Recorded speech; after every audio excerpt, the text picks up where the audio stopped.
Don't Aspire, my philosophy is pretty simple. That is, create the best product for the athlete so that they're able to enhance their performance.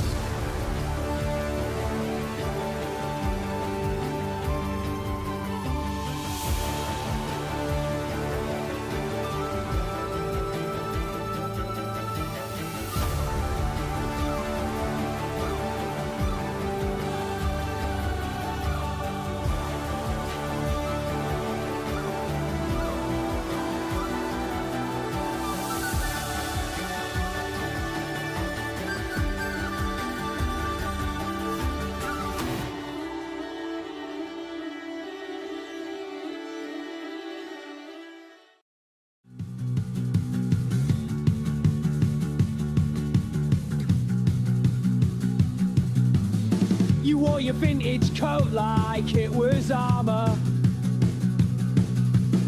and talked about some band I'd never heard of. I ran right past the station chasing shadows, but I was keeping score behind my teeth. You're my teeth! And I don't care about your art school friends, and I don't care how this stupid story ends. Go write your thesis on someone who cares. I'll run it down the street, run it down the stairs.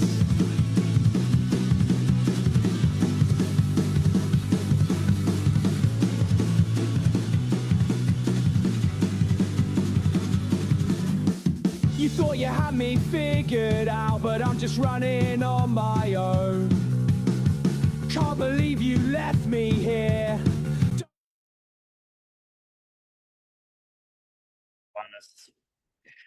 Congratulations to our newest finisher here at the 2026 Hardrock Endurance Run presented by Ultra. That was Zach Wilson, who made no bones about getting through the streets of Silverton. I happened to look over and looked outside, and all of a sudden I saw somebody coming around the corner, so I sprinted up to the booth. All right, thank you, Chris. Zach Wilson, Signal Mountain, Tennessee. I was just talking about Zach, raced by my Troy Blackman in from Cunningham. You know, we were just saying to our friends down below that you're very good at deciding when to take a break because you can time when you're coming in. But Zach Wilson, fantastic. He did not play through the streets of Silverton whatsoever. A little bit more about Zach. Obviously, a runner from the Southeast. He finished out that classic 50K back there in January. Typical of the East Coasters. Hardrock qualifiers at Cruel Jewel. He's done Gorge Waterfalls. He's done the Bear. He's done Strolling Jim, a fast road run. Hardrock back in 2 and 44:20, so he improved on that by an hour. Yeah, great job.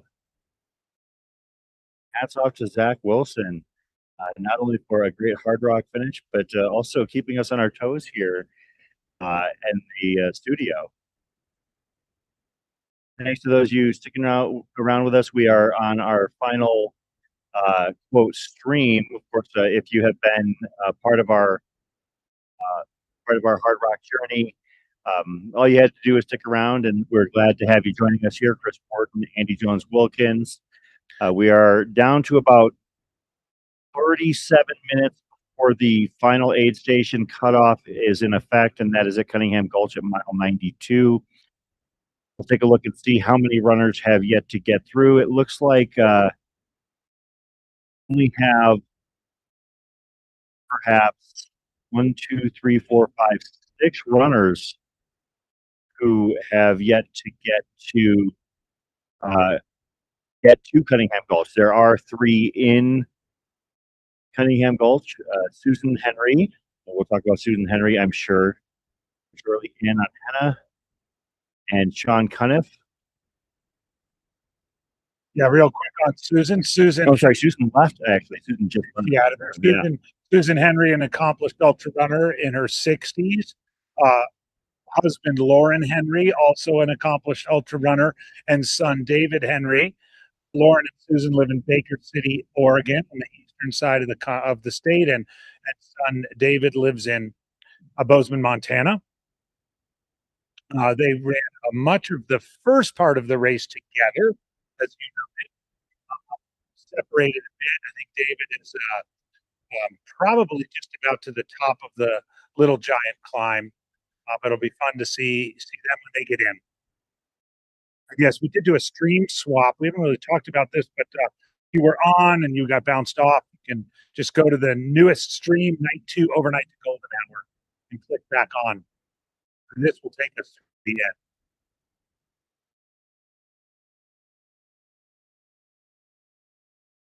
Let me see if I can get that detail on back the pack. We're going to keep an eye out at the same time for Kedrick Osborne, Andy Pearson, as well as Monica Oakes and Garrett Christensen. So our back of the pack as of right now, those runners who have yet to reach Cunningham Gulch or at least register a time there. I want to actually, you know what I'm going to do? I'm going to actually verify using our spot tracker against our actual timing mat tracker. 1, 2. Yeah, that's been great to scroll between those two because sometimes one is better than the other. Absolutely. Yeah. So it looks like there might be 5 individuals who have made it. Actually, there would be 4. I can say because I just saw some of these trackers physically move. Justin McMillan has just hit Cunningham Gulch. Greg Sissengrath, Michael Kuchu, Dima Finehouse, Kirsty Reed, and Katarzyna Della are the final 5 runners that have yet to hit Cunningham Gulch. Those runners have about 33 minutes to get in and out at Cunningham Gulch. Plenty of time. And of course, once they get to Cunningham Gulch, they've got to go up and over the Giants and get down to the streets of Silverton in 4 hours. Hang on there, Chris. We've got our next finisher with a kiss right down low, a little bit to the right, 2:05. That's Zach Wilson right there. Sorry, like we might have had.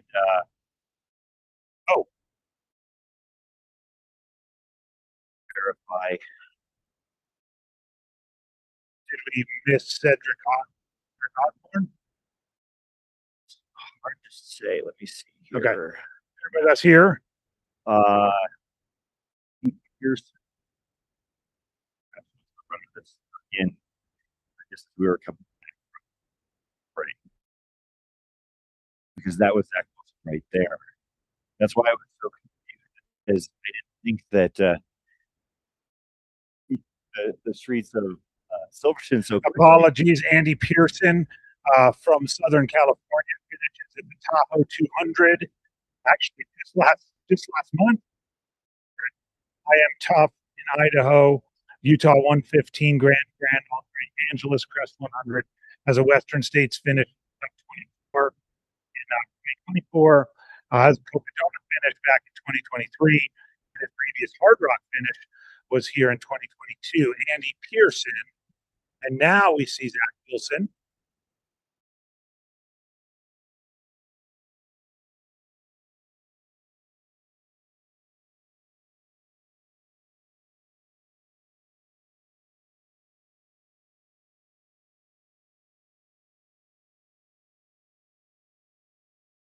There's Zach's getting a photo.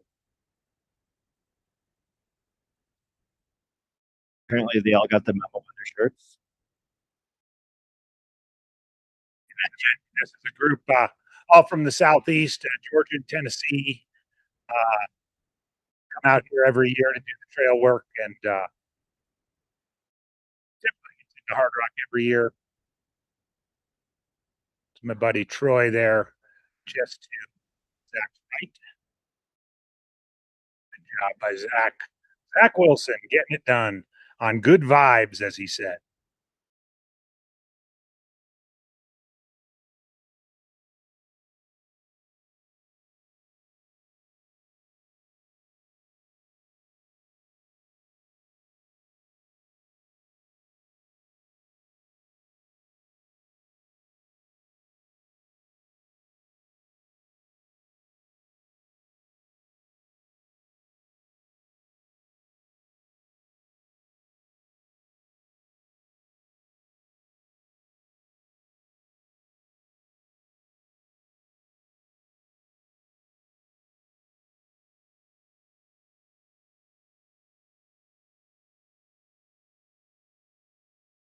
First, we just congratulated our most recent finisher, Zach Wilson, Andy Pearson, looking for Kendrick Osborne, Garrett Christensen to be coming in fairly shortly. Kevin Doty may be right behind or right ahead of them. Ashley Clipthorne as well. Phil Atkinson, Doug Metcalf, Monica Oakes, Kieran Hanamaya,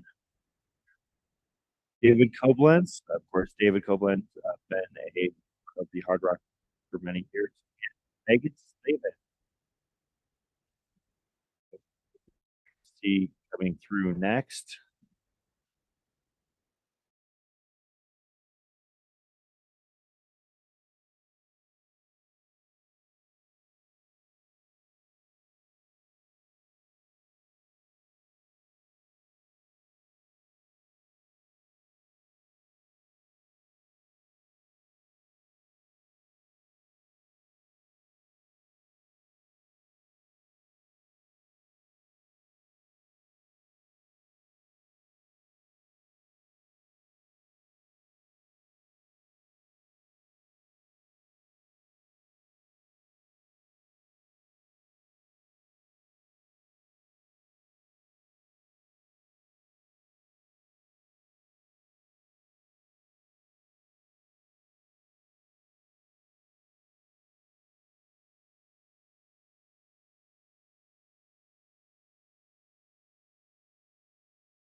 Just about 4.5 hours remaining in the 2026 Hardrock 100 presented by Ultra. Chris Warden, Andy Jones Wilkins, hanging out with you from the Silverton High School Gymnasium. Anxiously awaiting daylight in a couple hours so we can hopefully get some drones in the air. That is one of the things I'm use. Chris, there's someone in the chat who wants to know if you're going to be doing that event down in South Mountain that shall remain nameless. Yeah, I have every summer in July. I have strong feelings about naming that event publicly. I don't try and do it if I can help it. It's bad karma if nothing else. Yeah, but, I love the event. Oh, I do too. But at the same time, I had a great time there last year. I keep it on the down low, as it should be. But the answer is I don't know. Okay. It really depends on what the kid wants to do. Yeah. Next weekend is going to be our weekend to go and do something. In terms of like trail opportunity, I've given him options if he wants to perhaps go up and do a rim to river in the Grand Canyon, or if he wants to do Circle of Hell. I mean, you just said it. Funny story. I just got a funny story from my buddy Troy, who was pacing Zach Wilson. Sure. We've talked several times about the really sketchy part coming down Little Giant after you first go over the summit. And Zach and Troy were going along, and Zach had Troy go ahead of viewers as you're kind of along this track, this sort of single track, kind of going off camber. But then you kind of just have to go straight down. It's kind of a gully, sort of a slide section. It's not super long, but it's super steep. And so Zach was feeling a little bit timid. Troy said, "Why don't you go first, and then I'll come afterwards?" And Zach starts his way down, and he's kind of picking his way down this little scree section. And all of a sudden, Troy hears this real loud footprints coming behind him, and it's Jamil Curry and his pacer Rachel Entrican, and they just bomb down there right behind Troy. And Troy's like, I gotta go. And he just bombed down with him, and he said, "Oh crap, I'm not going to be able to stop." Eventually, was able to stop himself and got to the bottom of the scree section. But just one of those things that kind of happens in the middle of the night, coming down Little Giant. Never know how it's going to go down. But huge congratulations to Zach getting it done, and congratulations on his pacer Troy getting a little lesson in scree work from Jamil and Rachel. Yeah, Jamil. So that reminds me of this was probably been about maybe 2018 or so. I remember when Jamil was still, I guess, a sponsored runner. and he was asked to do a shoe demo as well as a course on downhill running. And I think there were about 50. I decided to check it out because I figured, why not? Might learn something. And so we found that. So out at South Mountain, there's a bit of a saddle that's about a mile from Pima Canyon Trailhead. There's the Marcos Benito Ridge, which is the high point on the early part of. But then there's kind of like a little bit of a chute that connects that saddle and the main fire road. And so Jamil basically brings us out there as a warm up, about a mile run, and he basically has us do reps up and down this stretch of trail. And I tried a couple times to keep up with him that shoot, and I might as well have been standing still because when Jamil is feeling it and feeling comfortable, watching him bomb down a section of trail, whether or not his, whether he's a 29-hour Hardrock finisher or a 42-hour Hardrock finisher, dude can just move and bomb down. His comfort level on what you would consider to be sketchy terrain is unbelievable. Yeah, it's not just about the speed; it's about the balance and the confidence that he has. just amazing. I've been in his area code around that time as well, and yeah, he can fly. Yeah, absolutely. And in that case, it kind of doesn't matter how his day is going, and especially in the scenario I just described with Troy and Zach. I mean, he's smelling the barn. Mm-hmm. Next few runners we would expect to come in: Kedrick Osborne, Monica Oak, Deirdre Christensen, and Cody. Those are the individuals we're going to be keeping an eye out here for the next maybe about 15 minutes or less. Garrett and Kedrick look like they've actually hit the streets of Silverton. Also, Chris, closing in on that 2 a.m. hard cutoff at Cunningham. Yep. You've been tracking that. As I'm looking right now, it looks like we've still got a handful. No, we've got 2 runners. If my sources are correct, we have 2 runners yet to arrive in Cunningham. Greg Sisengrath and Kirsty Reed. Yeah, that sounds about right. For context, Dima Finehouse was the most recent runner to get there and got there 23 after the hour. Had previously left Maggie Gulch at the 40:08 mark. Greg Sisengrath actually was 9 minutes ahead of Dima at Maggie Gulch, but Kirsty Reed was about 43 minutes back. So if that holds true, Kirsty is going to have to push as she doesn't have 43 minutes of time, but if she was able to close that gap from 43 to 37, she would be able to make it into Cunningham Gulch and make that final cutoff. It's also worth explaining that cutoff, coming in 4 hours from Cunningham to the finish, which is what you're allowed to do if you get there at 2 a.m., is not easy. For example, Jamil, who's a really strong downhiller, just did it in 3:50. Zach Wilson, who just finished, so 4 hours is some heavy lifting from Cunningham in. Yeah, Brian Pickett took 4:54 on that stretch. So really, I mean, if you're there in 4 hours with 4 hours to go, you have to press. You really got to press. Jitka O'Harrell took about 4:18. Andy Pearson took about 4:30. Mm-hmm. These are the kinds of, and these runners are finishing 43 hours. So not to say that it can't happen, because maybe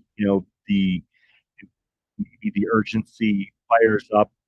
Maybe these runners are coming in from Roster Creek and like in a comfortable place, and maybe not pushing themselves over the edge. But for some of those back of the packers, I have a feeling they are going to have to dig real deep if they have not made it to Cunningham Gulch yet.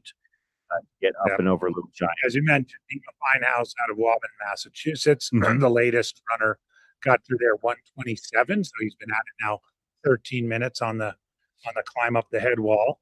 So he's runner 1:16 the day. Sissengrath, and Kirsty Reed are the only two yet to make it.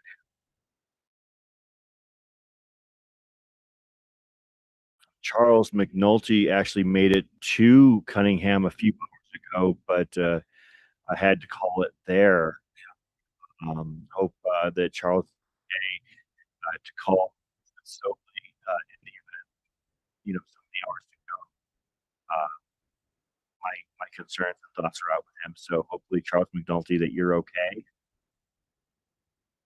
we go, coming in. Yes.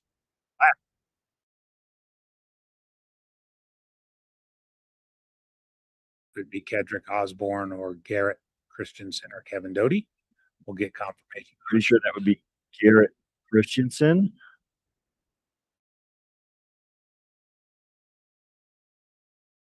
Garrett Christensen from Washington, D.C. That is his third Hardrock finish. Congratulations to Garrett.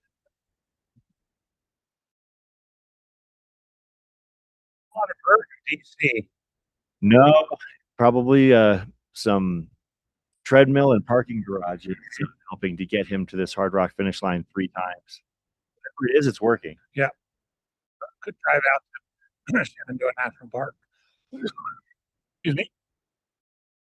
So our next finishers we would expect looks like third, fourth, maybe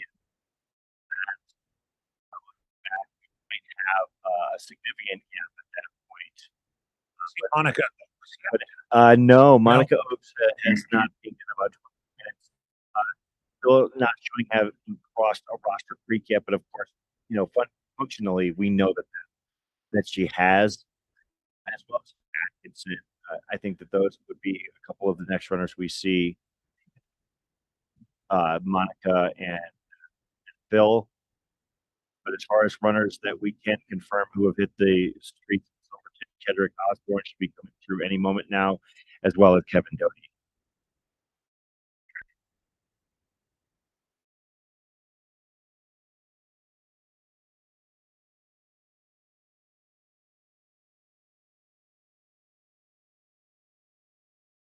Garrett Christensen, most recent finisher out of Washington. Just to put in perspective, as we're now up 17 minutes.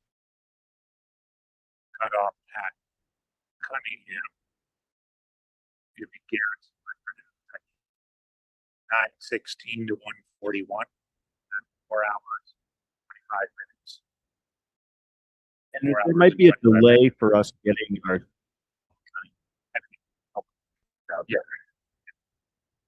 and obviously we're using technology, using Starlink, but the skies have taken a for the here. So I don't know how that would work. Not a sky. It's more my kids. But yeah, as soon as we have the and the numbers from Cunningham Gulch, we 2 runners who are not having not registered. Our previous back of the pack, Katerina Della, dropped at Maggie Gulch just a little bit ago, unfortunately. Hearing coming in the back.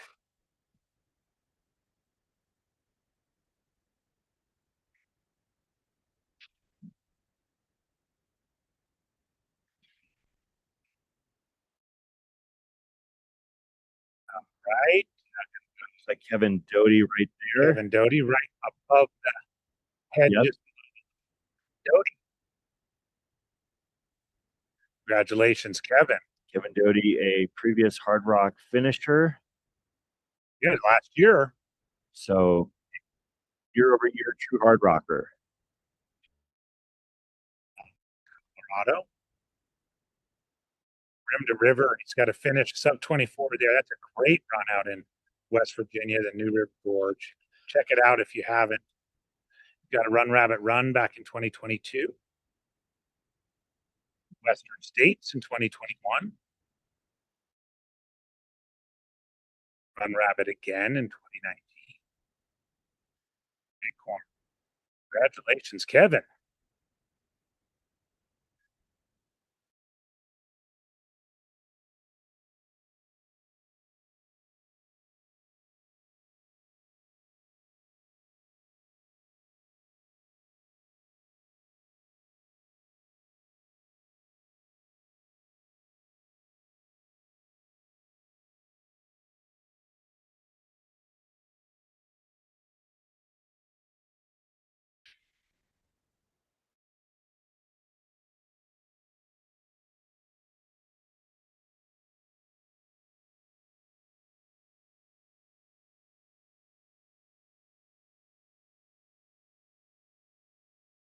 Looks like Megan Slavin might be on her way in.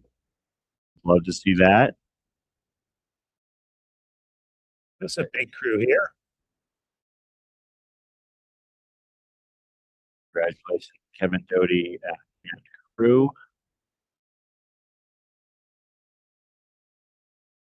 And yeah, looking for Kendrick Osborne as well as run director Neil Garland doing double duty as a photographer. Oh, yeah. There. Personally, if I were to ever run Hard Rock, I'm never going to run Hard Rock. I would want Dale in the photo. Oh, yeah. Reminds me of a moment at a recent event where I was talking to Rachel and somebody came up to take a selfie with Rachel, and Rachel kind of positioned the gentleman that was with her into the photo, and I could tell the person was confused. And she's like, "You're going to want this person in the photo because it's John Kelly." Nice. All right, Kendrick Osborne, looking forward to seeing you come into our viewfinder here very quickly.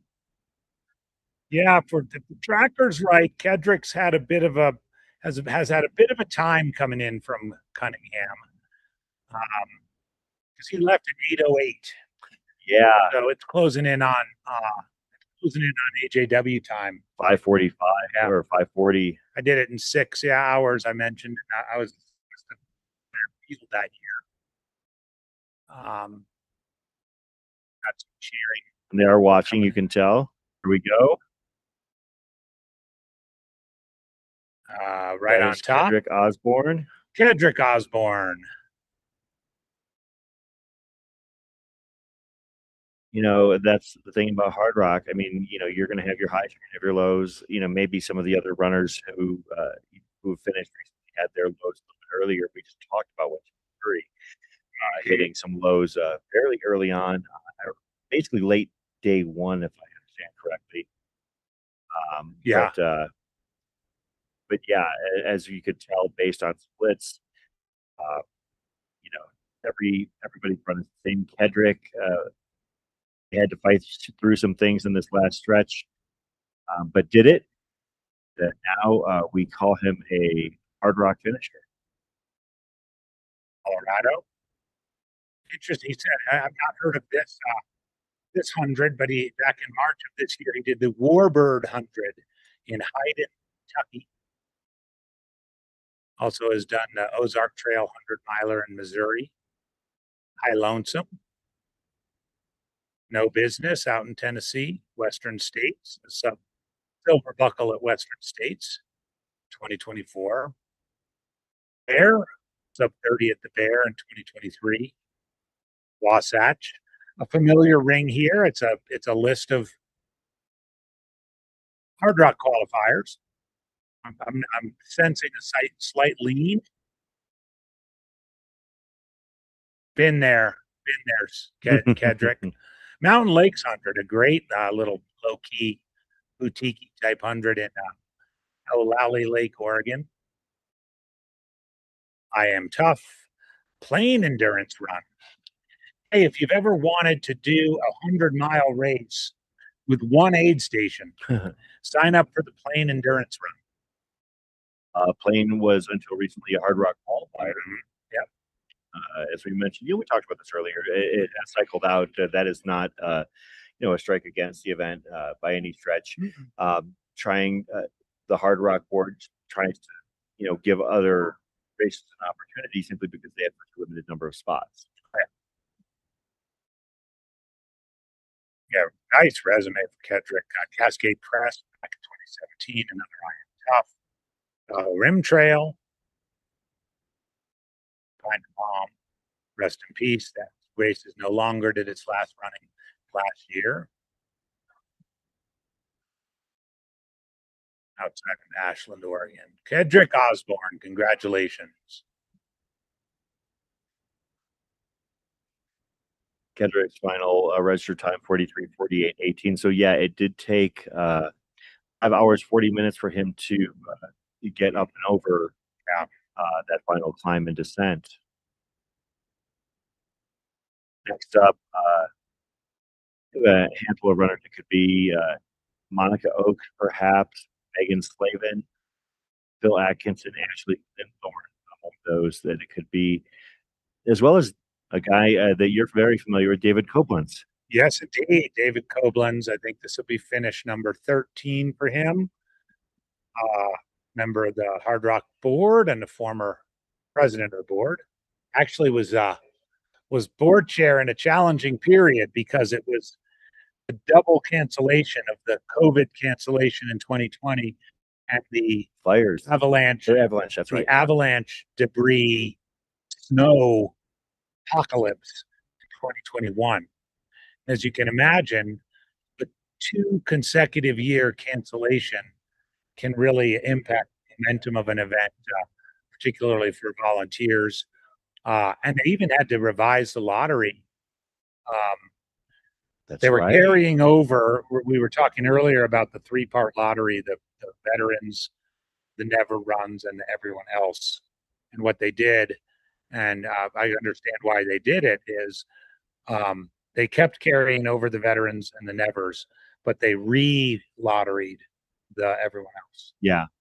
So I remember that year, the snowpocalypse up here, because I had come up for the Kendall Mountain Run, and it was the only year that I did Kendall Mountain, I believe, 4 times. I think from 2016 to 2019, or no, it's 2017 to 20. Maybe we only did it 3 times, but anyway, that year, 2019, when we climbed up Kendall, there were several glissading and butt sliding down snow sections down the hill. And I saw pictures from runners who had done the Silverton Alpine Marathon, Alpine Loop. There were sections of snow that were genuinely 8, 9, 10 feet tall, right up against the road. Yeah, but there were 2 significant avalanches, really significant avalanches that impacted access.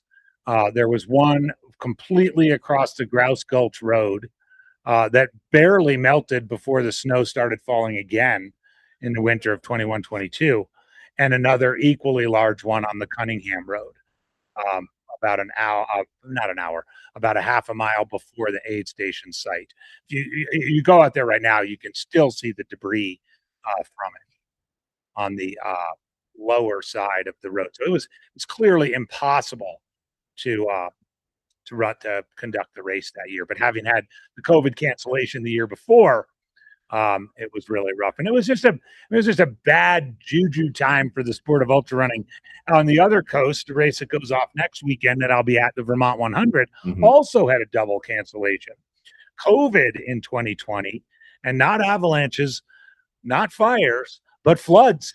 Massive floods in Vermont in the weekly preceding the race that caused homes to be evacuated, rivers overflowing their banks. several historic covered bridges. I think we all know the incredible covered bridges in Vermont. Several historic covered bridges washed away, and poor Amy Ruzicki, the incredible race director of Vermont, pretty much had no choice but to cancel that year as well. So just a rough time for ultra running and ultra running race directors. Fortunately, we're beyond that era now. Well, Chris, we're 5 minutes out from the Cunningham cutoff. Yeah, we're at this point. You really got to be getting into Cunningham, otherwise, you're really not even. Hopefully, you've departed by now. But we do have news that Greg Sissengrath. Oh my gosh, he just got in.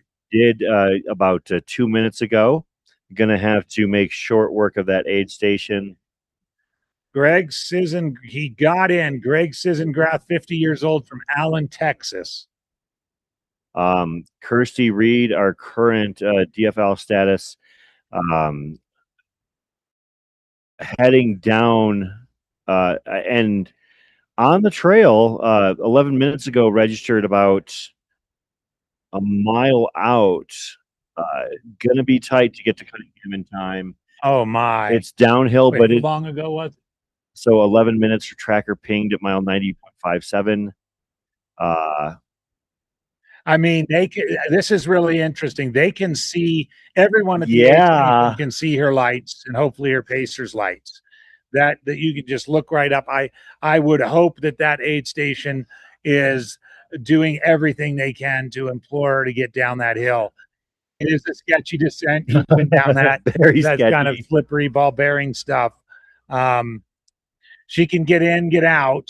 But oh wow, It's gonna be tight. It's gonna be tight. And then to depart Cunningham, you have that huge little giant wall over your head that you have to head right back up. Of course, you coming off Green Mountain, you have that rapid downhill descent, and by the time you depart Cunningham, and just for good measure, you get your feet wet one more time. Oh yeah. Before heading up well, from Cunningham to the finish, as I mentioned, I registered 2,700 feet of climb. Yeah. Over the course of that final 9. Yeah, and at the risk of throwing too much of a wet blanket on this, the last 1, 2, 3, 4, 5, 6, 7, 8 finishers have all taken 4 hours and 15 minutes or more to get from Cunningham to the finish. Only Jamil Curry, who finished about an hour or so ago, more than an hour now, hour and 7 minutes ago. Only Jamil Curry did that in less than 4 hours. And of course, we already had a conversation about Jamil Curry's approach on that descent. Right. Looking like powering by Troy and his runner, Zach, scaring the heck out of poor Troy, who's not necessarily a great runner, but doesn't spend a whole lot of time back in Georgia on scree butt slides. 2 minutes, less than 2 minutes out from the closure of the Cunningham Gulch aid station. And you got to imagine the vibes in the aid station are high. They're really doing what they can to encourage both Greg Sissengrath to get out and Kirsty Reed to get in and then out.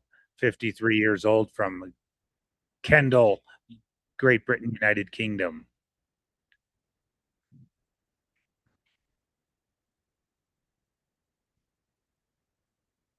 Yeah, it looks like Kirsty's tracker might be on pause right now. Greg and Kirsty are the 117th and 118th runners. That'll be it.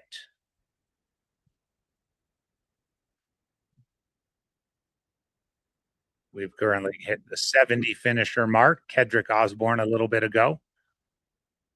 Most recent finisher, 70, 16 of them women.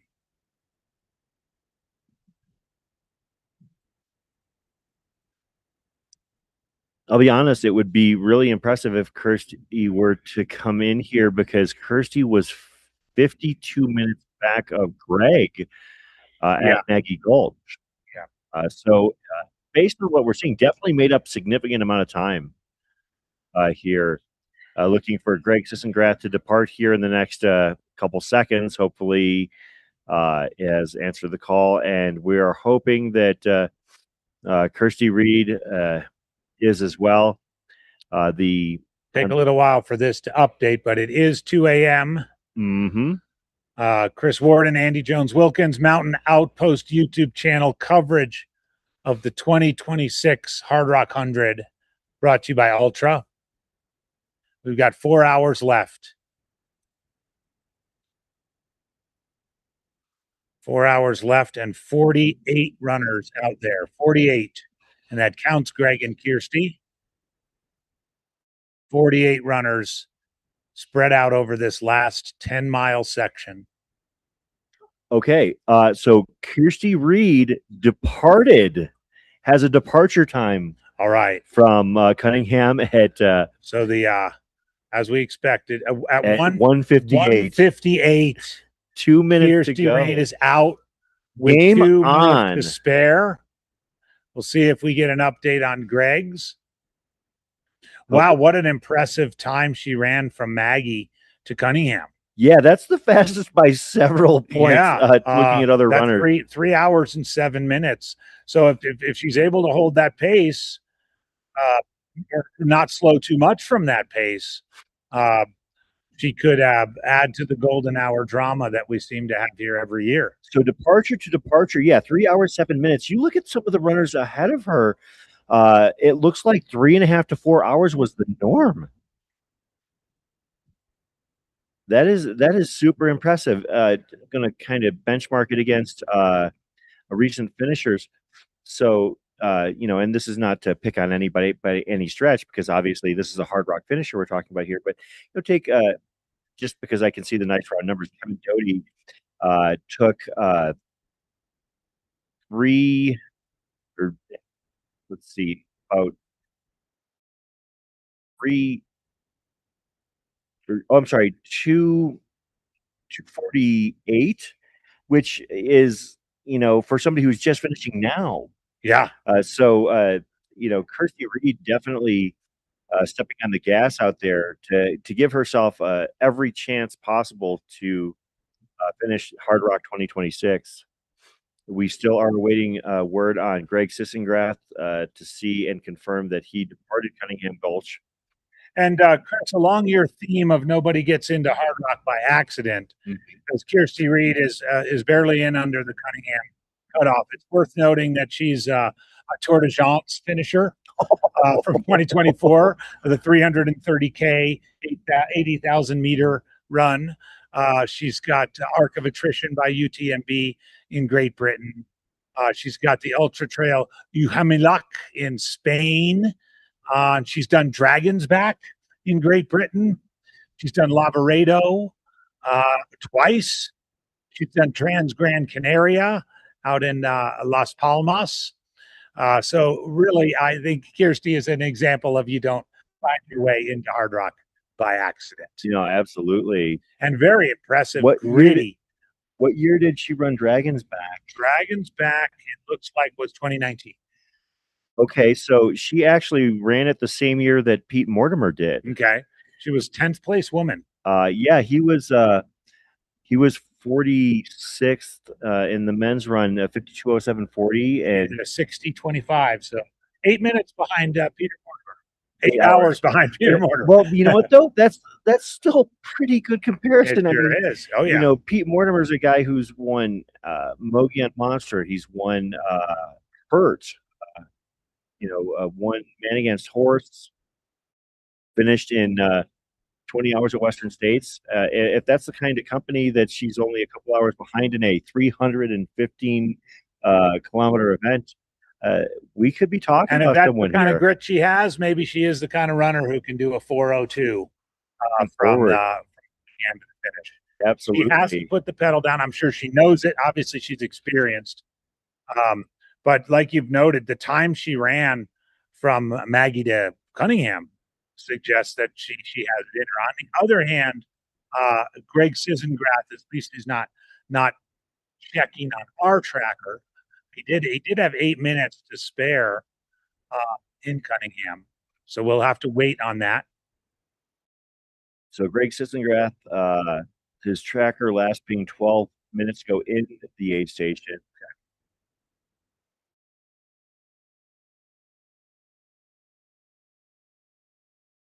Got in a few minutes ahead of the cutoff. We're just kind of waiting to confirm. Yeah, he shows getting in one with 8 minutes, 152. Yeah.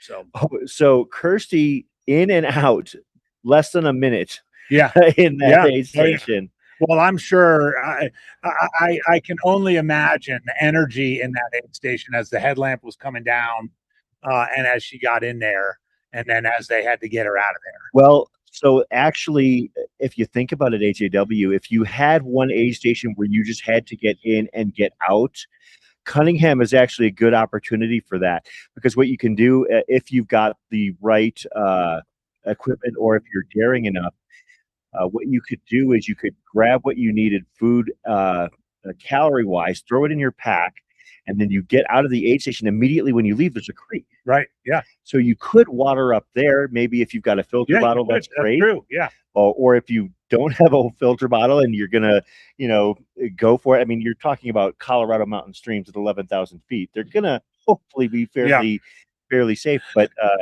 you know, that could be a tomorrow problem. Right. You also could have an experienced crew who's down there knowing that you're right up against it, and have flasks and maybe even a second pack and poles and everything ready to go, and you just do a swap out. Either way, she's on the trail. Yeah, I'm really curious about this as well. Morgan in the chat asking about the 12-second aid transition. Super impressive. Was that exactly what it was? 12 seconds. I mean, it can be done. I want to hear about that. I can't. If anybody knows Kirsty's crew, when they get back to town, we'd love to have a chat with them here. That would be fun. Even has a crew, but a 12-second transition. Okay, so yeah, get this. Cunningham in time 1:58.28, out time 1:58.40. All right, and we do have now Greg Sissenrath out. Looks like he left at the same time. They maybe even left together at 1:58. That would be fantastic. Okay, Chris, let's summarize this. There are 118 runners now. We've just had our 70th, so we've got 48 between here and Cunningham, with our last two getting out of the aid station with 2 minutes to spare. Greg Sissenrath and Kirsty. Looks like Greg might have left about 30 seconds ahead of Kirsty, but I'm sure that with the way that things play up that Little Giant climb, if they're both moving and both moving well, they're going to be sharing some side-by-side time. Yeah, and if there ever is a place to have company and have somebody to help push you along, it's there. Yeah, I would not want to do that alone at 2 a.m. Yep, and at the risk of wet blanketing this one, the last runner to do this section in under 4 hours was Jamil Curry, who, as we know, is a fierce downhill runner. Yeah. The subsequent 9 finishers since then: Brian Pickett, Wendy Wheeler Jacobs, Jitka O'Farrell, Andy Pearson, Zach Wilson, Garrett Christensen, Kevin Doty, and Kedrick Osborne all were in excess of 4 hours. There are amazing things that happen in ultra runs, and especially here at Hardrock. But Greg and Kirsty have to put the hammer down. You will remember this, I'm sure. The first year that we covered Run Rabbit Run. Oh my God, we got so tricked by that. I was sitting here saying, I'm sure this guy's not going to finish. We had that last aid station on the way down. I believe it's about a 10K. Yeah. And most of the runners coming down from that were taking about 85 to 90 minutes to get from that last aid station to the finish on a 10K downhill, about 3,000 feet. Yeah. And then we had one of our final runners basically drop, I believe, about a 48-minute 10K heading down the hill, just basically, left it all out there. So I will never discount anybody. And also, once you get up and over Little Giant and down, I would say about maybe a mile past Little Giant. So I would say the last 5 miles, you can run some of that section. And once you get to Arostra Creek, I don't think it's an impossible task to think that a runner could do 12-minute miles for the last 3 or 4 miles of this run.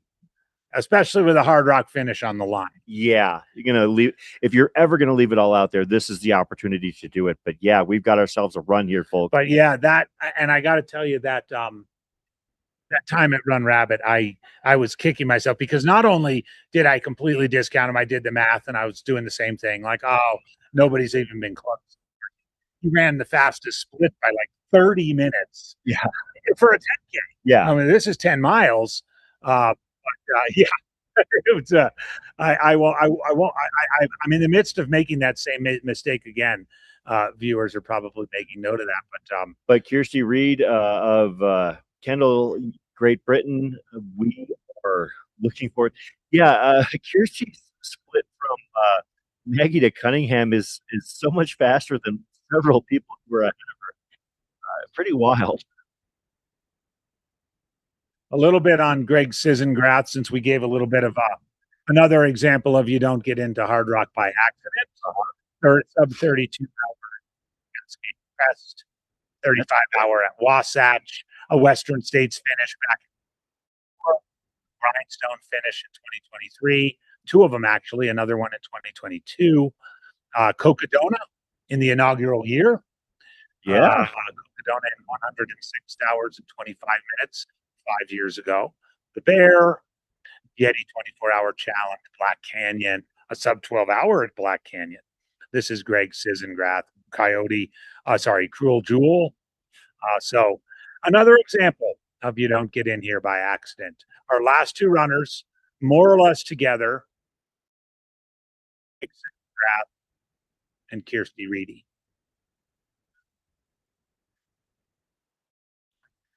And there you have it. The next cutoff is here at the finish line in a little bit less than 4 hours.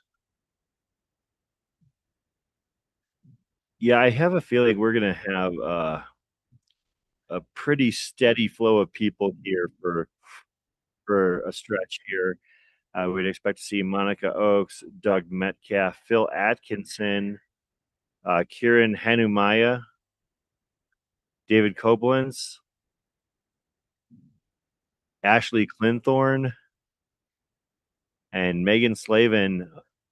Maybe we'll see Masazumi Fujioka. Monica Oakes is in excess of 5 hours, and she left Cunningham. 17-time finisher Chris Twiggs is on that descent off Little Giant.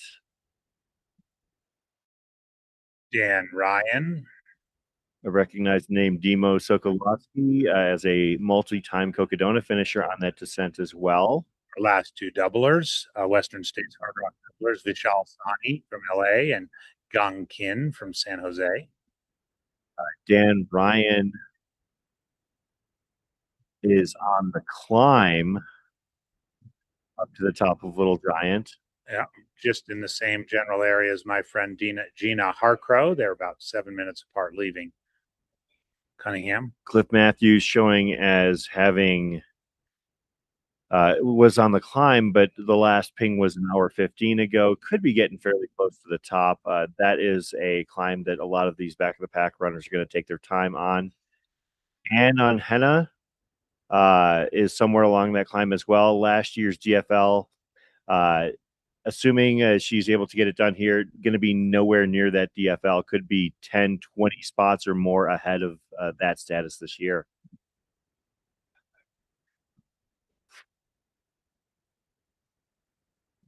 Ashley Clinthorne now on the streets of Silverton, looking to see her finish here shortly. Ashley Clinthorne, bib number 121. Out of Lakewood, Colorado. Previously finished Hardrock in 2024. Left at 9:42, so she's making good time. Has finishes in Hody, aforementioned previous Hardrock finish, Run Rabbit. Ran Tusher's 100K, though not a 100-miler, definitely runs like a 100 miler. Tusher's notoriously tough. Unfortunately, that race was Fired out. this year in Utah. They had some pretty tough fire season. Has top 10 finishes at the Bear, Pinhoti, Georgia Death Race. So we'll be seeing Ashley come in here shortly. And from here, Ashley's another runner in that new M1 from Mount to Coast. Kind of a hot debut shoe this year.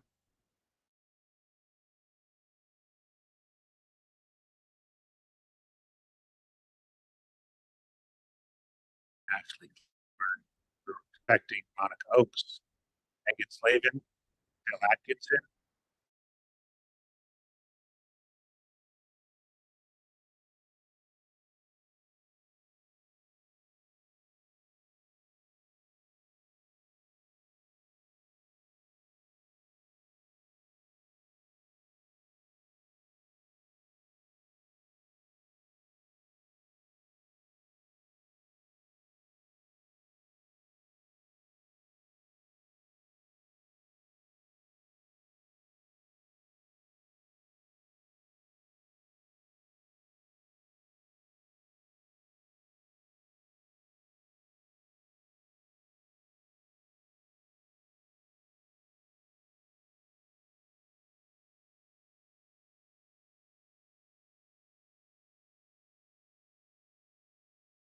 Ashley Clinthorne probably coming up to that left turn onto Snowden Street.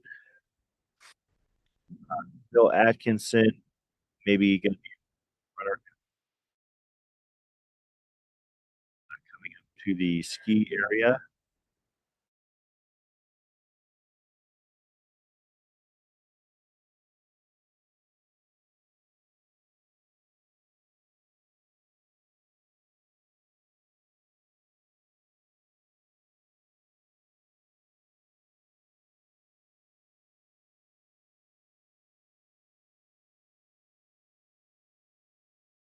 Monica Oaks definitely on that final stretch of single track heading into town, as is Kieran Hanumaya and Doug Metcalf.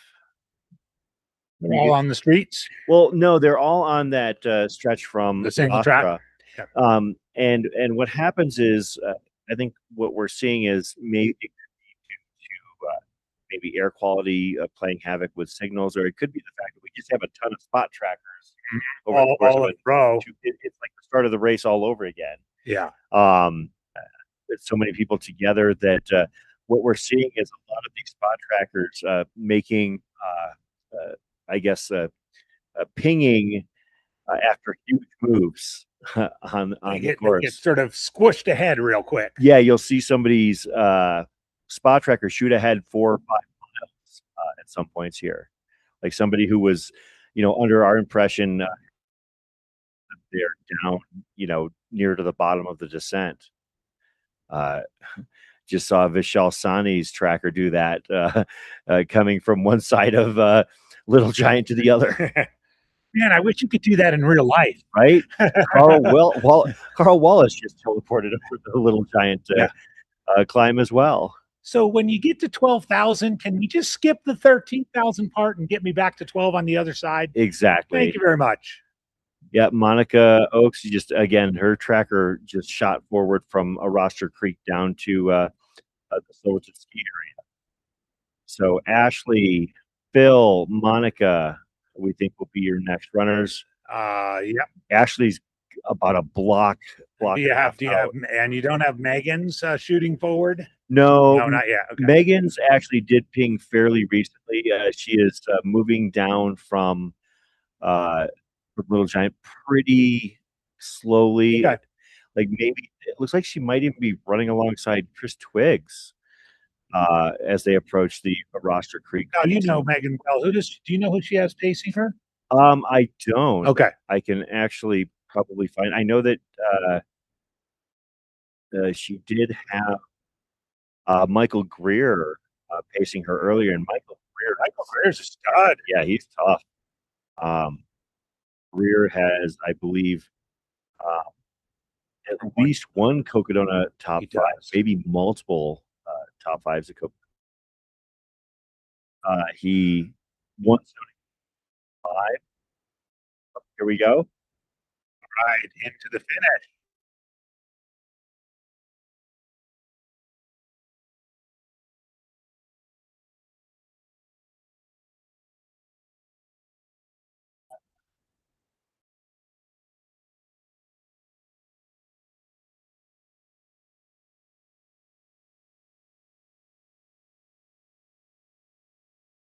Our 71st finisher of Hardrock 2026.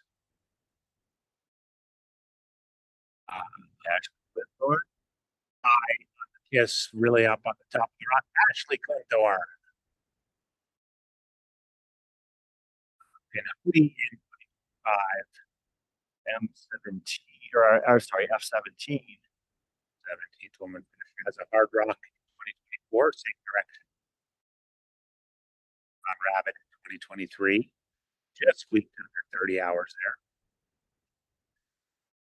Top rim trim here. Beaverhead 100K, which another one of those. Coyote, Bighorn, Cascade Crest. You get the idea. Ashley Clinthorne, 39 from Colorado. Yeah, I think just realizing that the spot trackers here on this last up and down, so many runners in such a compressed space, it is going to be wreaking havoc with our ability to try and ascertain. Morgan had a good comment in the chat, Chris. The hill's so steep, have a hard time. That is true. That's absolutely true. But yeah, because it's kind of a fool's errand right now because runners trackers are going from one side of the climb to the descent, and just repeatedly trying to figure out what's coming next. Really can't do a lot of prognostication with any confidence until they're actually on that stretch between a roster and the finish. Ashley did coming into the finish in 4:42. I'm just going to try where I can to keep you updated on what people's general splits are for that last 10 miles. Yeah, so those runners that are actually on that ascent that began at I think less than an hour ago are going to have to press. Yep, yeah. Because these runners have 3 hours and 37 minutes in order to finish Hardrock, 40-hour cutoff. Mentioned Monica Oaks already in excess of 5 hours. Imagine she's getting close. Not here yet. Megan Slavin, Phil Atkinson, David Koblenz.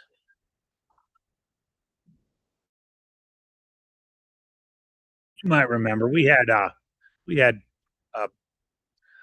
drink and a snack with David out at Rabbit a couple of years ago. With David Koblenz? David Koblenz.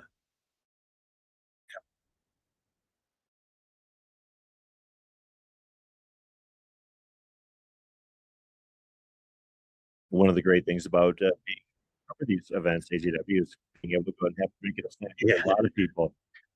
We've had some opportunity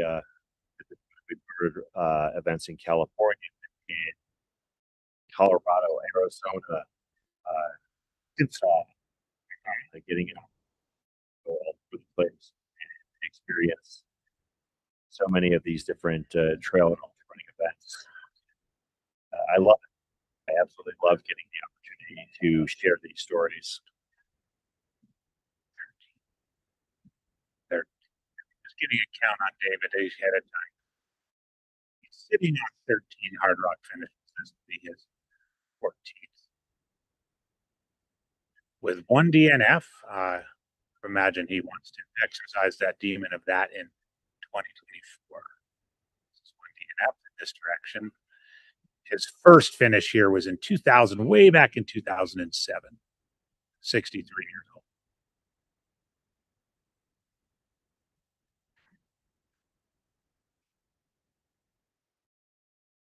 said his DNF was in 2024. Okay. Yeah. He had a finish last year. Okay. I was thinking about that 2023 Hardrock where it was carnage amongst a lot of the veterans. Oh yeah. I mean, you yeah, Blake Wood had remember they moved the aid station and didn't change the cutoff at Animas Fork Grounds. Yeah. I mean, you look at the names that missed cutoffs in 2023. You're talking, Kirk at Blake Wood, Howie Stern. Between the three of those, that's over 60 finishes right there.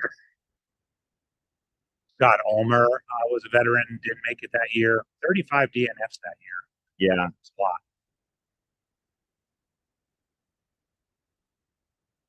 Roger Haney, Chris Kern. I was talking about him earlier. He's sort of the head guy in terms of the qualifying races. He was a DNF that year. But Koblenz did get he got Blake Wood splits. I call them Blake Wood splits because later in his career, Blake was shooting for 39 hours to be before dark on Saturday. Okay. He did just that. It's just so impressive, though. Jitko Farrell, who's been a finisher this year, she finished that year. Darla Askew, Shad Micah, Christina Bauer, Rob Krar's better half finished that year, as well as Becky Bates.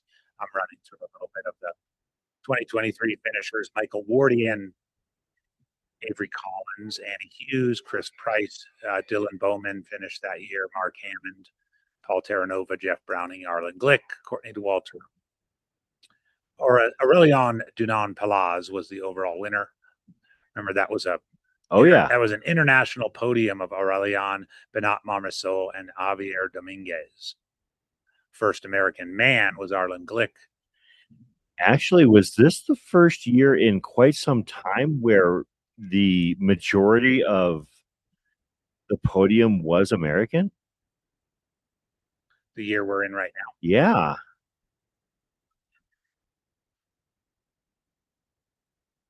Good question. So, I mean, 2025 in the men's run. 5 out of 6 are American. Yeah. So, in 2025, it was more so in the men's side. It was a French sweep last year. French sweep in 2023, or international sweep. 23 was Ludo Diego Pasos from Spain and Jason Schlarb. So we did have one there. 2024. I'm sorry, that was 2024. Ludo Pasos Schlarb. 2023 Aurelien. Oh, here we go. Another finisher coming in.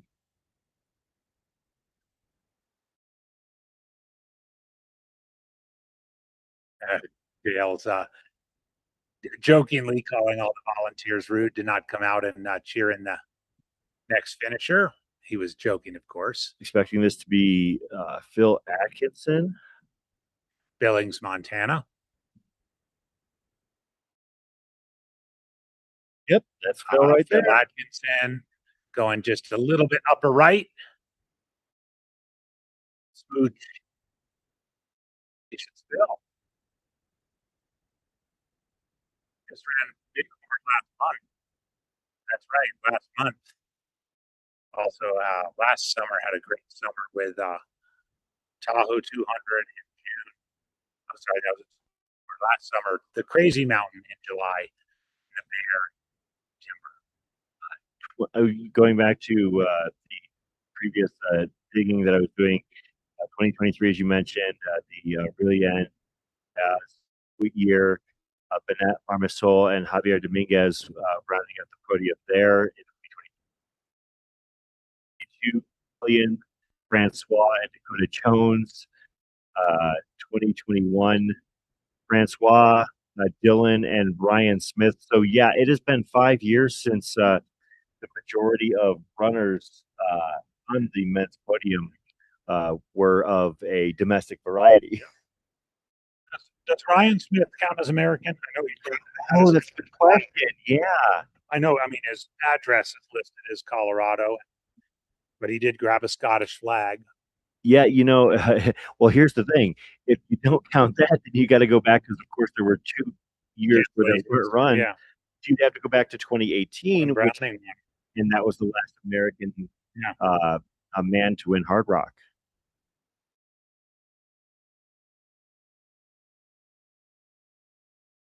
And that was a year of a somewhat unfortunate disqualification.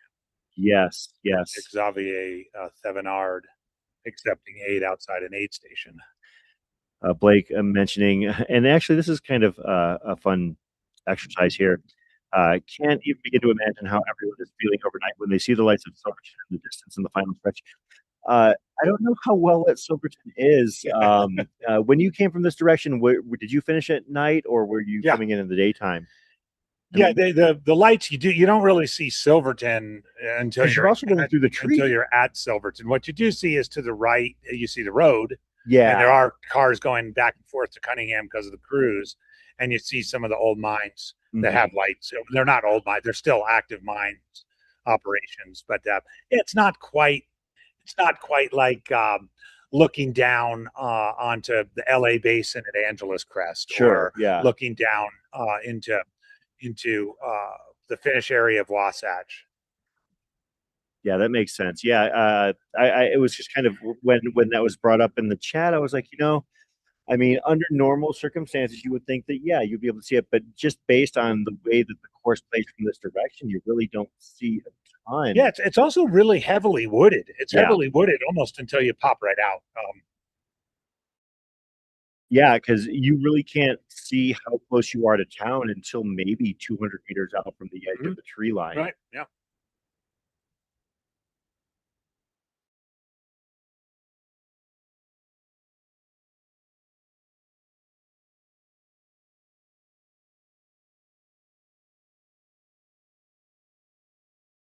Looking for Monica Oaks here. Speaking of runners who, maybe were working through it a little bit, Monica coming from the Cunningham aid took about almost 5.5 hours. Looking at if she comes in now, you're talking about a 5:25 spread between Cunningham aid departure and the finish. So that at the risk of putting too much of a negative spin on this, as I mentioned, in 2016, I did that exact section in 6 hours.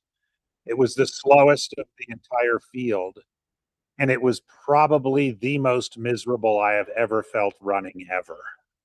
My son Carson and I, we were just talking about it today as we were having breakfast with Kelly Jo, my granddaughter, in case anybody wants to know what I was doing earlier today. And he was literally stopping to wait for me at every switchback going up Little Giant. Oh, wow. So it can eat you alive, this section. You can also see people do amazing things. I mean, going back to earlier, Alex Docta, 207. Yeah, that was second only to Ludo, who did 204. And Browning told me that Ayala did 209. All right, here we go. The next finisher.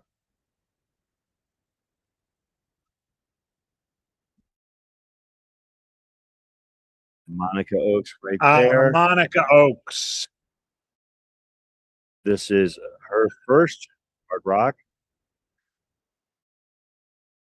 Looks like just above the Ram's Head there.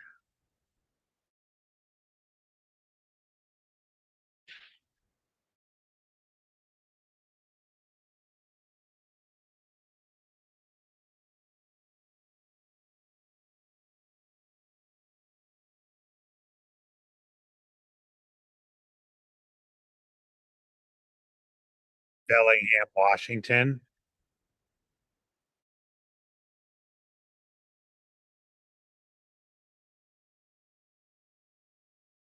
To this point,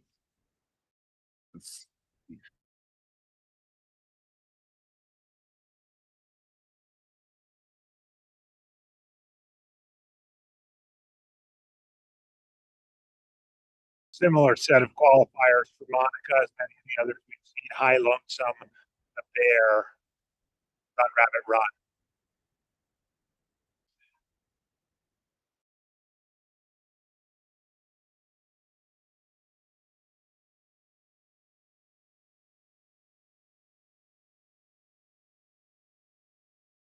Just under 3.5 hours remain for all the runners still on course.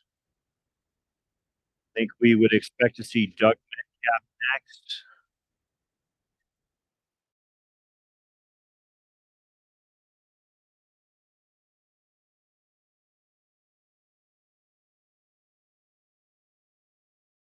We can see Monica taking pictures with crew and pacers.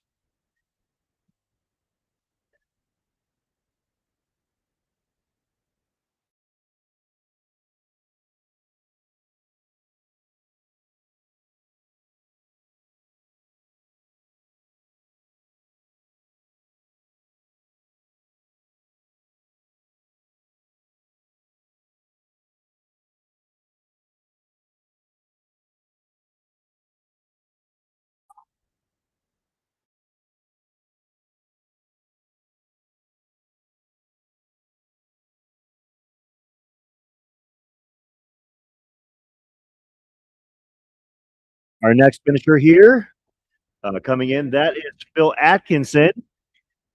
In the middle right, I would say that that is a little bit of a pushback pitch right there to a right-handed batter. Up and in. That was apologies. That was Doug Metcalf.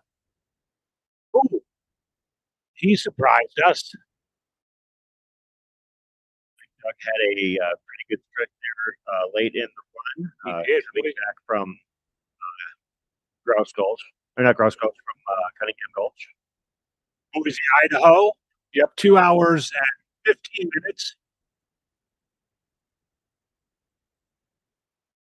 Really? No, sorry, 4 hours and 15 minutes. 4 hours and 15 minutes. Still pretty good at this point. Yeah, that is very. That is 4:15, as we just mentioned, previous runners taking over 5 hours. Yeah. That was a whole lot of movement. So congratulations. Passed a lot of people through that section. I did see a friend of mine, Brian Slavin, the husband and crew chief of Megan Slavin, who we expect to see coming in. We'll say it looks like she is working through it out there, as can happen at an event such as Hardrock. There are no easy miles. Even as much as I like to say the easier miles perhaps might be those final 3, but it's still trail and you still got 97 miles on your legs. Yeah, if I'm, people have asked me this, if I'm pacing a runner, on this descent, 7 miles, I really want to kind of divide it up into more easily digestible chunks. You don't want to say, oh, we've got 7 miles to Silverton. Instead, you want to say, okay, we've got the sketchy downhill. It's about a mile. We're just going to have to take our time and get through it and not fall down and not get into trouble. And don't worry about the lights in front of us or behind us. You make it to the road and you're like, okay, we're on this road. It's kind of a rugged, sort of challenging road. You're going to sort of have to pick your way around it. It can be rocky. We're going to get off the road and we're going to get on the single track and we're going to cross Arastra Creek. We've got 5K to go at that point. Your feet get wet and you're on, this is single track. This feels like I'm on a Saturday morning run with my buddies. And then you get to the Chris Warden Ski Lodge and you roll out into the streets of Silverton and you're done. I have to admit, I've been kind of psyching myself out when it comes to once runners hit the streets of Silverton. I feel like they would be coming in faster. It's not that much different than from when you see somebody hit the Roby Point timing match, where they're hitting the streets of Silverton, but given how many miles are on their legs, and maybe how much their body has been through, maybe I'm thinking that I'm going to see them in 5 minutes for that half mile or so. No, it's still going to be a full 10 plus minutes. I'm the more I think about it too, this direction. I mean, the gym is more on the north side. Yeah. Right. So yeah, in the other direction, they come down, they make a left, and they're kind of here. Yeah. Yeah. In this direction, it is a good 5, 7, 10 minutes. No, 10 minutes to. Yeah, from because the ski lodge they come up that road on the other direction, and then down that one last little stretch of single track, and then from there, we hit the streets of Silverton. We see them in 2 minutes or 3 minutes, and from the other direction, it could take 10, 12 more minutes.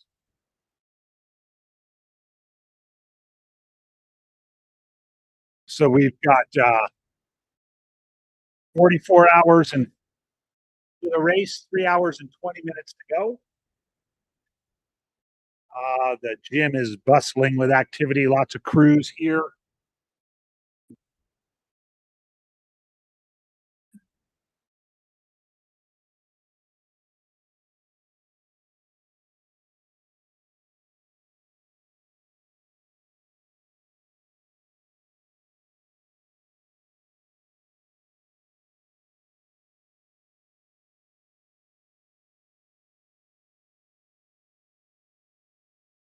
It's like Chrissy Mail, legend in the sport, paced Monica N.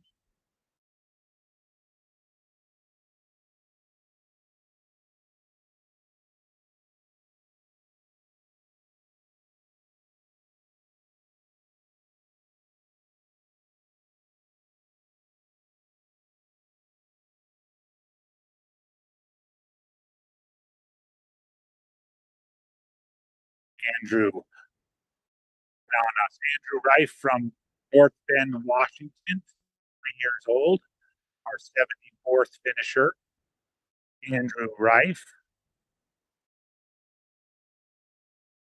Also a really impressive split, just over 4 hours, 10:35 to 2:36. So leapfrogged a bunch of people in that final section. Just in a while of a runner doing sub 4 hours, just about 4 hours from Cunningham to the finish.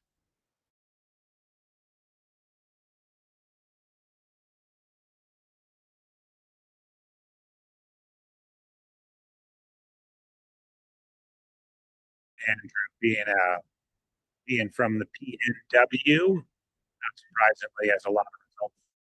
Mountain Lakes 100, I Am Tough as a Hardrock finish in 2022. Here's our next finisher. Kissing the rock top center. And a friendly slap of the rock as well.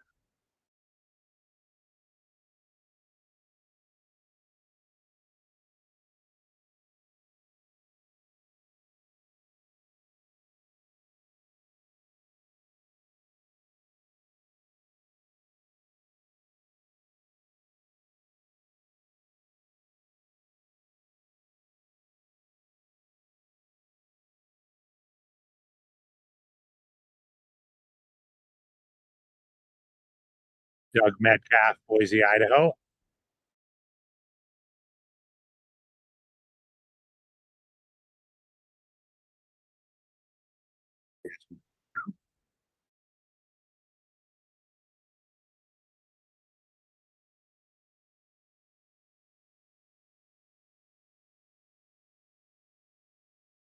Doug Metcalf came out to Arizona to do 100. January has a Peyote to his name, and I Am Tough, Oregon Cascades. Oh, that's the one run I'm doing next month. Oh yeah, that was the one that was canceled early due to the fires. The Bear, Ure 100, 2022. Doug Metcalf from Boise, the sub 24 at Javelina back in 2019.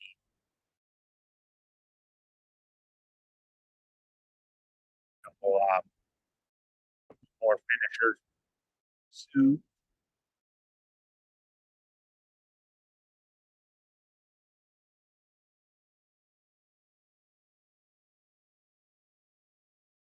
Just be Brian Slavin and for Megan Slavin, currently out on course.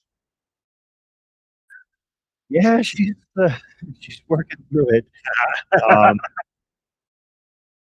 He works for the wear right now, but has crossed Ruster Creek. That's one of the things that I told him. Once she crosses the Ruster Creek, he said she cannot down the ball. Ankles hurting, kind of everything. But I told him, I said, well, as long as she is on this here. She's got, perhaps 3 miles to go before she finishes, and 2.5 of that is on trail, and that last half mile, obviously coming out. So we'll see. We'll see what happens. Could be one of our next women finishers here. Megan has a bear, a sub 28 finish at the bear, 2025. She's got a Mogollon Monster in 2023 at 31 and a half. That's got some rugged trail. Another Mogollon Monster in 2021. Multiple podium finishes there. Manning's horse. Yeah. Western States back in 2019. Yeah, and I remember that. I remember believing that was kind of a rough day for her. So actually, what's funny is, so if you look and you see, of course, that Megan ran Western States, but the previous December ran McDowell Mountain Frenzy. Mm-hmm. So if you look back to last December in 2025, if you scroll up, what did she run? She ran McDowell Mountain Frenzy. So when Megan Slavin runs McDowell Mountain Frenzy, she gets in through a lottery. Oh, good point. Yeah, she ran it and was picked while she was running. Yeah, in both cases, for Western States and for Hardrock. That is good. That's very good. You should run that again. Yeah. McDowell Mountain Frenzy, that is. Well, running that again will cause her to run something else again. It's all kind of interconnected and intertwined. We would expect as well David Copeland, if we find him making his way closer to the streets of Silverton. I would guess pretty soon.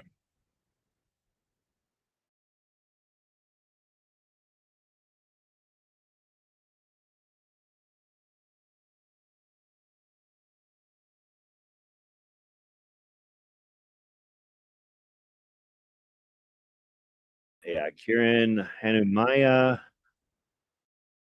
Chris Twiggs, Carl Wallace,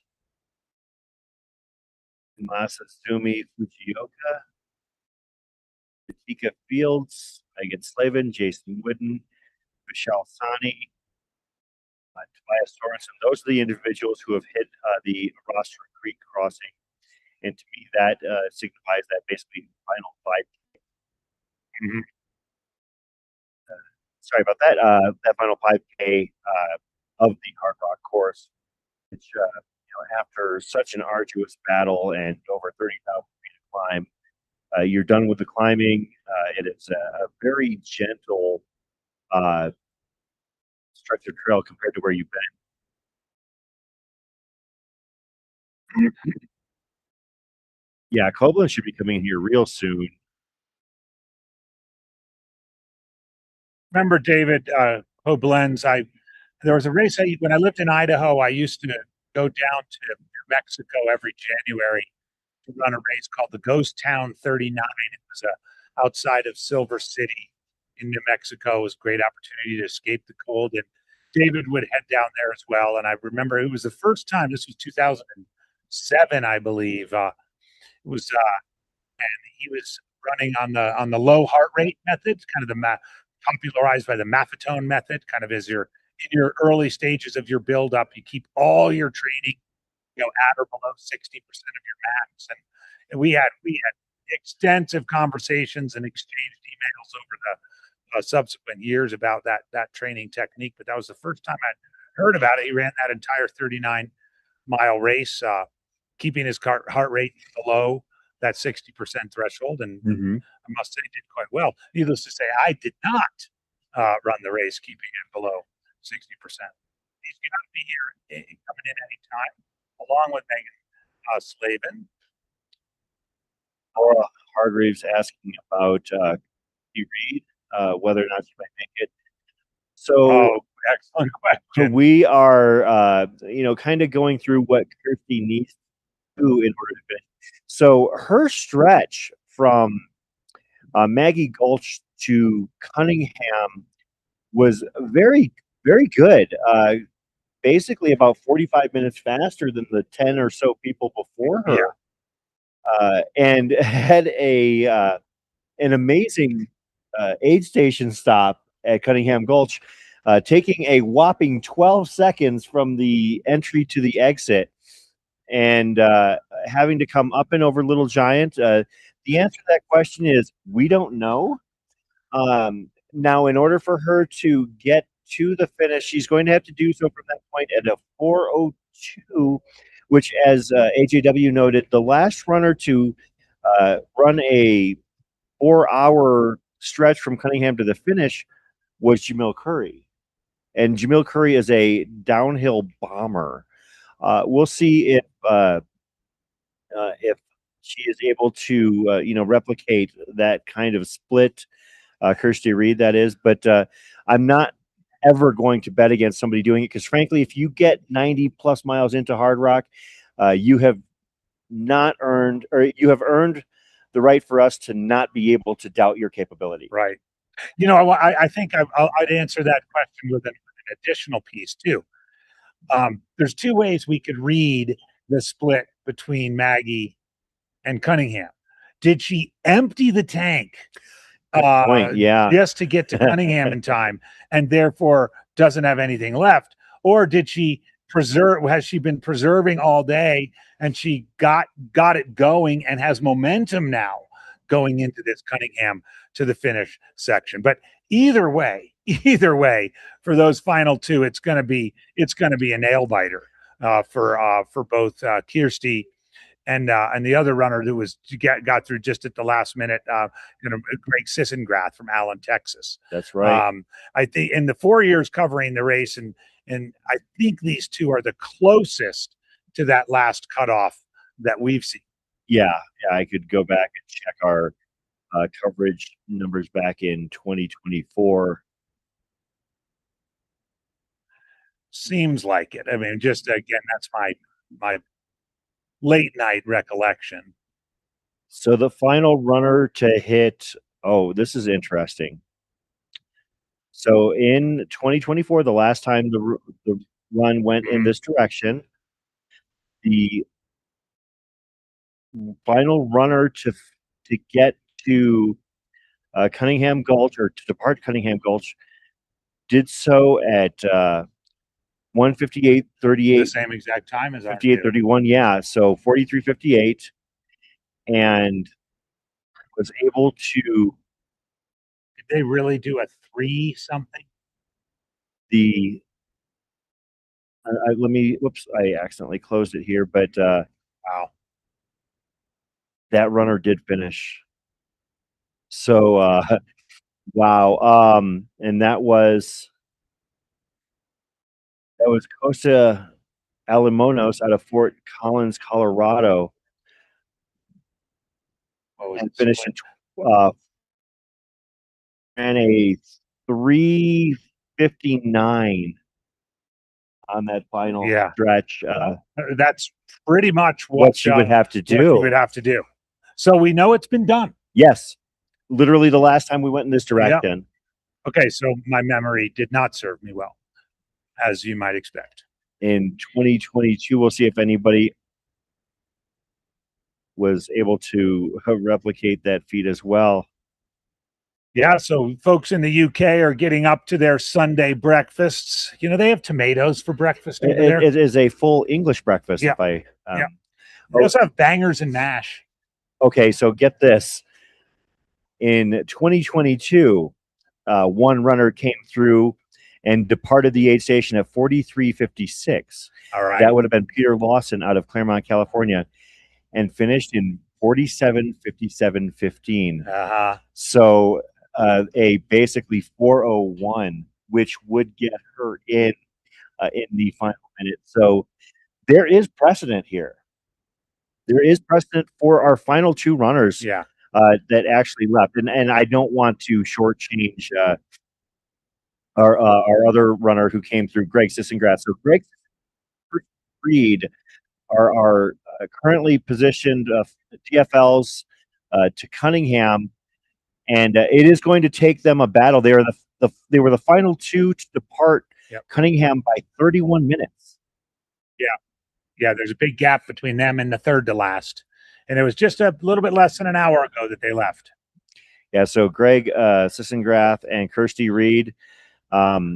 Is it possible? Absolutely. And not only is it possible, it's been done. Yeah.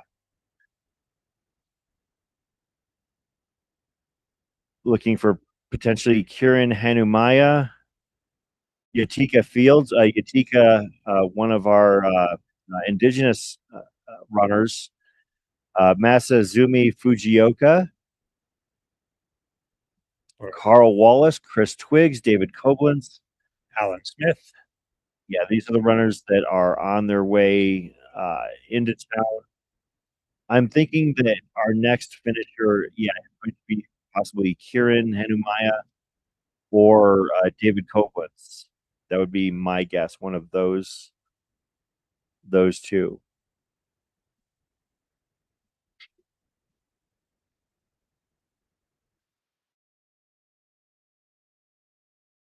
But yeah, it sounds like we are AJW. We're being gifted some nail biting fuel We are, here. yeah. So it is going to come down to the wire here as we are coming up on 3 a.m. local time, meaning the runners still on course have about 3 hours and 3 minutes to make their way to Kiss This Rock. And of course, the tricky thing about this direction too is, I mean, there's nothing. We're going to look at the trackers, but there's no intermediate stop. There's no other mat. There's no. Nope. It's dark. We don't have cameras out there. We'll get a camera out eventually towards Arastra Creek, but not this early or late, depending on your point of view. In the chat asking, do runners have similar post-race routines for someone ending a race at 3 a.m. after running for 44 hours? How long till somebody actually gets to put their head in a pillow? Now, I know your time was not 44 hours, but it was darn near close to 42 the last time you ran Hardrock AJW. How long afterwards were you awake? And how long, or how long was it before you got to actually go down for a bit of a nap? Every time I finish 100, even now as I'm older, I just have the gift of the gab afterwards. I just sit there, sitting in this gym. I came in. They did post-race pictures back then. They don't do them anymore. They had a little place over there where Howie pulled in and did a post-race picture and did that and came in here. I think I yapped for about 90 minutes just talking to people and how terrible it was and how I'll never do it again. And, eventually right around, I finished a little bit before 2 a.m. I think we were camping over at the free camping area. And I eventually crawled into the tent, like right around, probably around 7, so that once I'd been yapping for a long time, then it was golden hour and I wasn't going to leave in the middle of golden hour. Sure. So I just sat around and cheered people in, talked, and then went over about 7, slept for a couple hours and then came for the awards. They did the awards in the gym back then. Now they've grown so big, they do them outside. But I mean, everybody's different. Some people are like, they just can't wait to go to bed. Oh yeah. But I'm not that way. But obviously, I think it's a little bit different. To that point, Blake, I think it's a little bit different for everybody. I've never run anything that took as long as Hardrock, or I've never been. My limit in ultras at this point has been the 30-hour variety. And in my personal situation, I'm typically asleep within, I don't know, 3 to 5 minutes after getting into the car. So however long it takes me. Yeah. I do remember at my first 100-mile trail finish, basically sitting long enough for me to get my finisher award, my DFL award. It did take me several minutes to walk the 100 or so feet to the car because I was completely shot. But once I got in the car, I do not remember anything after basically the first block or two because I was completely gassed. Hey, Zach, is this just water? Neither do we, but we got thirsty. I've been drinking it. Shout out to Morton I'm not dead yet. For these bottles here at the announcer's desk. We Yeah. got to the point where we just got Let's thirsty. start drinking them. Like, we hope it's just normal water. Well, it tastes excellent. Outstanding. 45 hours, Chris, 3 a.m. Chris Warden, Andy Jones Wilkins in the studio here at the gym in Silverton. Expecting Kieran Hanumaya, David Koblin, Yatika Fields, Masazumi Fujioka, Jason Wooden, Carl Wallace, Chris Twiggs. Although we might see Twiggs or Wallace sooner rather than later because it's been a while since their trackers pinged. As well as Megan Slavin, whose tracker last pinged 17 minutes ago, but after speaking with her crew, it's like she is not moving too quickly. But we will see. Yeah, as long as, you know, I mean, I'm trying to think of, as long as you have finished the Little Giant climb, it should be fun. Mm-hmm. Because at this point, if you have made it up to the summit of Little Giant, you've got about 7 miles to go, 3 hours to do it, and a whole lot of downhill along the way. Here's some cheering and the photographer getting into place again for our first finisher of the 45th hour. That's all right, Kieran. 50 years old. Redmond, Washington. Let's see, right on the lips. Right on the lips. Zach, our director, is joining us for some 2-day-old Morton water. Big hug from race director Dale Garland. Kieran Hanumaya. These bottles are actually fantastic. They flow really well. Yeah. So shout out to Morton for keeping us hydrated here. Another They do finisher of that Wyoming range 100 miler back in 2024, Run Rabbit in 2023. You're noticing a pattern here, viewers. Barkley Fall Classic, Bighorn, Dayton, Wyoming. Sadly, no longer a qualifier, but it'll be back. Stone by UTMB. And a batch of East Coast stuff in Arkansas, Tennessee. Thunder Rock was a great 100 for a few years in the Chattanooga area, a great trail running area. West Chattanooga, Tennessee. That was Kieran Hanumaya, our 78th finisher. Sorry, 76th finisher.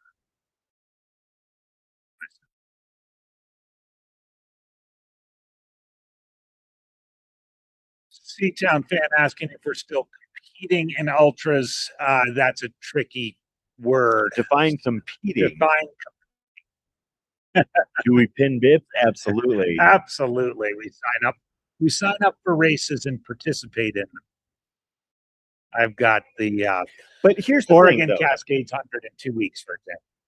You had a competitive era. I did not. I was never a competitive runner. I'm surrounded by them. I am sitting with one to my right. I'm looking at one directly as well. Because if you ask him just you can ask Zach about the time that he finished ahead of Courtney. He'll tell you all about it. But you know what? That's one more than a lot of people. I don't quite have it finished in front of Courtney's story, but I do have it finished in front of Jared Campbell's. And Jared Campbell's a three-time Barkley finisher, and that's good enough for me. We're getting a little information, I think, from one of Yatika Fields' relatives, indigenous runner. She's running with two pacers at separate intervals, Veronica Palma and Yulisa Fuentes, representing Mexico and the Raraburi community of the Tarahumara. Yeah, Michael Miller, I believe, helped facilitate that because he does a lot of work with the Tarahumara. We got some clapping in the back. That is for Kieran, Kieran entering the gym. He has a large crew. Yeah, absolutely. So, we were talking about Yatika Fields and his pacers. Yeah, has a pair of Tarahumara runners pacing him here at Hardrock this year.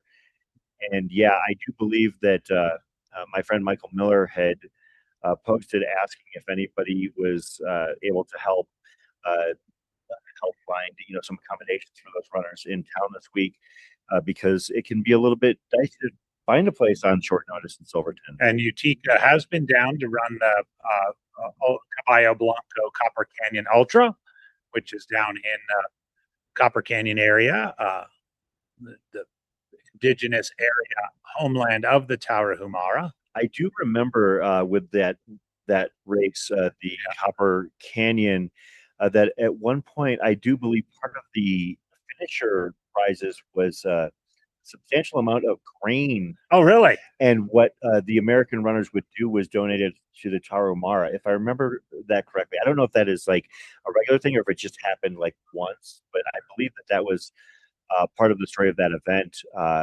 And that event is tied into the story of Micah True and his experiences with the Tarahumara. If you're not familiar with Micah True, you can find the film Run Free, the story of Caballo Blanco, and just read about the guy. Truly fascinating character.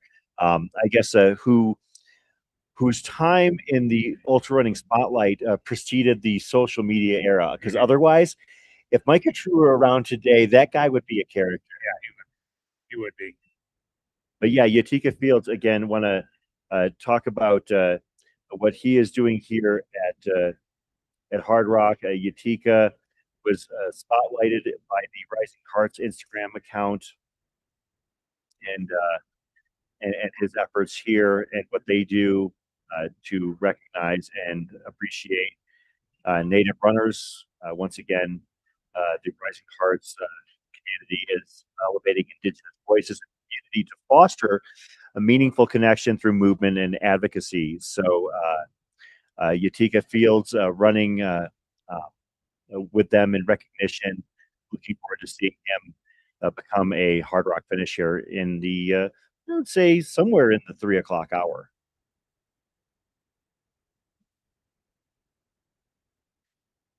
Trying to analyze the tracker movement. Doesn't look like Kirsty Reed's tracker has moved in the last hour. So hopefully that's wrong.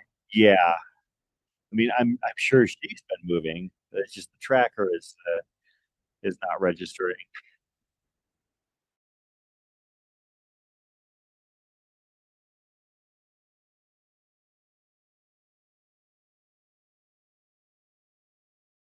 You can see the one, the only Howie Stern out there.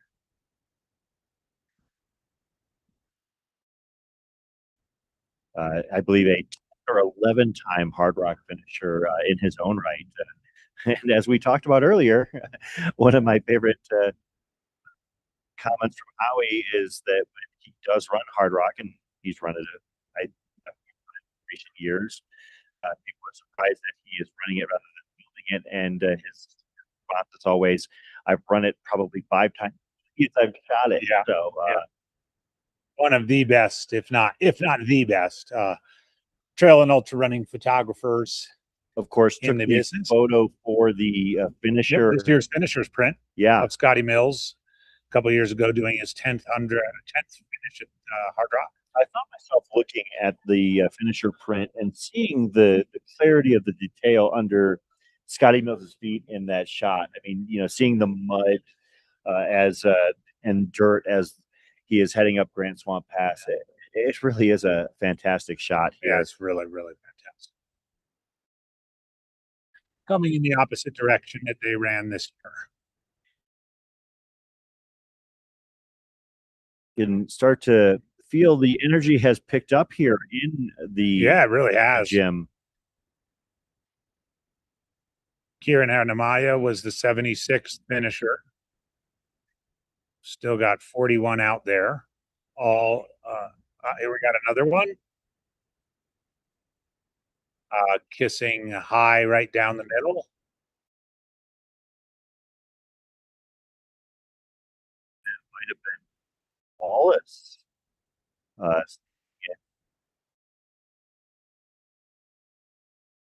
Coming up, that's trip number 13. That's David Copeland. Yeah, David Copeland. Yeah, that's David Copeland. His 14th finish. Former chair of the board of Hardrock.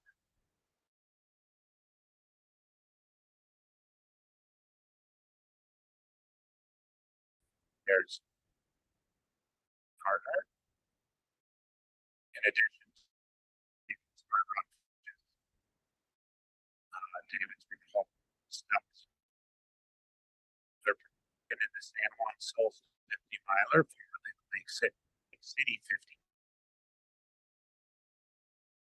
as well as the Jemez Mountain 50K in Los Alamos, where he's from. Jemez is definitely on the to-do list. Oh, it's a great one. I've heard tons of great things about that event. Did run rabbit.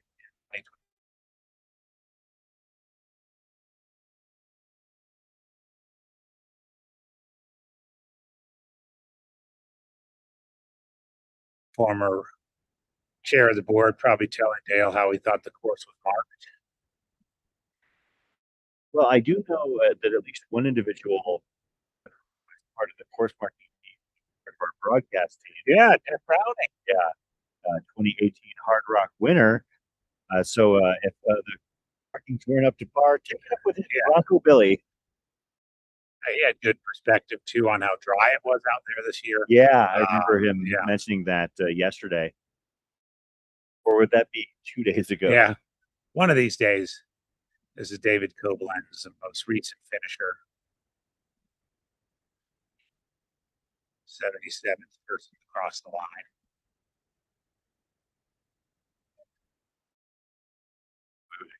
Perhaps Carl Wallace, bib number 220. And they use Carl in quotation marks, and I'm not sure that's about, but we'll see what we can find out about her. How's the Carl spelled? C-A-R-L. Or her quotes. Okay. Probably not going to find it on ultrasign of it. Oh, let's see. Bib number 220. Carolyn Wallace is bib number 220. That would make sense. A fun version of abbreviating. Yeah, Carolyn.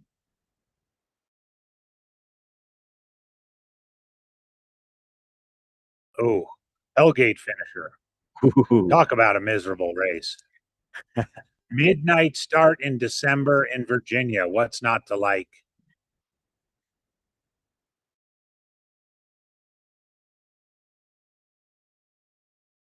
I know some of my Virginia friends might be waking up, probably not yet.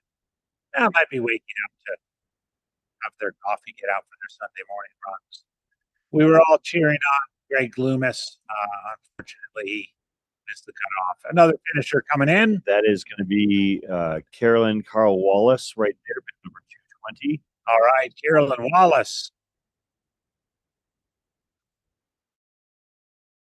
As I mentioned, has a Hellgate Hug 120, a High Lonesome Jewel Tarawera over in New Zealand, Hardrock back in 2023. An hour finisher, 47.17. So significant improvement over that, as well as 43, 45, 30, as well as becoming a true Hardrock. Yeah, true Hardrocker now. You don't have to enter the lottery ever. Some for the other people. I wonder how many people to say, okay, well, I got my 2 finishes, I got my each direction true hard rocker, but then come lottery time the next time around, I want another bite at the apple. 4:05. Carolyn got Cunningham to the finish in 4:05. Not bad. It's actually very good. Kind of keeping track on that because we know both of our DFLs need to do it in 4:02. Yes. So just to know it can be done is good enough. Carolyn Wallace. Yeah, with these Loveland, Ohio. Oh, there we go. you're using the spot tracker, you're going to have some heart palpitations because of the lack of pinging activity in relation to the snail moving. The snail is the cutoff pace, and it's making me nervous. I think we just blame smoke in the air. The pingers. I think the pingers. I think the tortoise. The tortoise doesn't have to worry about the smoke in the air, but the pingers. Yeah, I mean, for instance, it's saying that Dan Ryan is behind that cutoff, but Dan Ryan has also completed the ascent up Little Giant, so I feel comfortable about his chances. That snail is getting a little bit aggressive. Maybe picking up. Maybe it's picking up the pace heading down. Come on, that snail. descent. Oh, that's right. It's a snail, not a turtle. Yeah. Okay. And I would expect Utica Fields, Masasumi Fujioka, and Chris Twiggs to be our next few finishers. Let me check in with some of my back channels and see how Dan was doing.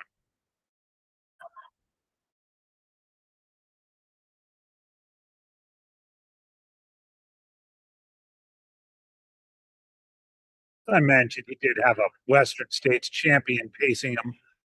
Abby Hall was out there with him, so there's that. Berlin Wallace, our 78th finisher. So we're down to an even 40. It's still amazing. It's still amazing. We have 48 people still out there, and there's 2 hours and 44 minutes left. Oh yeah.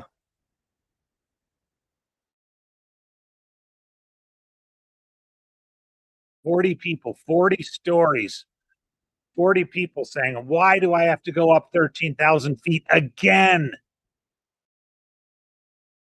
You know, we could just take the road. Just take the road around. Run down Cunningham, turn left, and roll into town." It looks like that on the very edge of your screen could be Katarina Hartmut, which, if so, is a two-time back-to-back third place finish here. Could be. Actually, the last 2 years finishing. Pretty cool. Still awaiting the arrival of Megan Slavin. You did mention that she's having a bit of a time out there. I might have to check in with her Yeah, crew behind me. she's about 10 minutes away from the 5-hour mark.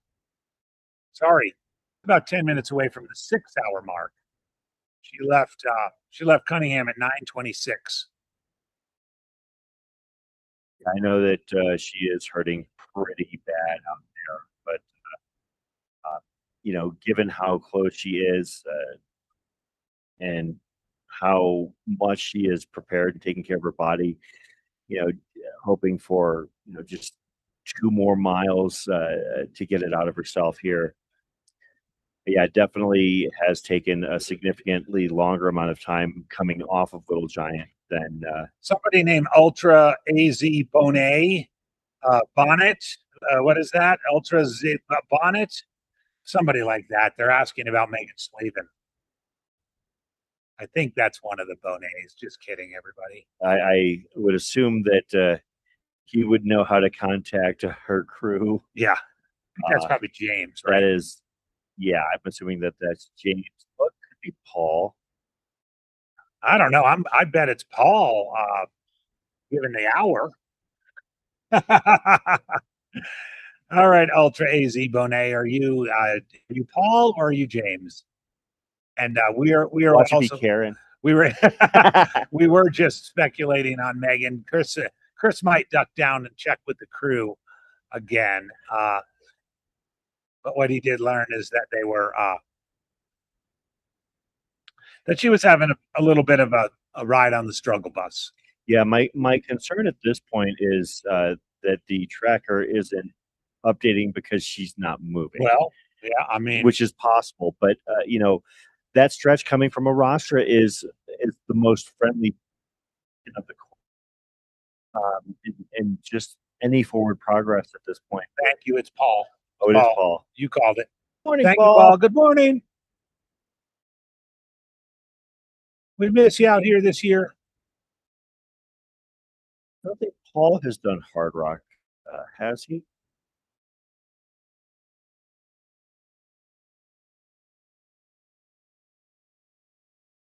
I know he has crewed and been around Hard Rock multiple times. I believe that he has crewed and paced Pam Reed out here in the past. Yep. And of course, James. And James. Well, I don't know if James wanted him on his crew. But no. Yeah, I don't think. Yeah, but I don't know if Paul's actually run Hard Rock himself. Average finisher percentage rate, Laura, it has gone up. It's really interesting. It looks like we're getting ready for another finisher. I think that is Katarina Hardrock. Yeah, that is Katarina in the lower right. Getting a better look at. She's got a all here cheering in the next finisher. One of the best women runners in the world. Oh yeah. And coming in right here, are we thinking? Is it Yatika Fields from Tulsa? I think so. We'll see if we can get. We're also looking for Masazumi Fujioka. Yeah, I'm almost positive that's Yatika. Let me check. Yatika Fields. I know Yatika Fields has been lots of cheering in the chat for Yatika from Oklahoma. Had a couple of pictures from the Terra Humara. Has a Mont Blanc finish to his name. Yep, that's Yatika, bib number 136. There we go. Western States, 2022. Uray 100 miler. Yatika, indigenous runner. Running Uray 100 gives you automatic street cred. Oh my gosh, yeah. I don't know if you only had one race on your ultra sign up. I mean, obviously you can't only have one race if you have like Western States or Hard Rock. You've got to run qualifiers like that. I don't think Uray has a qualifier standard, but like if you only had one race, it was Uray on your ultra sign up, automatic street cred, even if that's your only result. Yeah. VT Rider 82, thank you for the love of the podcast. Crack a brew with AJW. I'm taking a break this month because I'm doing something every weekend related to running, and but I'll be back at it in August. Thank you. Do we have a brew cracked? Got one just about ready. I don't think I could handle one at this point. I'm still steadily mainlining coffee. Paul is mentioning, and I should have remembered this. He worked the Telluride aid station for many years. There's an Arizona contingent that did Telluride for years and years and years. So I should have remembered that. Again, we're seeing Yatika Fields, our most recent finisher. A great running community in Tulsa. I know a couple of people in the Arizona running community are recently came from Tulsa. Alicia Judy, who is running high next week. Ran a few miles with Alicia at before she dropped my butt. Alicia also already making plans to be pacing next June in Auburn. So, yes, for Margaret DeHess. Yeah, nice. But another one, Clint Green, the crazy creator of the run that we don't name in Phoenix in July. He's going to be out there as part of that. I don't know. I believe he actually went back to Tulsa, but he knows that he's always got an invite to hang out in the rotor tent every year. So Masazumi Fujioka, we would expect to see here shortly. I mean, you don't have to say the name of it to just think of the concept of choosing the hottest day of the year, more or less, the statistically hottest day of the year in Phoenix. Mapping out a 1 mile loop with no shade on a trail and scheduling the start of the event for 2 p.m.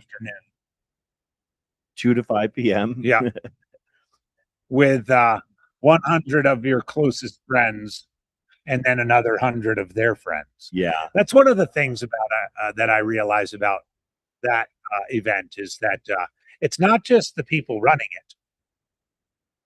True. It's the people also not running it. Absolutely. You can see this is going to be Suzumi Fujioka. Suzumi Fujioka. Previously finished last year in the other direction, 38:03.17. Right on the lip.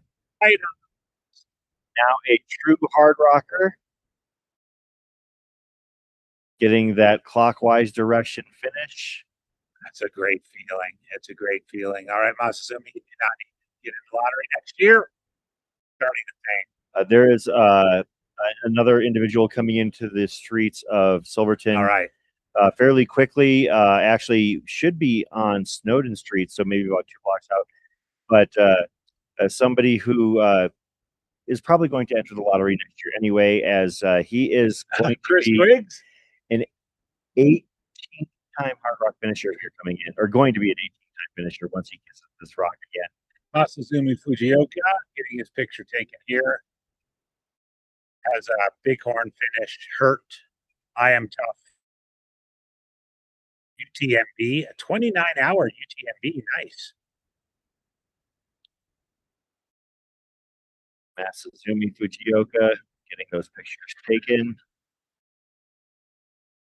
The OG North Face Challenge back in the day in San Francisco.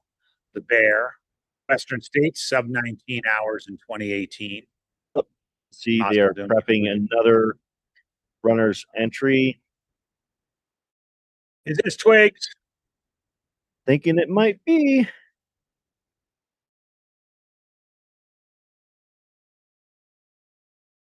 Chris Twiggs from Fernandina Beach, Florida, with the mouth agape. On his knee for his annual trip around the San Juans. I'm reading his lips. He did say, "Oh my God." 18-time finisher of the Hardrock 100 endurance run, Chris Twiggs, host of the Hardrock podcast alongside Dan Ryan. And can make a belt out of buckles at this point. Yeah. A coach with the late Jeff Galloway's coaching company. So 18th Hard Rock finish. Just to give you a little perspective on that, about how much this race means to him. He has 33 results in ultra sign up. 33 results in ultra sign up. 18 of them are at Hard Rock. That's wild. Not a joke. 55 years old, Fernandina Beach, Florida. That is a little bit of a hack. He has a cabin over on the other side of Red Mountain Pass on the hill down to Uray. He comes out starting late May, early June every year. Leads hikes on the course. Yeah, because when you first the idea that somebody has 18 finishes at Hard Rock, despite living in Florida, it makes you think, how many times are they running over that bridge to Clearwater? Yeah. How many times are they, or how many parking garages are they, hitting on a regular basis? But give you a little sense. His history here goes back to 2005. Okay. Right when he ran a 49, the next year a 44.54, the next year 42.22. You're starting to see the theme. The next year 42.04. So he was in that 42 range. He skipped a beat and had 38.36 in 2009, 35.58 in 2010. Kind of peaked there. Yeah. Went to 43 hours in 2011, 43 in 2012, 40 in 2013, 43 in 2014, 45 in 2015. Then the rules, 41 in 2016, 41 in 2017, 41 in 2018. You get it. Then the rules changed. He had to run Uray in 19, which he did in 48, 49.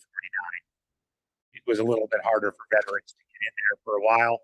Got back into the 45 in 21, a 38 in 22. Had to skip in 23. Got in last year. Got in 24, skipped 25. and this year back again in 26. Chris Twiggs, Fernandina Beach, Florida. That was fun. I think that one of the most amazing things about longevity in relation to Hardrock is that with those 18 finishes, no DNFs. No DNFs. Yeah. Truly an amazing track record there. And Yeah, if you look at and you mentioning that no other results. no, I mean, honestly, he had not pinned on a bib between Hardrocks several times. yeah. So if you look at his stretch between 2008 and 2012, no other events, just Hardrock every year. Yeah. Even from 2005 to 2012, only one other event outside of a Hardrock run. Now, I mentioned that he's a coach with the Galloway Coaching Company. He does run marathons. Okay. They're not going to show up in ultra sign up, but he does run road marathons. I think he's got a streak of something like 22 in a row at the Disney Marathon or something crazy like that. Other marathons where he goes and, to Tokyo or wherever. So he does do a fair bit, but really his training is about 10 months of running on the flat roads of Florida and 2 months of training for this. Repeat year after year. So you can tell from looking at his results and hearing that he is a marathoner with history. Duck down real quick and say hi. Sure. That Chris Twiggs just picks what races he wants to run and just repeats them over and over and over again.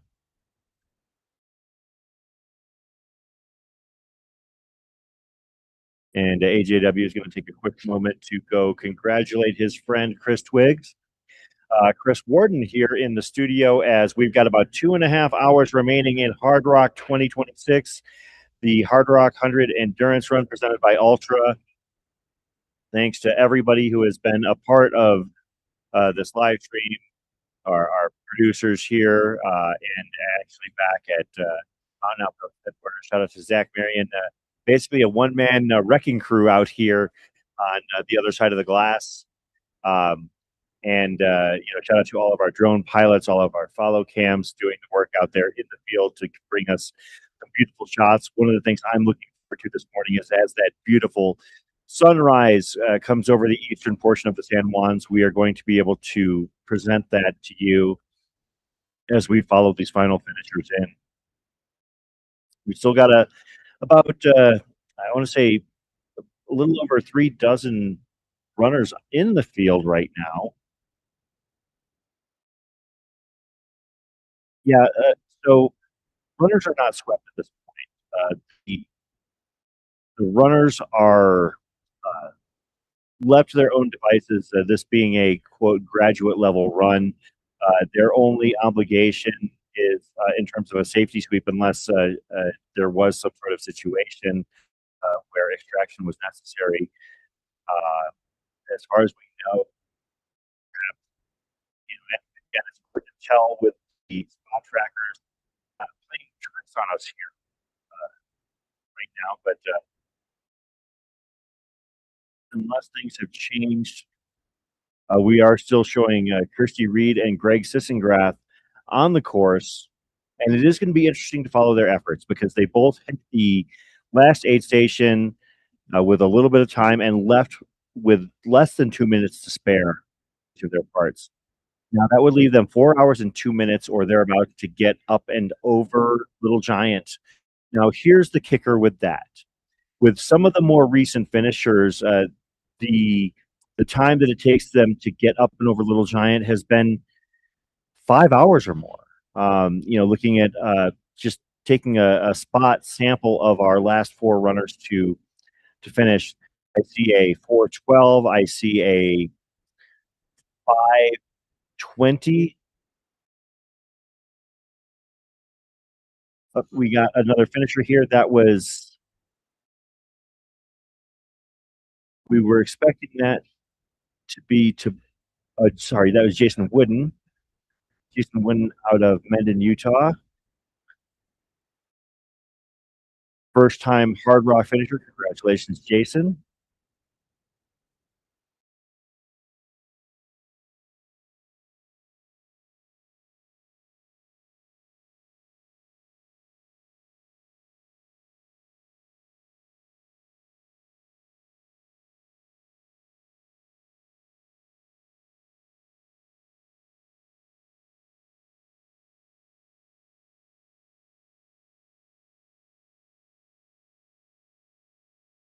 Jason Wooden. Previous big time mountain runs include Bighorn last year, the Bear a couple years ago, Plain in 2023. Just run here in the San Juan Solstice 50 miler back in 2021. I ran Moab 240. Wasatch has an excellent running resume. Tushers 100 is an absolutely brutal course. A Bryce Canyon 50 miler, several results there, and now a first time Hardrock finisher. Congratulations. But we're talking about these back of the Packers, the two that we are hopefully going to see come in this morning, Greg Sissengrath, Christy Reed. These most recent finishers are taking 45 or 30, even in some cases 5 hours to get from their Cunningham departure to the finish. But in the last two cycles where the run has gone clockwise, have come in 4 hours, 4:01, 4:02, which is exactly what both Greg and Kirsty would need to do in order to get to the finish in time. So while it does look like a daunting thing at this point, if you've made it 90 miles on the Hardrock course and you've made all the cutoffs, I have no right to know your capabilities, and neither does anybody else. So Greg and Kirsty, we look forward to seeing you get here now in your blue routes.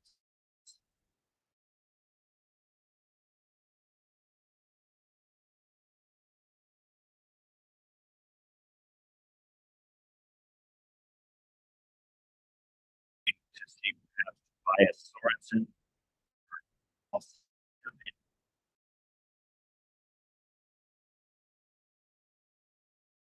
Both those guys going to come in under the 46-hour mark. David Henry probably not going to come in under that, but could be our first 46-hour mark or 46-hour finisher. I did have a nice visit with now 18-time finisher Chris Twiggs real quick. Quick report from him. He took a pretty bad spill descending off Kroger's. You might have remembered seeing he had a big bandage on his knee. He got it patched up once at Governor, again at Uray, Meister, multi-time Hardrock finisher, was doing medical down there, fixed it up. He said his race was everything he wanted it more. And that definitely on day two, and I think we're probably going to hear a lot about this in subsequent reports, definitely on day two, the smoke was a challenge. Another finisher coming in. This looks like Tobias Sorensen out of Park City, Utah, bib number 212. Ooh, let's check his split. That might have been quick.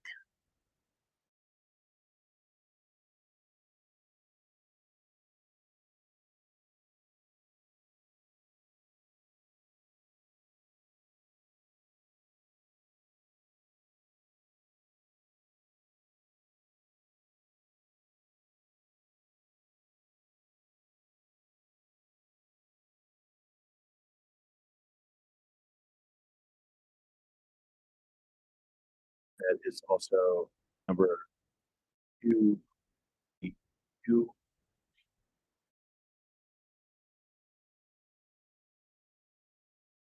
Yeah, I would have come the 200 bibs. Actually, that was Tobias Sorensen as well as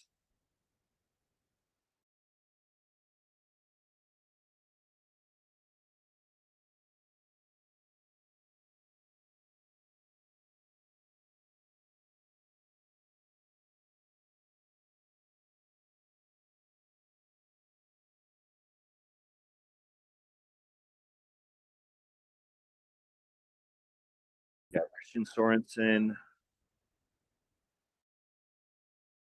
And Alan Smith, maybe?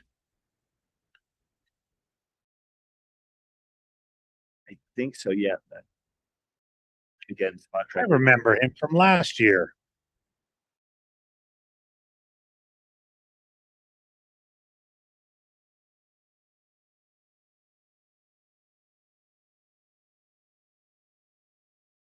Yeah, that's Alan Smith right there. His spot tracker didn't ping in 5 hours.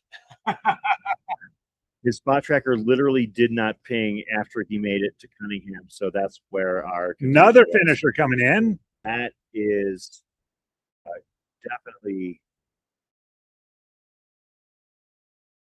going to be Vishal Sani. 35, 36. Vishal Sani out of Los Angeles, California, finishing here. Yeah, as people noted, that is Katarina Hartmut, your back-to-back third place finisher in the women's Hardrock the last 2 years. So, one of the great mountain runners, the woman mountain ultra runners in the world. In the world. Yeah. She's got a kind of a cute little doll there. Cookie Monster. Oh, it's Cookie Monster.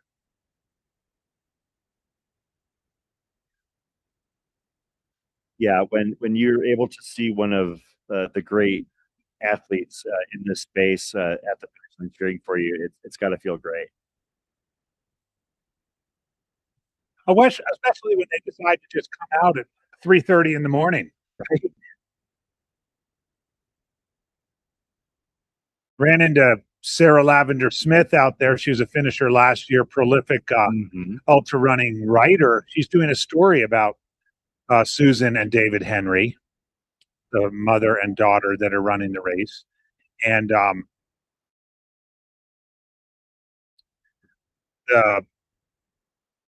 that looks like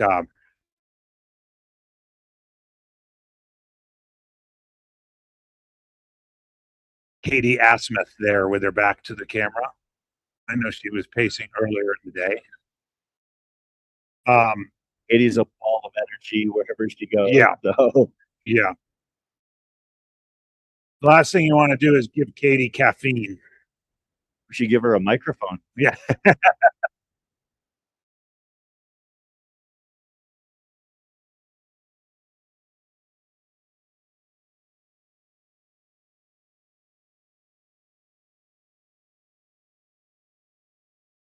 But Susan and David, their strategy was to run together until Uray when they got pacers. So when we saw that they separated at Uray for no other reason than that, now they have pacers now.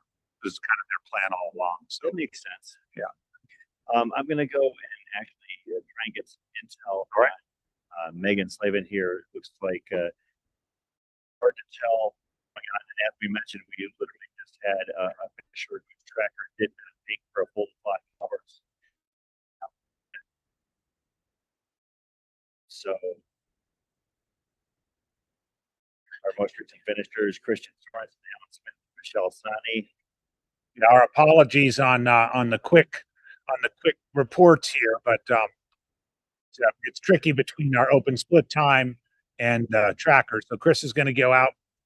I'll hold down the fort here for a bit. Track who's coming in next. Got a small little.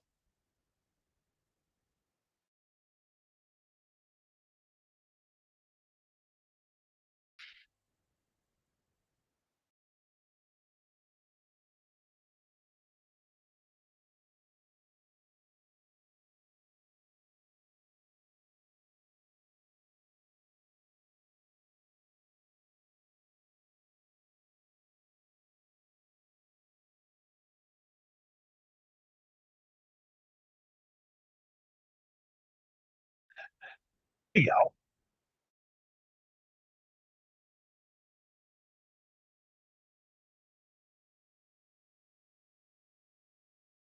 All right, we're going to get settled in here the next couple of hours, 2 hours and 15 minutes remaining.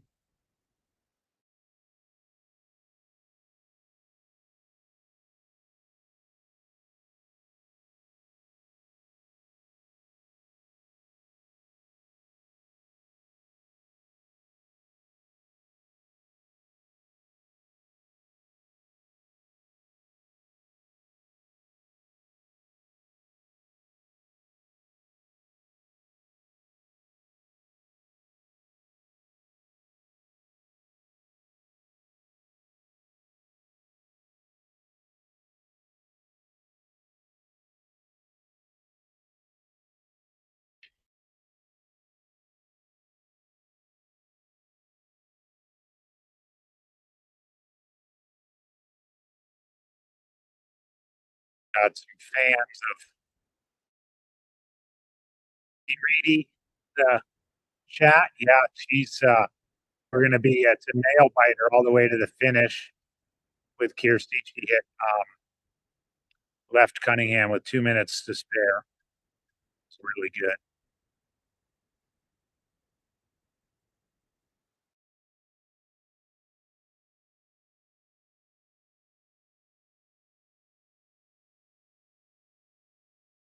Looks like we've got another finisher on the way in.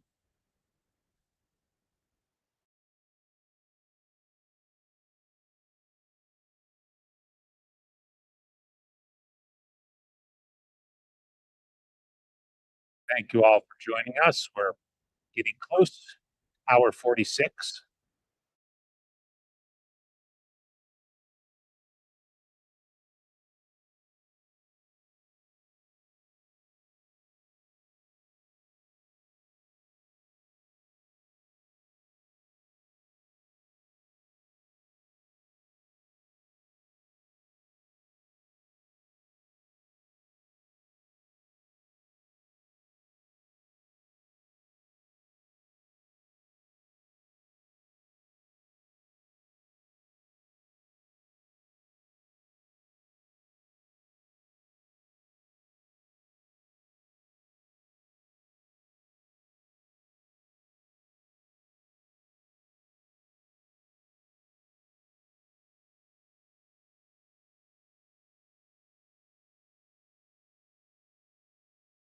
The next group we have out there, addition to Megan Slavin, is Chad Piala, Ted Romero, Yukiro Hidaka, and David Henry.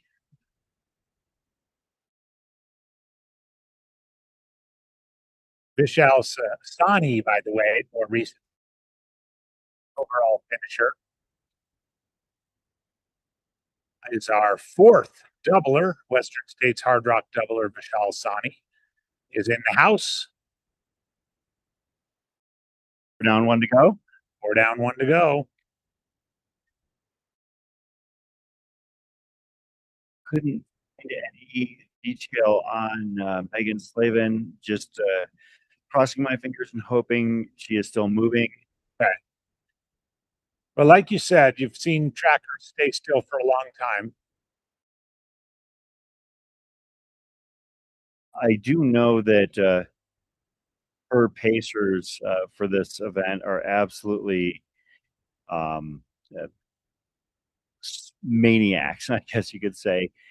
In a good way? Yeah, in the best way imaginable. All right.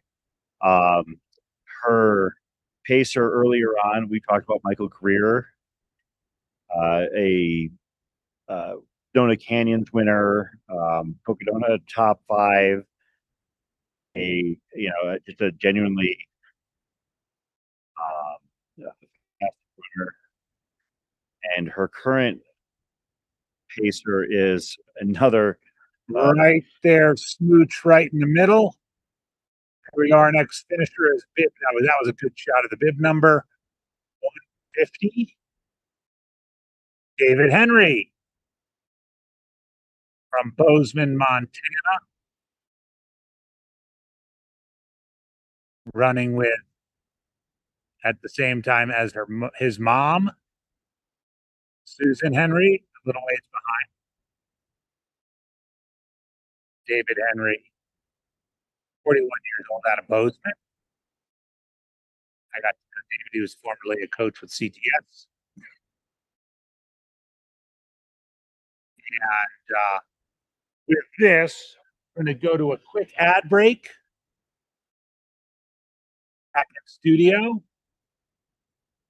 and we'll be right back.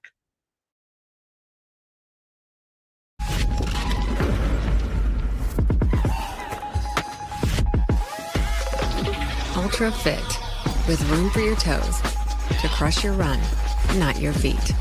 Ultra, stay out there. When When Finnish engineer and orienteer Thomas Volonen invented the mass production method for the liquid-filled field compass in 1936, Suunto was born.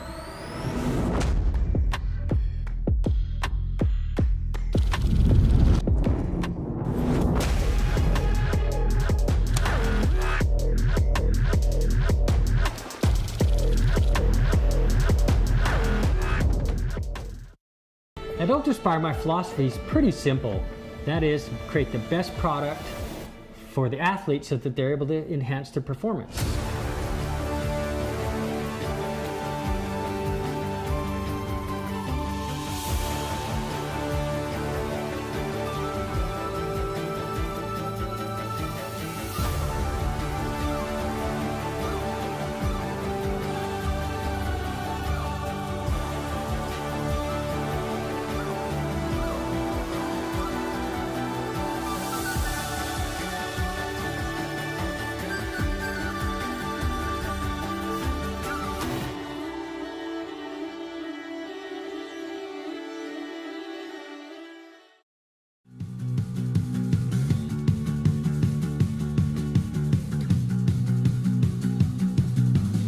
You wore your vintage coat like it was armor,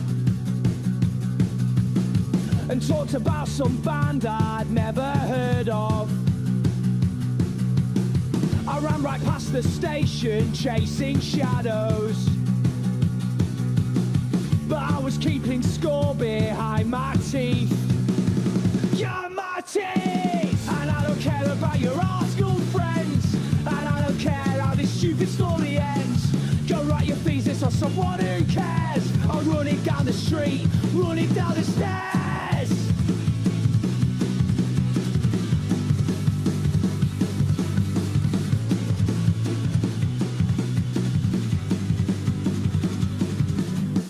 You thought you had me figured out, but I'm just running on my own.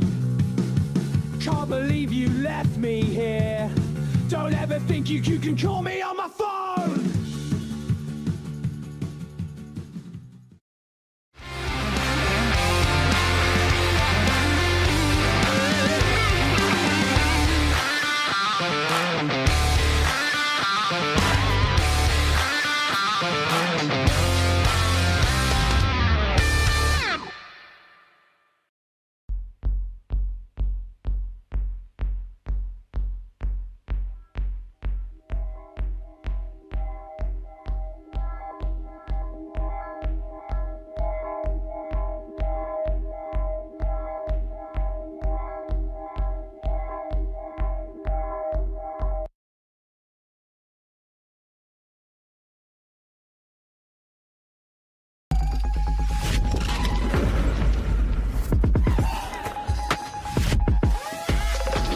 Ultra Fit, with room for your toes to crush your run, not your feet. Ultra, stay out there. When Finnish engineer and orienteer Thomas Volonen invented the mass production method for the liquid-filled field compass in 1936, Suunto was born.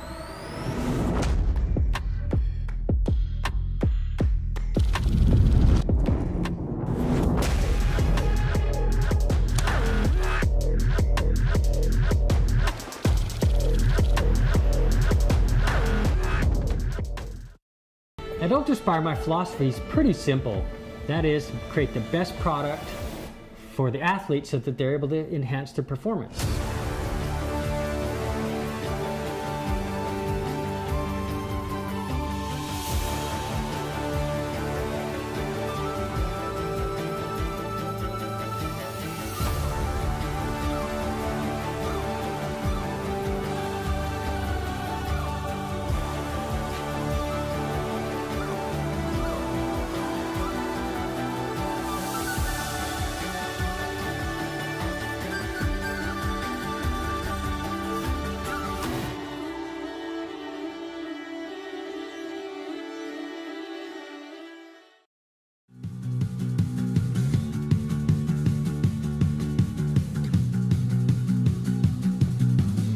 You wore your vintage coat like it was armor,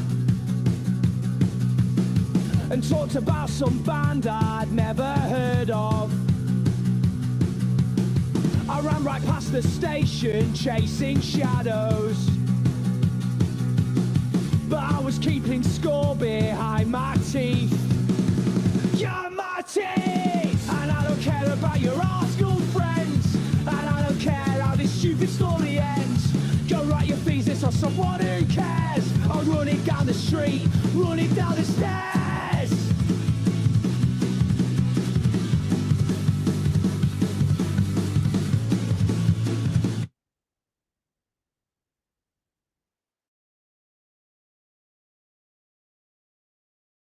We are back. We are back live here in Silverton, Colorado. The Hardrock 100 Endurance Run presented by Ultra. Chris Warden. Andy Jones Wilkins. Chris, we are just about at 46 hours. This is what I would like to christen Mongo time. Yeah, Mongo time indeed, after our friend Mr. Andrulis, who I just ran into for the first time this weekend. Oh, fantastic. So he said that his phone has been blowing up because we've been talking about him on a regular basis. And I told him, I said, because we like talking about you, Mongo. So Robert Andrulis, the reason why I call this Mongo time is that Mongo is a 10-time finisher of Hardrock. And his fastest time here at Hardrock, I believe, is 46 hours and 1 minute. That's fastest, by the way. Yes. And so Robert Andrulis is, if you're looking for somebody who has a mastery of finishing Hardrock and, as he likes to say, getting his money's worth, that's your guy.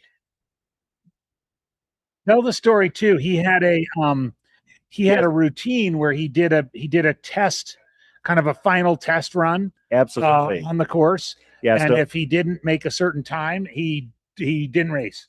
So this is actually something that anybody who feels that they are a back of the pack or that is going to run Hardrock should hear.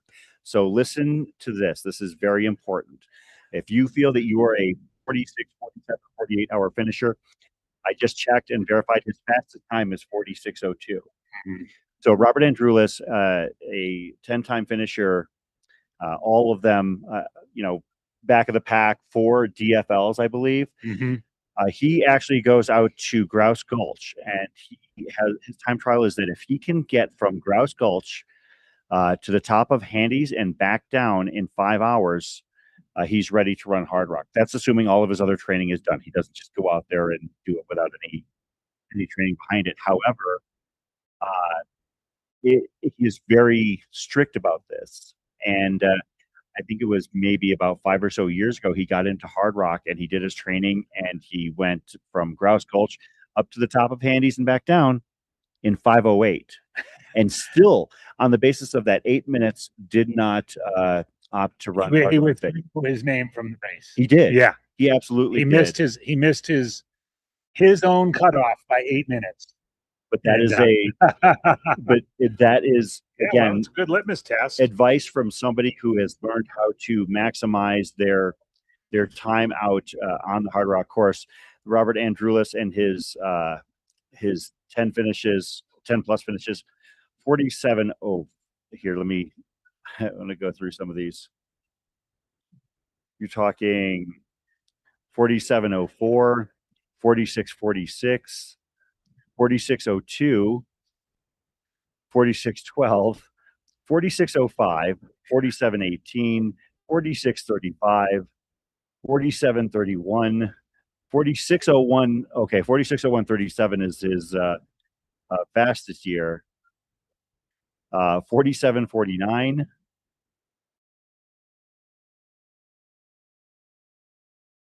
Yeah, so that's 10 finishes at Hardrock, all between 46 and 48 hours. Now, people might be wondering too a little bit more of the detail of that actual run. Yeah. From Grouse Gulch to the top of Handy's and back.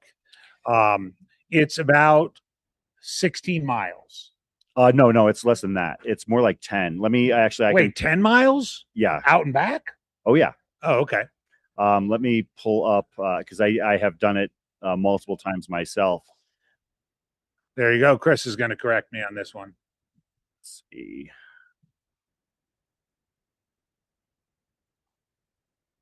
So it's 9.85 miles There you round go. trip with 4,452 feet of elevation gain. And you're starting at 10,000 feet. Right. So you basically head up to American Basin, head down a little bit, and then back up. And then, you do it in reverse. So that is his time trial and a tried, tested, and true way for a 10-time finisher who it was not what you would call a fast runner, a guy who just knows how to approach this course and do exactly what it takes to finish 10 times. Yeah. Very good. Laura Graves, we're talking about the Handy's Peak, which is the 14er on this course. It's just over 14,000 feet. I want to say about 14,012 or 14,015, something like that.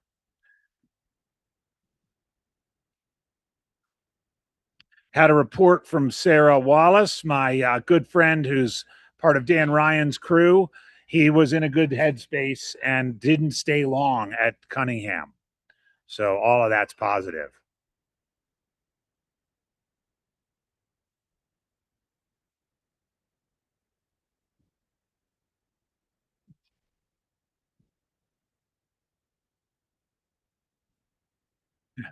Imagine what it's doing to the runners.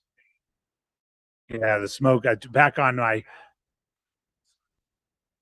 Yeah, yep, for sure. Wow. Looking like maybe our next finisher here could be Yuichiro Hidaka or Michael Linscott, Ed Romero, Daniel Benamu, Scott Tomchik, Max Boning, Dmitry Kornev, Jackie Frisch, Dimo Sokolovsky, Derek Call, Megan Cogswell, Hideo Takuma, Travis McWhorter, Megan Slavin. So I did get a little bit of an update of Meg Slavin. Her husband is going to be waiting for her right at the edge of town. All right. She is walking with very sore feet. I can't even imagine. And Megan is a very strong runner. Her pacer right now is Isaiah Ford, who was the top American at Mozart 119 by UTMB last year. Finished, I believe, 7th overall. Very strong runner himself. Yeah. He's still out there.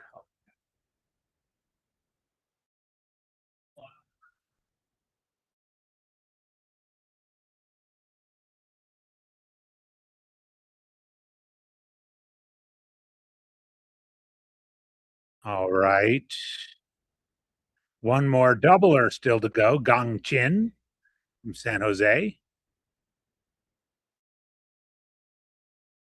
We are just under 2 hours remaining. Oh, there we go. We're in the golden 2 hours. It's Hardrock. We have at Cocodona, we have the golden morning. We're not going to call it the golden 2 hours, but it can be a stretch.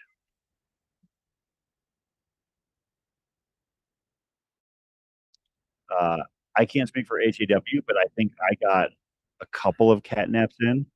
Oh, for sleep. Thank you, John M1118. I was working on sleep, but those Diamondbacks are doing a number on the Dodgers. They've scored 18 runs in 2 games against it. The most number of runs the Dodgers have given up in a 2-game stretch in over a year. So I was a little bit preoccupied with that. I think I slept about 90 minutes.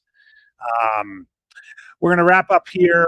I'm going to go for a run, and then I'm going to go down to my son's house in Durango and probably sleep until 1 o'clock when the Diamondbacks game starts. I'm debating whether or not I have the strength to attend the graduation ceremony. I would like to be out there, obviously, and support all those runners who made it through an amazing Hardrock 100.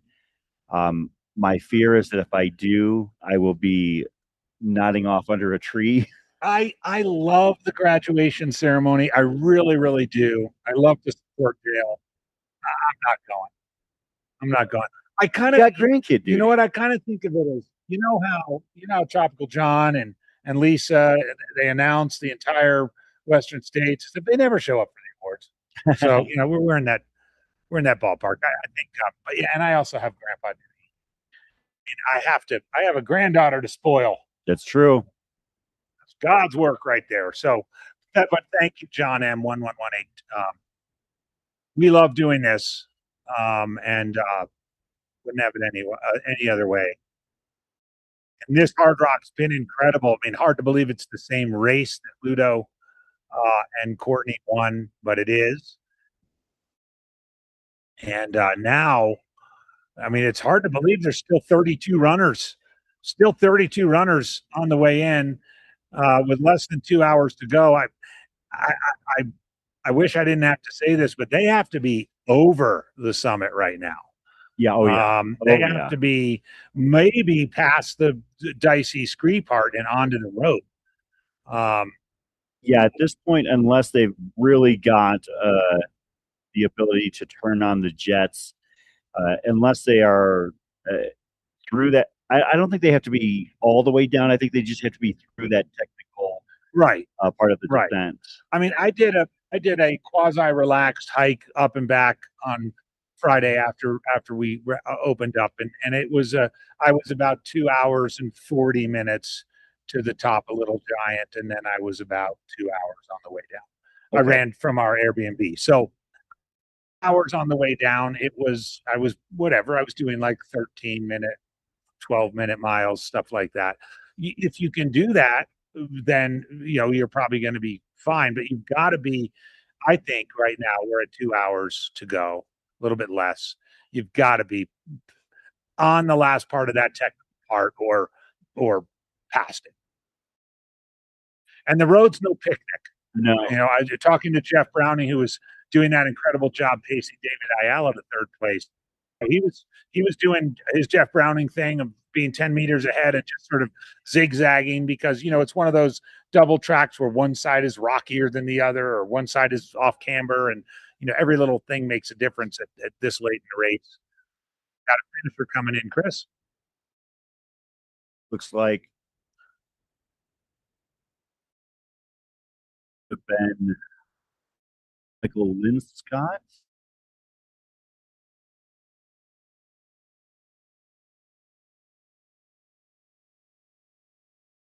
Michael Linscott is 161. They're saying it was 16. Okay. Chad Piala. Chad Piala, Golden, Colorado. Nice Chad Piala team. I feel like we covered him before, and we covered him last year. Yeah, and the year before, as this is his 1, 2, 3, 5. His 6th straight year running Hardrock. He knew it was quite familiar. There you go. Of course, we hadn't mentioned Chad yet this year, but yeah, his previous Hardrock finishes finished in 2009, 12, 13, 14, 15, 17, 18, 21, 22, 23, 24, and 25. Chad Piala. Look at those 2009 results. Delete that. Very good. Outstanding work by Chad. And Chad Piala, another runner whose tracker didn't ping after he left Cunningham. But yeah, this is his 13th Hardrock finish. Congratulations to Chad.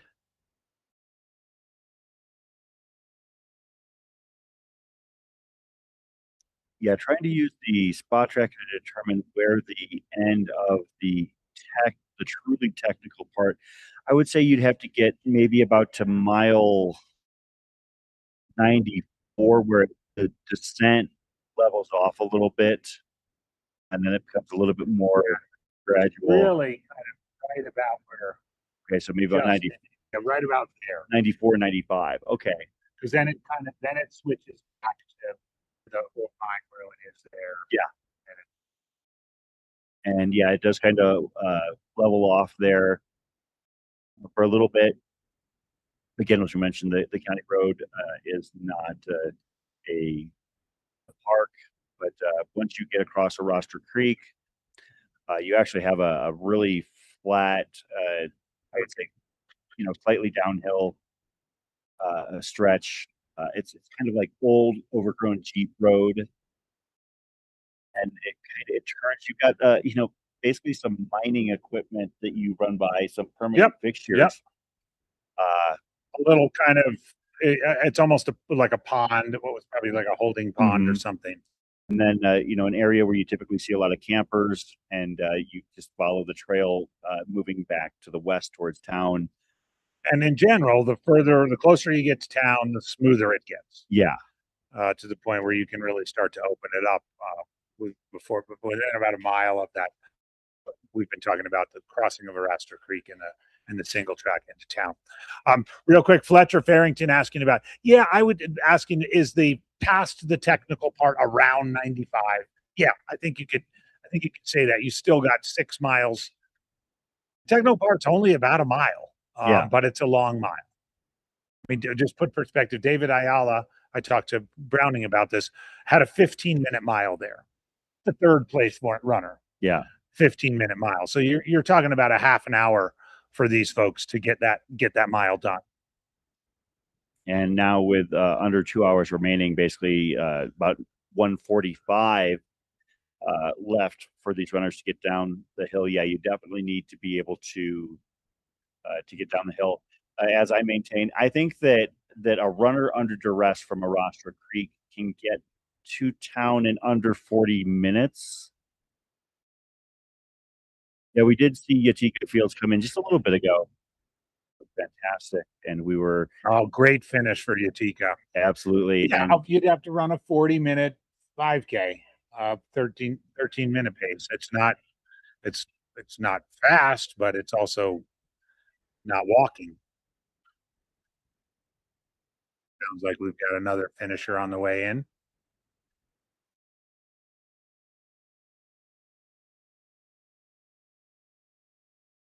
I'll answer this one on the number of volume of training. Well, remind me to get to it after we call this next finisher in. Slihit 5063.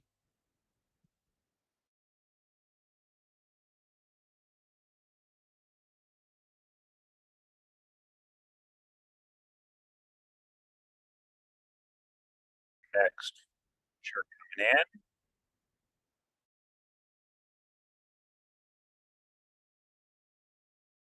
Uh, 161.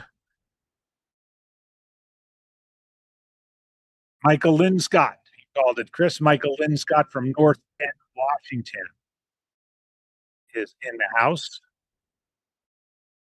Congratulations, Michael.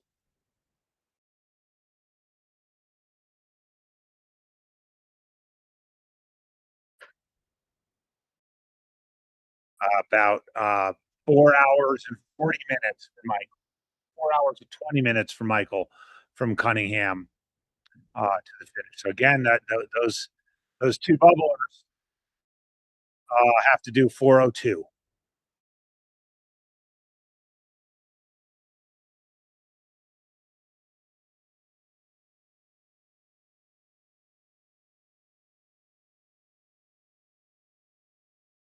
Okay, so Lahit 5063, some sense of volume of training for the 44 to 48 hour finishers. Overall volume for a Hardrock runner, back of the packer, you're going to want to have hours. You're going to want to have 10 to 12 hours a week. Have a good 10 to 12 weeks, and a couple of 15 to 20 hour weeks with a lot of hiking, some strength work, lots of hills. I would say that's probably the recipe. Success here. The rest of that would depend on whether you're Flatlander or you've got hills access, whether you're on a treadmill or there's a big smooch. 58. That is 153 Yuchi Hiro Hidaka. out of Rhode Island. There we go. Might be our first Rhode Islander to finish. Yukiro Hidaka, South Kingstown, Rhode Island. And to give us perspective on what our back of the Packers have to do, he was at 11:16, and so he did it under 4 hours. He did 3 hours and 58 minutes.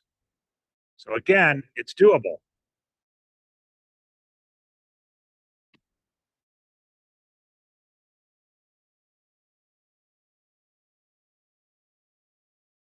He's got some energy. Right on.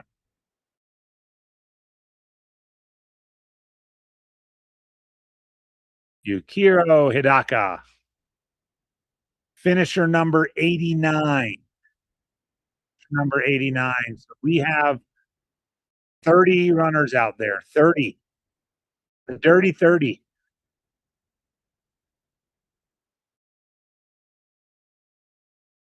And an hour and 44 minutes left on the clock. Getting exciting now.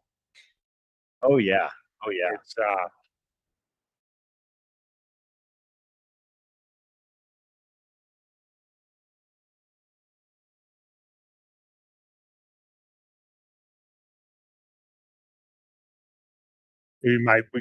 we talked about the mother son group. David Henry is finished. Susan Henry is out there from Baker City, Oregon, 64 years old. Those of you like Mark Vega who are following the older runners, this is your time. Gang Kin, 61 from San Jose, will be the next 60 plus runner in. Hideo Takuma of Shakikuku, Japan, 62. Scott Tomczyk, Edmonds, Washington, 60. Eric Pope, 63 from Albuquerque. Clifford Matthews, he's the grumpy deadhead guy, 63. And Unhenna, Newbury Park, 62. Newbury Park's the home of that really good high school cross country team, isn't it? Yeah. Someone in the chat, let me know. And Dima Fainhouse, I think, is our last 60 plus runner. Just Greg and Kirsty, our DFLs leaving Cunningham. So if you like your older runners, this is your time. The prelude, the penultimate hour of the Hardrock 100 2026 edition. Our most recent finisher, Yuichiro Hidaka, South Kingstown, Rhode Island, our 89th finisher.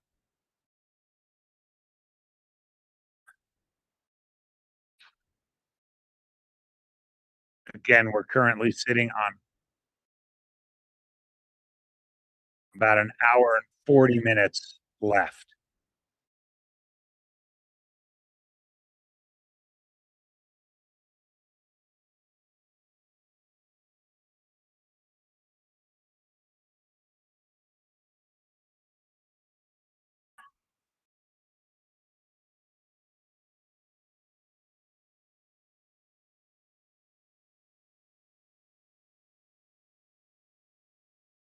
Hit 5063. I gotta say, I know the folks associated with Hardrock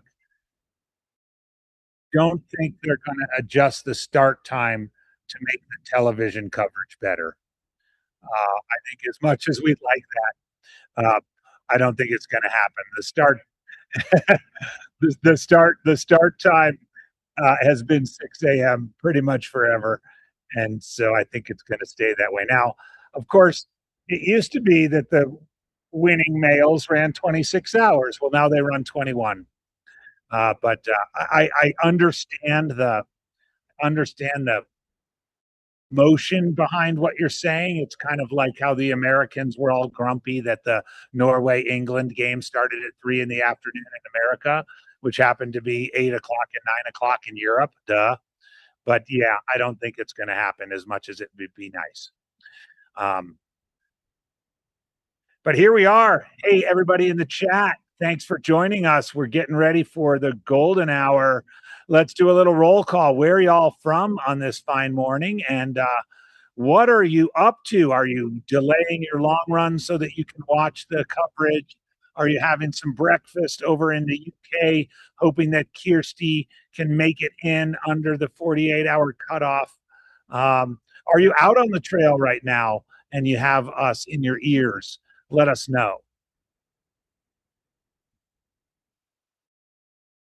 So, Oh, we got a ping update. Chris is on ping duty, by the way, if you're wondering why I keep rambling on here. we have an update on Kirsty Reed. Kirsty is on the descent. She is. She's made it over the top. On the technical part of the descent, but on the nonetheless. And how about Greg? Let me see. Greg's tracker has still not moved. This is Greg Sisengrath. Remember, we had some trackers that never left Cunningham. That is correct. Yeah. So we've had at least two instances. We were trying to figure out who a runner was. I think Alex Smith was one of them. When he came in, we were entirely confused, as well as Chad Piala. Yeah, Chad Piala pretty much was trackerless. Yeah, and so I mean, I guess if you're a 13-time Hardrock finisher, you probably know things. Yeah.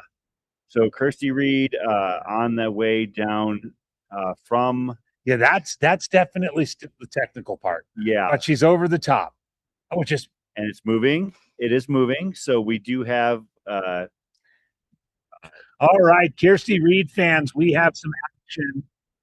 All right, thanks for letting us. Perfect start time in Australia, Northwest Ireland. We got the Euros here. Belgium will forgive you for eliminating the U.S. New Zealand, Crozet, Virginia, delaying your long run. Oh, I know that area. Jarman's is in Crozet, maybe the best hill in Virginia. Got another finisher coming in. 46:23.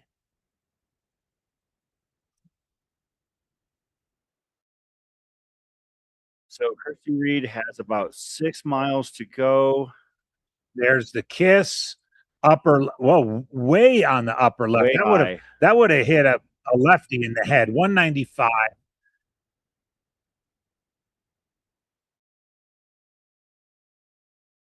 Unfortunately, Socket Silver Brandon Parker did have his run draw to a close, I believe, out at the Gulch.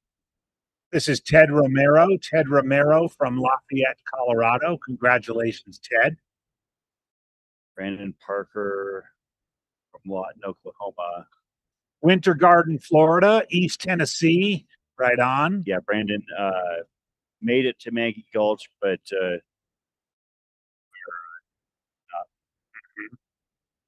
Jim, yes, the Jarman's Invitational Marathon. Let's just say it's not a race you want to go for a Boston qualifier. 5 times up and down. And the motto for the race is everything about this race sucks. And it's true. All right, good finish there. Ted Romero becomes our 90th finisher, 9-0.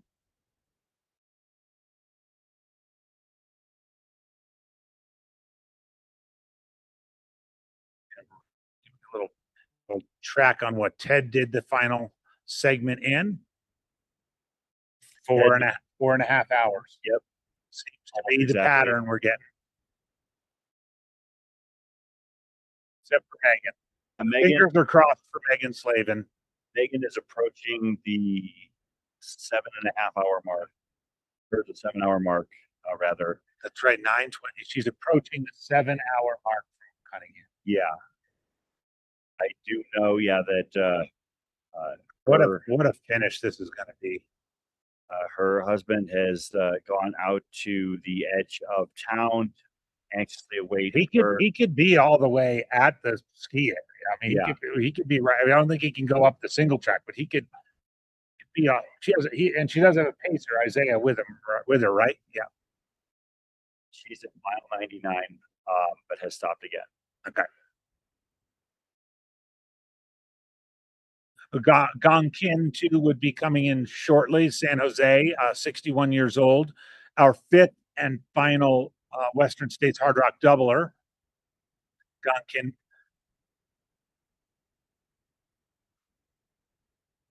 Black Mountain, North Carolina. Yep, David Galloway did become a true hard rocker. He dusted the course in a pair of those Mount Coast M1s. That was a lot of fun to see.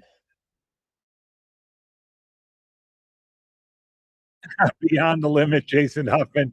You're in my van outside the school in Silverton, trying to rest. Good luck with that. Thanks everybody for checking in. We've got some coffee and delaying the long run. That's very good. Some of you from further afield, Australians and Kiwis, you are in the afternoon. That must be nice. The afternoon watching Hard Rock coverage on Mountain Outpost YouTube channel. Coffee with cheesecake in Dorset, the UK. I think most of the UK is probably recovering from yesterday's football match that England defeated Norway 2-1 in extra time. You guys like how I did that? I said football. Dan Ryan has made it to County Road 52. All right. So as I said, that's sort of that section. That's stretch out the legs, Dan.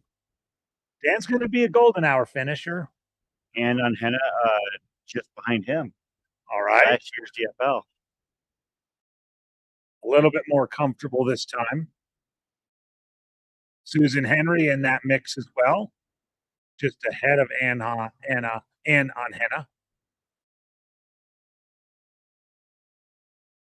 Gina Harcrow right there in the area of Dan Ryan as well.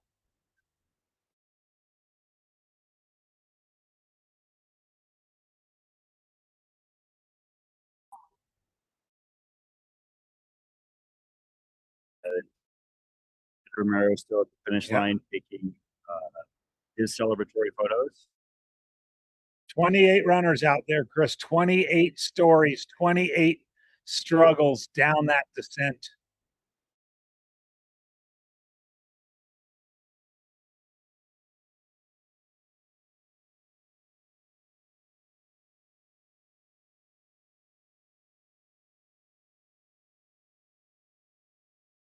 Oh, poor John M1118 has to work today doing anesthesia. I bet you some of these runners are going to want some anesthesia when this thing's done. 28. 28 runners in an hour and a half. I'll leave you guys to do the math. And now we're seeing our trackers just absolutely go bonkers. Chris, by the way, Chris is monitoring the trackers, and it's pretty fun. It's not unlike a trader trying to manage the ticker on the New York Stock Exchange. Well, he's also got his phone, texting his friends, trying to find Will Megan Slavin to the finish from Phoenix, Arizona. He's basically moved a mile and change in the last hour and a half. Yeah. It's going to be close.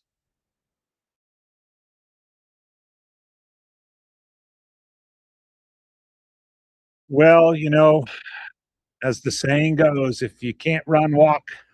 If you can't walk, walk anyway. It looks like there was a big tracker update. Yep. Chris is going to head out. It's got to give a little info to some folks. I'll hold down the fort here, but we expect in the next hour and a half, we're hitting hour and a half mode. We are expecting a flurry of finishers.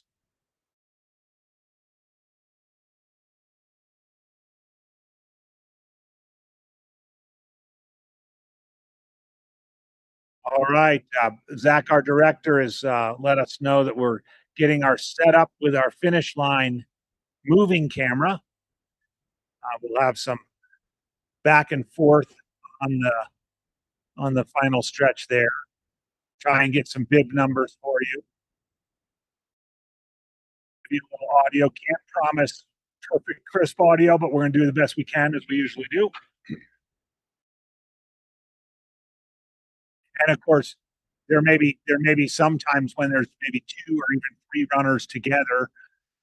Can't be three places at once, but we'll do our best with that. So getting that mobile camera ready to be out there, it's kind of always a fun part of it. Thank you all for tuning in. Hardrock 100 2026 edition. This is the 31st running the Hardrock 100. This is the Mountain Outpost YouTube channel. This incredible live stream, 49-hour live stream, sponsored by Ultra, presented by Ultra. We really appreciate all of their support. We're about a half an hour before the golden hour. Just seeing some very faint light in the eastern sky as we close in on the golden hour. 28 runners still out there.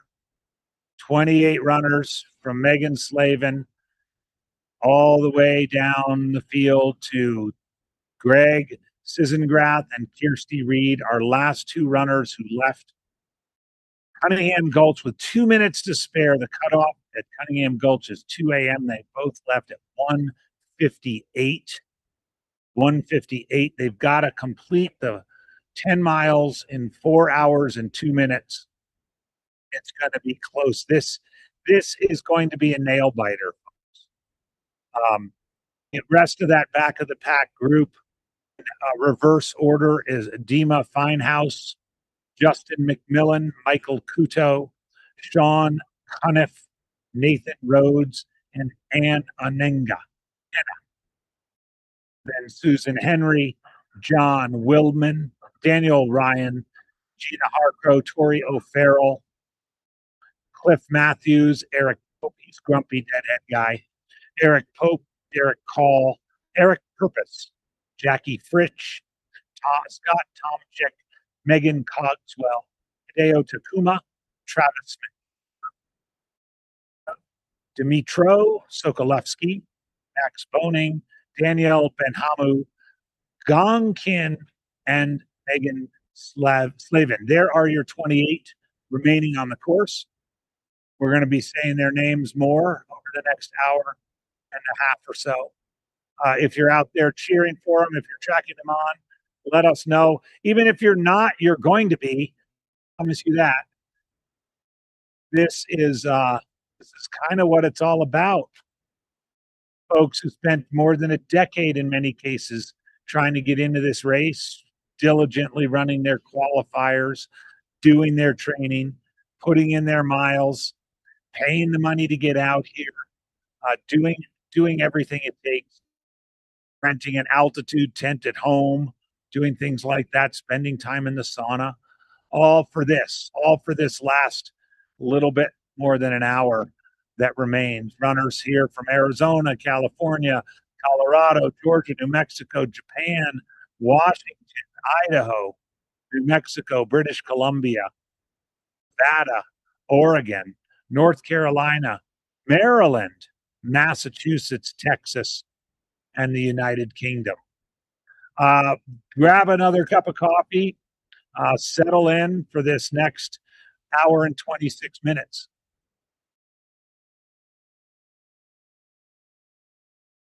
As mentioned, we're getting our mobile camera ready, get it out there in the field.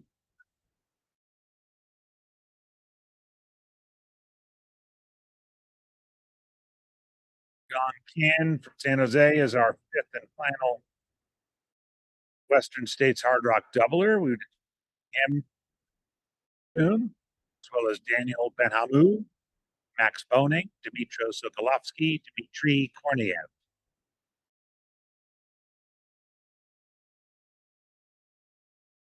Korniev.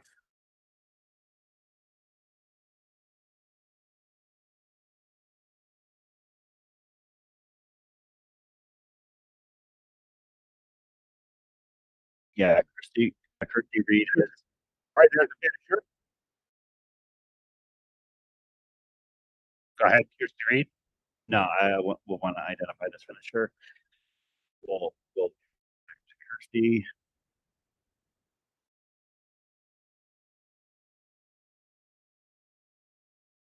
That's a kiss. Just on the tippy top. 112. I caught That would 112. be Daniel Benamu. Yep, Daniel Benamu, Littleton, Colorado. So, yeah, Kirsty Reed definitely hit the technical section of that descent. Not moving very quickly, however, still moving. Just going to have to Keep moving. and potentially gonna have to enter a barely run once she gets across a rostra. And Greg's tracker is still back at Cunningham. Hey, and Greg's tracker is still back at Cunningham. Who, our most recent finisher, you can see right there from Littleton, Colorado, as a Hardrock finisher from back in 2023, 2911, There's somebody else coming in. as well as the Moab 240 in 2021. Another finisher heading in.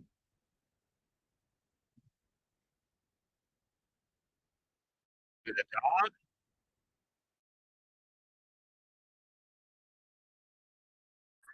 That is Scott Tomczyk, like number 12. It was upside down. Scott Tomczyk of Edmonds, Washington. Good catch on that being upside down. That was tricky. Trying to pull a fast one on us. Another one coming in. Yeah, you can't put your bib on upside down. Need rules here. Next up, with a kiss right on the top of the rock.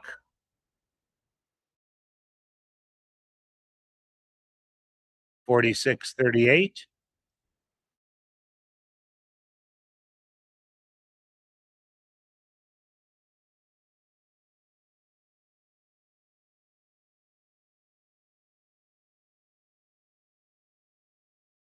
Another one. We'll get these sorted out. That's bib number 12 right there. That's Scott Tomczyk. Yeah. I thought the other one might have been 71. There another one? Another one. Yes. Bib number 114. Max Boning, Longmont, Colorado.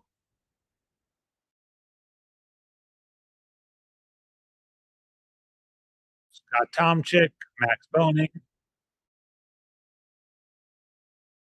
Orange shirt back in there.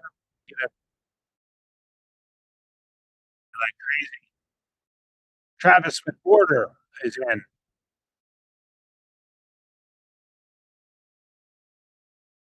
So Travis McWhorter, Scott Tomczyk, Max Boning.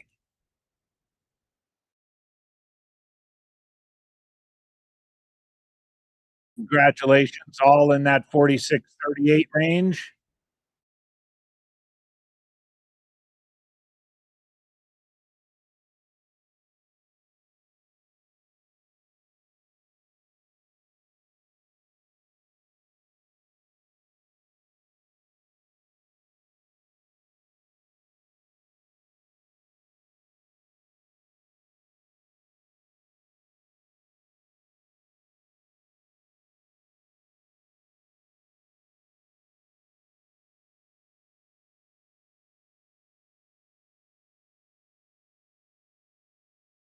Got Tomczyk, 60 years old.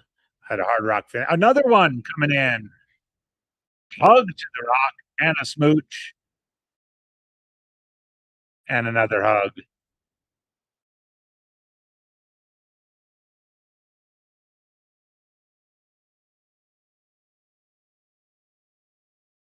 What a flurry.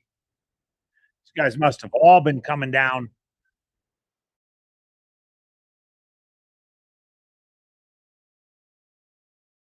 It's on her back. I can almost see it. Bib number 17, Jackie Fritch. All right, Jackie Fritch. Uray, Colorado, so just around the corner.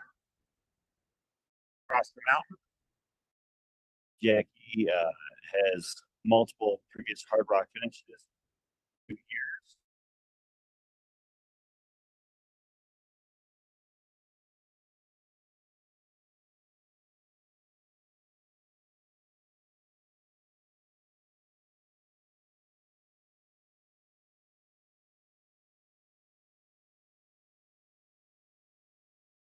Another one coming in.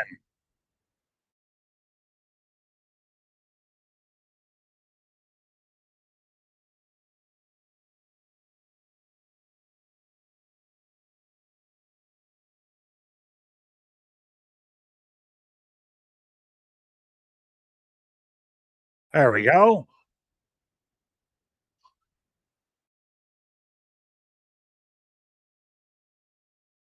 Gotta give it a kiss. Oh, I don't know if that. Oh, come on. Someone tell him you got a kiss. Luke, tell him. That was, I don't know if I've ever seen that before. Derek Call. Call 118 Caldwell, Idaho did a hand kiss. I think Luke's going to let him go.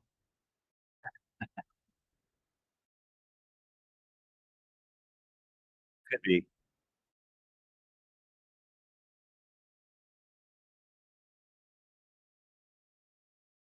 What a flurry here.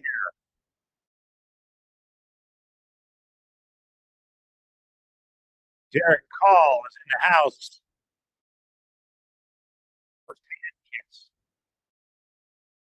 I don't think I've ever seen one of those. I mean, technically he didn't. At least he didn't blow the kiss. Oh, right? I think that would be against the rules.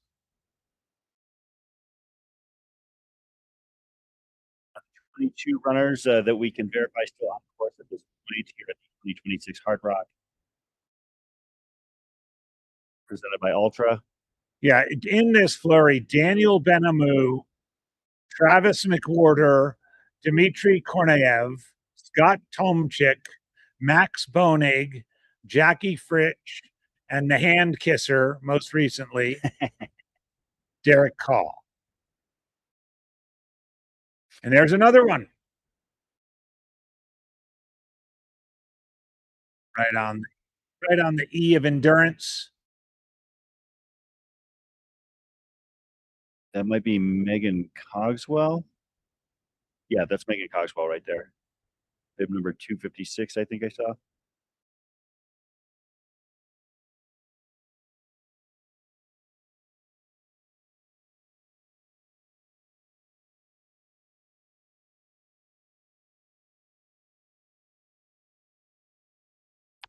Oh, Katarina Hartmuth is back with the Cookie Monster. So Megan Slavin is at mile 99.66 and going 1.25 miles an hour. All right, she's got it in the bag. Here we go, our next finisher.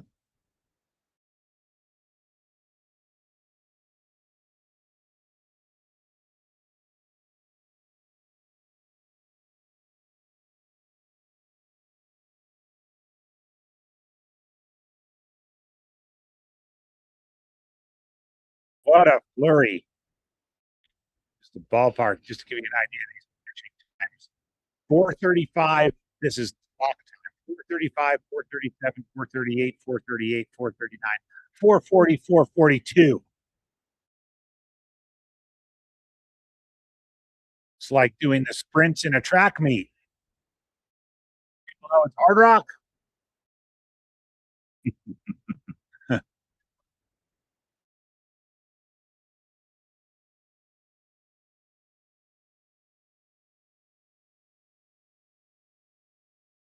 John, the graduation ceremony, the breakfast usually starts at 8, and the ceremony about an hour and a half later. Another one.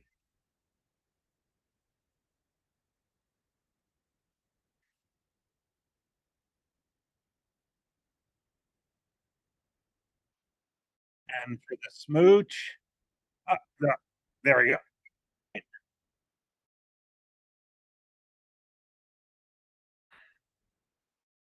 Item number 214, Hideo Takuma, Japan.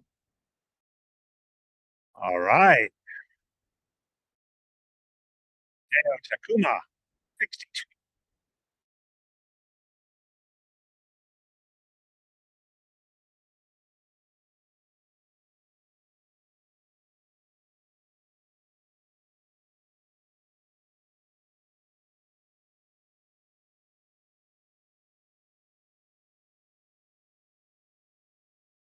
Dmitry Sokolovsky is also in.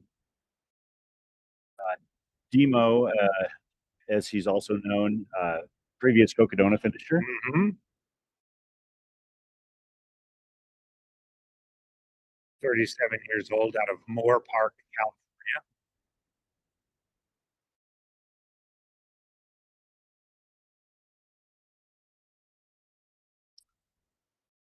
Dan Ryan has crossed the street. All right. Less than 5K to go for Dan Ryan. About 13 minutes away from the official beginning of the Golden Hour.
We're about 70 minutes shy of the final cutoff for the 2026 Hardrock 100.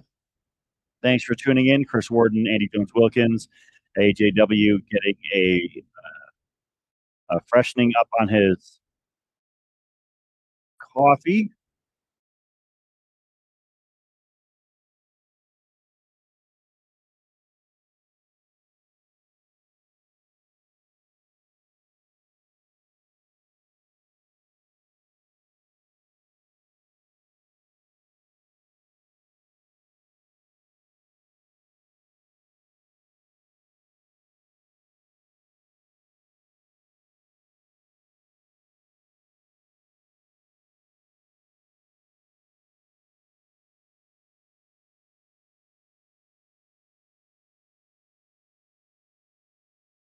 I want to shout out to all of these amazing athletes still out on course, grinding it out.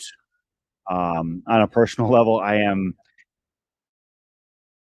I am sending out good vibes for my friend, my PT, Megan Slavin. Megan has been moving without exaggeration about a mile an hour for the last course. Megan hit the final aid station at Cunningham Gulch uh, 7.5 hours ago, and has moved about 8 miles, or 8.5 miles, uh, just now getting to the streets of Silverton. And I'll be honest, even despite an hour to go, I am I'm not feeling like it's in the bag. About a kilometer to go for her. So if you're the kind of person who is wanting to see one of the truly good people in the sport finish, those of us who are from the Phoenix area thank Megan for keeping us in the game as an excellent PT. And just she and her husband Brian are two of the greatest people that you'll ever meet. But she, as well as everybody else out there, Tom Kinn, John Willman, Sean Cuniff, Cliff Matthews, Gina Harcrow, Tori O'Farrell, Eric Pope, Nathan Rhodes, Ann Unhana, Daniel Ryan, Justin McMillan, Dima Finehouse, Kirsty Reed. We are all behind you.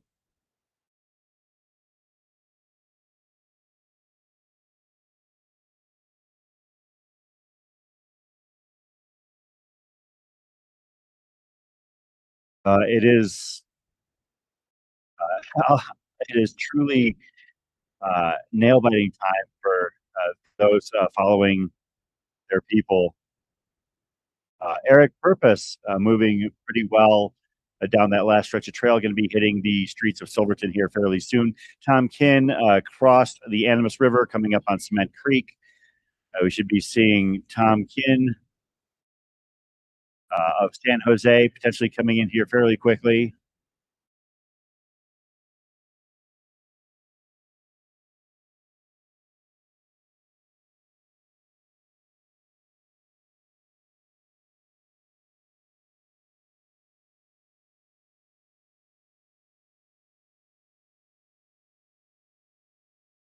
I think as we start to get the first shreds of daylight, we'll hopefully be able to get a drone or two in the sky following these final few runners.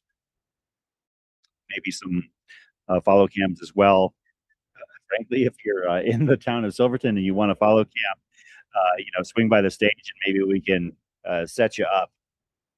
I don't know. I'm just kind of flying by the seat of my pants here, and on the edge of my seat.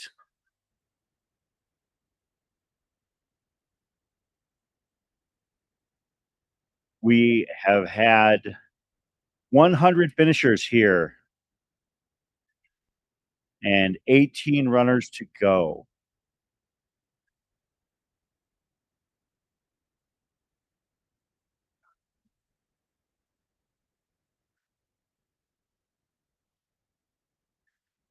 For those who are witnessing the greatness that Ludo, Courtney, and the other runners brought us,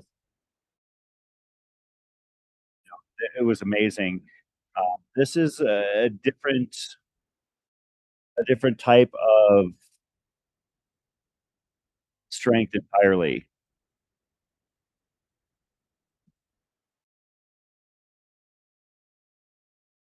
We are approaching the golden hour here. 65 minutes for all of these runners to make their way in.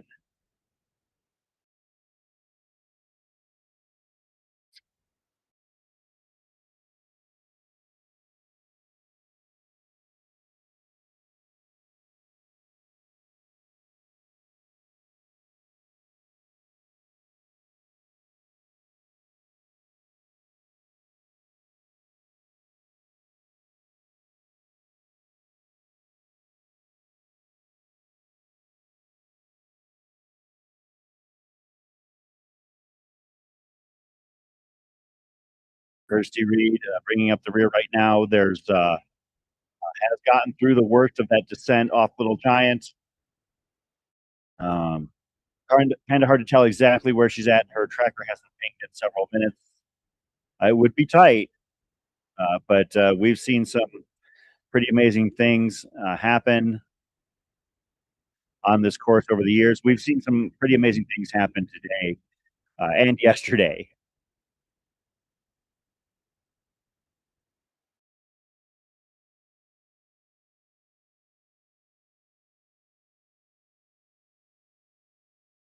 Expecting to hopefully see our next finisher. I'm thinking that could be Tom Kinn, bib number 188. Going to keep an eye out for Tom.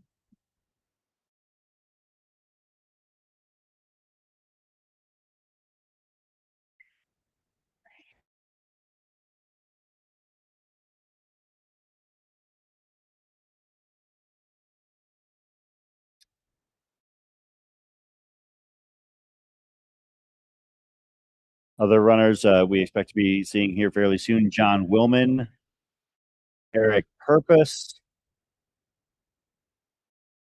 Cliff Matthews, Sean Cuniff, Tori O'Farrell, Gina Harcrow would potentially be our next stretch finishers. Perhaps Michael Kutu, Eric Pope,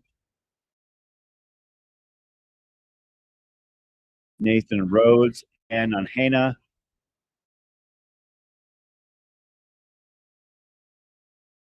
Dan Ryan, for those who watched the Hardrock live stream last year, got a finisher coming in.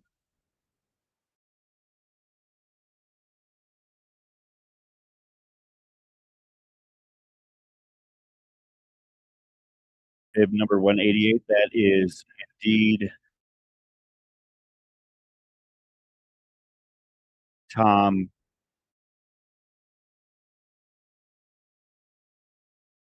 $46.57 and about 50 seconds.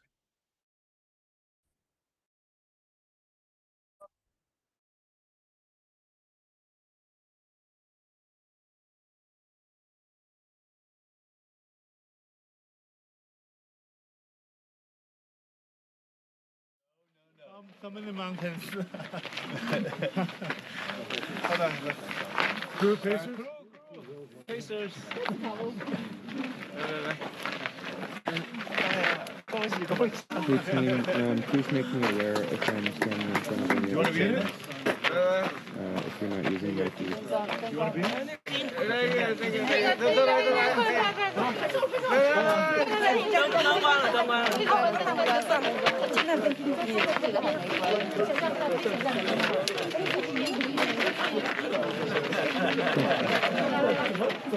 Get this group organized. All right, there we go.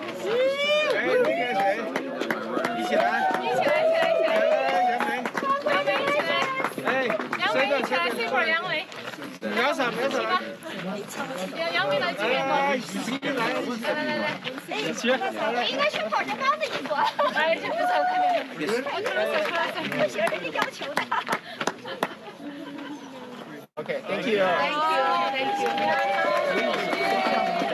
you. 跑得真烂呐。 Tom Kinn with the finish. A youngster, very young man. He started young. Now he's old. Yeah, he ran a couple days ago.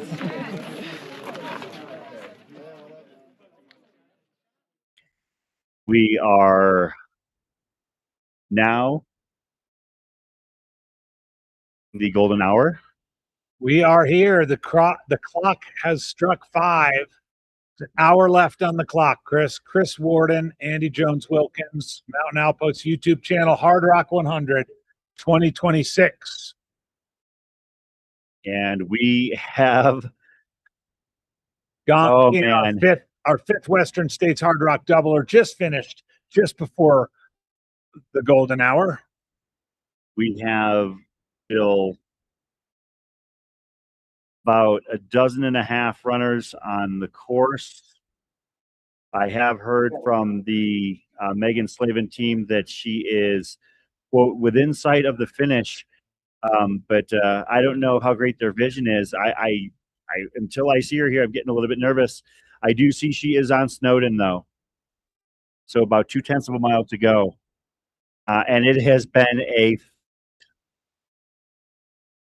that's a story that'll be interesting to hear at some point. Basically, the last 9 miles took over 7.5 hours. Yeah. Wow. So again, those still out there, Megan Slavin, as Chris just mentioned, Eric Purpose, Eric Pope, Clifford Matthews, Tori O'Farrell, Gina Harcrow, Dan Ryan, William Susan Henry, Ann O'Henna, Nathan Rhodes, Sean Cuniff, Michael Kutu, Justin McMillan, Dima Finehouse, and our final two to leave Cunningham a little bit more than 3 hours ago, Greg Sisengrath and Christy Reed. We're here, everybody. The golden hour, Hardrock. Sounds like our next finisher coming in. I can see whenever it's kind of a nice signal here. Of course, we can't see the other direction, but whenever Katarina Hartmut holds up the sign, we know that somebody's coming in. Finishers knows that one of the world's greatest female trail runners is standing right there with Cookie Monster cheering them in, and has been doing so for hours. Yeah. Megan Slavin. All right, Megan Slavin. Center, Megan Slavin, congratulations. 47:02, the first golden hour finisher, Megan Slavin. Took 7 hours plus to get here from Cunningham, but she's here now. And that's what matters. Megan Slavin, Phoenix, Arizona. Big hug from her husband. Her husband, Brian. I know that the last few hours have been an absolute war for her. It took her over 7.5 hours, about 7 hours and 40 minutes to go that final 9 miles. Absolutely as deep as she could.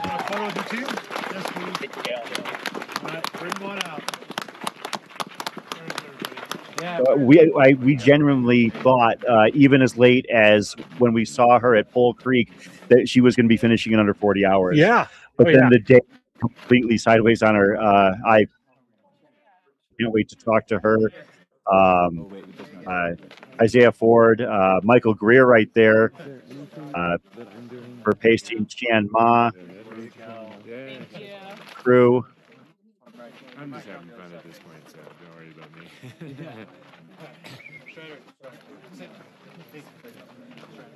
Just an absolute wild ride those last 10 miles. Yeah.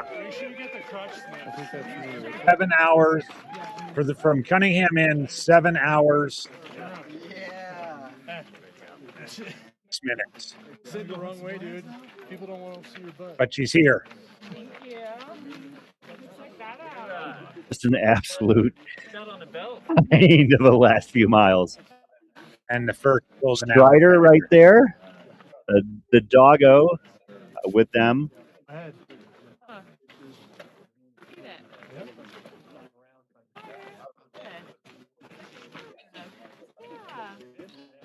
Strider right there.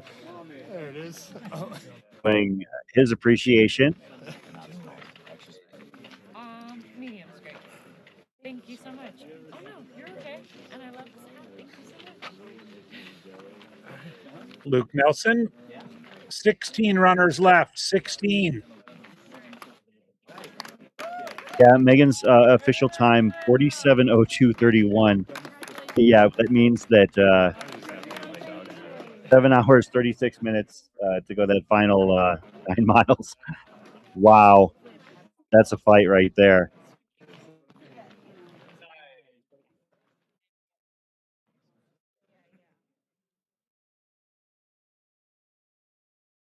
All right, Megan. And we still have, as we mentioned, about 15 or 16 more runners out there. We're looking for Eric Purpose, Eric Pope, Cliff Matthews, Tori O'Farrell, Gina Harcrow, Dan Ryan. Well, we're not really looking for Dan Ryan. We just figured he's going to turn up.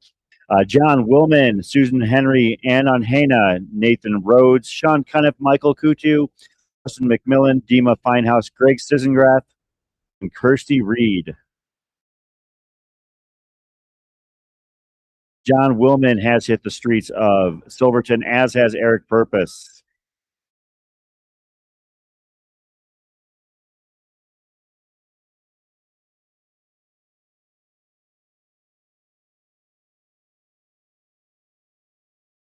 Times in this sport, the golden hour. John Willman on his way, 40 years old. Ran the Bradshaw Brute, the inaugural Bradshaw Brute back in May as part of the Cocodona races.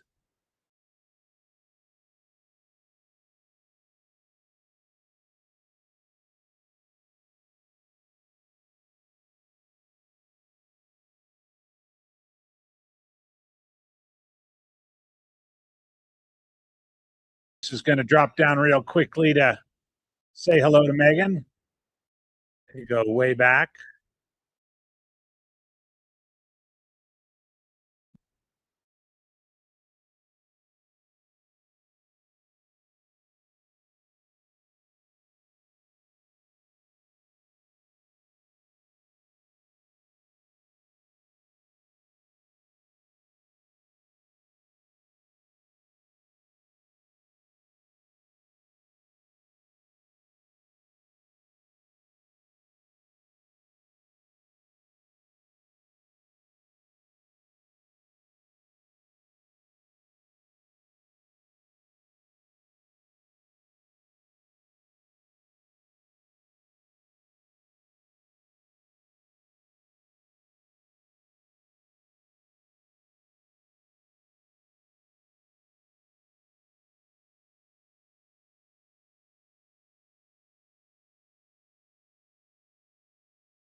All of our runners are now on the single track, heading in from Arastra Creek or a little bit above Arastra Creek on the dirt road, heading down.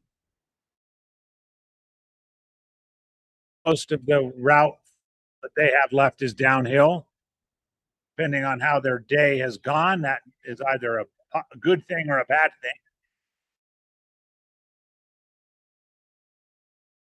Clock keeps ticking. 47:08 and counting.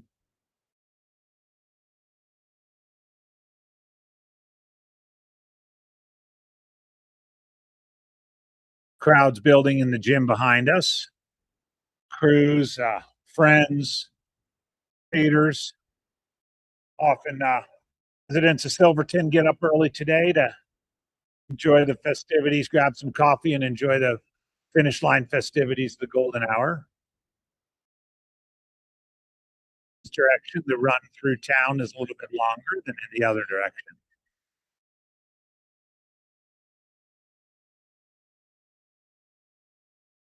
Had a bit of an emotional quick chat with Megan. With Megan and her crew. Apparently, I was talking. She was comparing notes with Nick Curry, who had whose splits were quite reversed from hers. Of course, Nick having a wild second half to the positive. Another runner coming in here.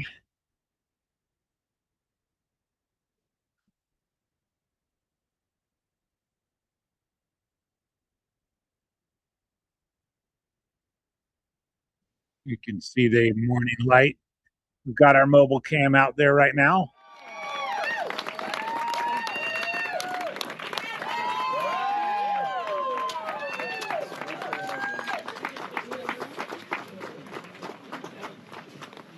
That's John Willman. I mean, so if you're involved in Southwest, you definitely recognize John. Congratulations.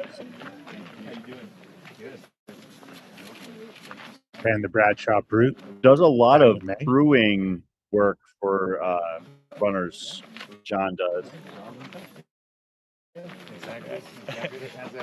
Yeah.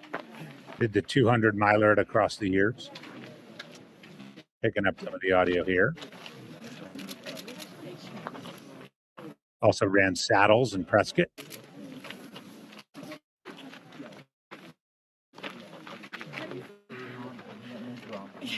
No, we're not dropping. We're not dropping.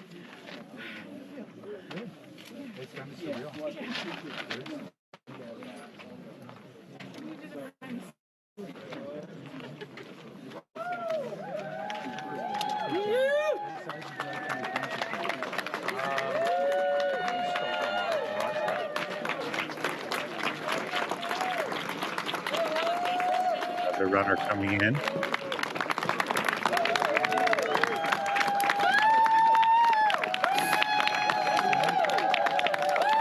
just gonna go back.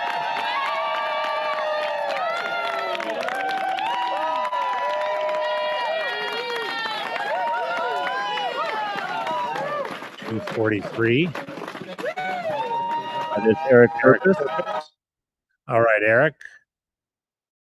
out of Winthrop, Washington. Qualified by way of the Wyoming Range 100 miler in Wyoming. The Bear. I Am Tough in his resume, and a Hardrock finish back in 2018. Eric Purpose.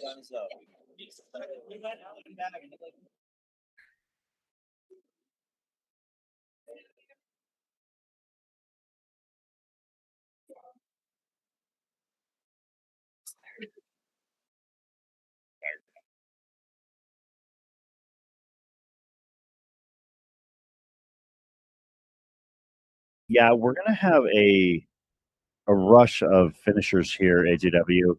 We might Trying to preload some of the ultra sign up if I can. There's John Willman.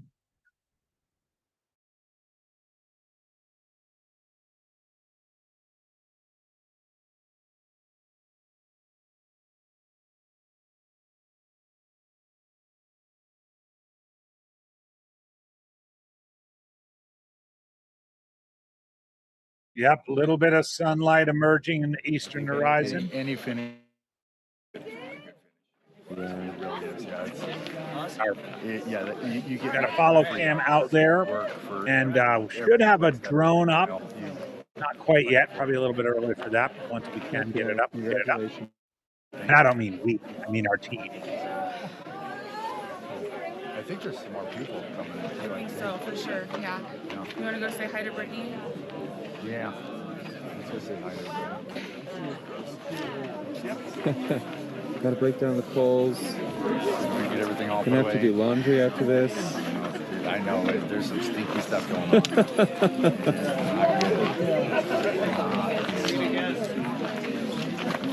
Yeah, you're like,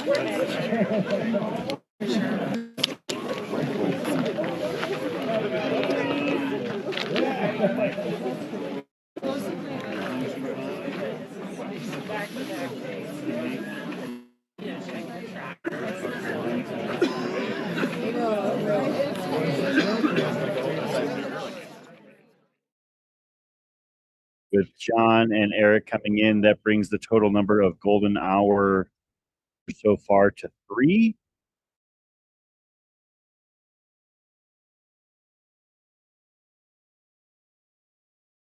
A perfect score for the golden hour would be 18. Yeah. Means we have 15 more runners yet to cheer in.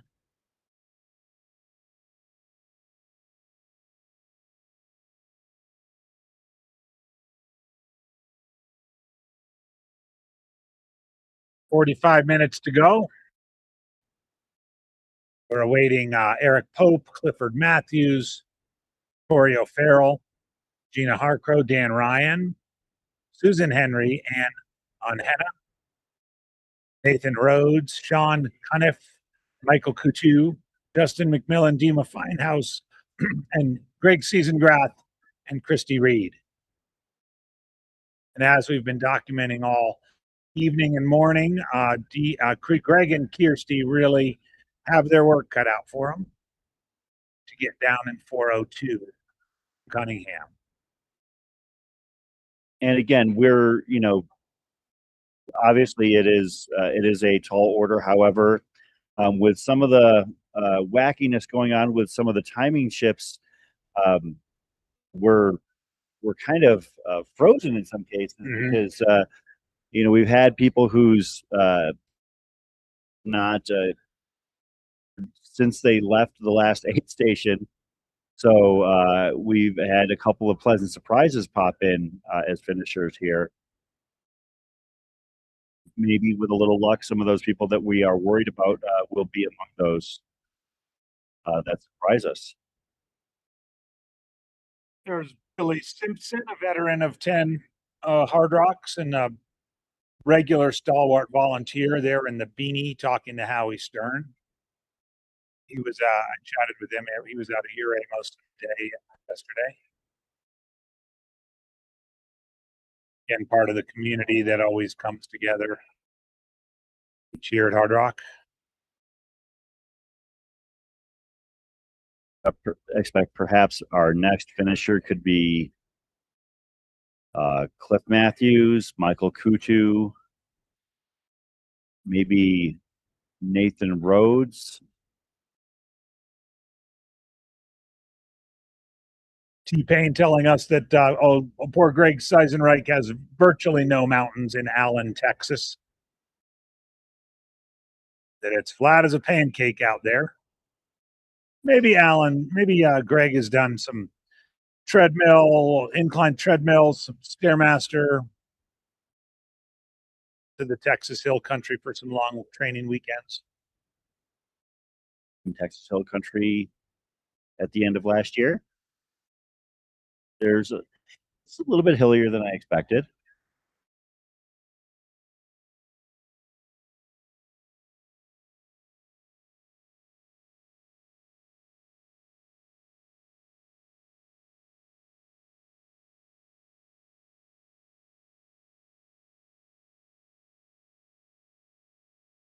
Eric, Cliff, Tori, Daniel, Susan, Ann, Nathan, Sean, Michael, Justin, Dima, Greg, and Kirsty.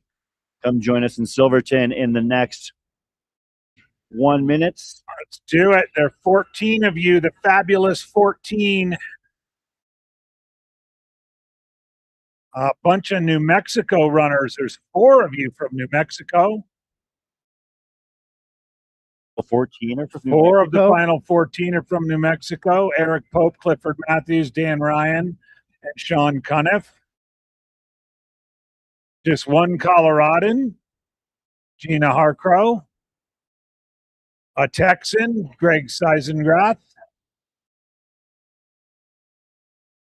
Dima from Massachusetts. A couple of Californians. And Nathan from Asheville, North Carolina. A couple of Canadians, Tori from BC. See the sun starting to peek out, evidence of it in the left-hand side of your screen. Off to the east, of course. Looks like just 1 Canadian. I misspoke. Just Tori from BC. Another, and Kirsty, of course, we're following from the UK. Kendall, Great Britain.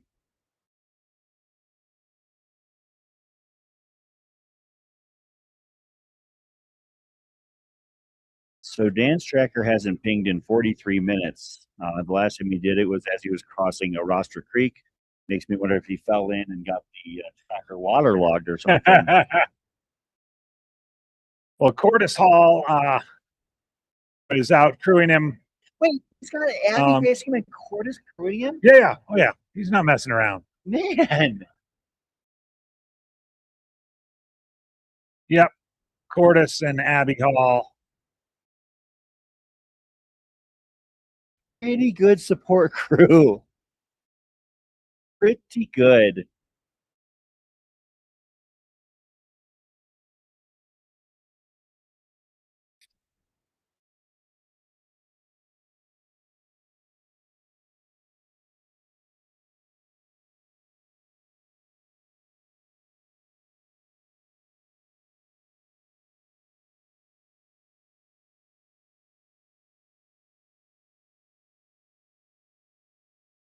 This is the longest break we've had in a while.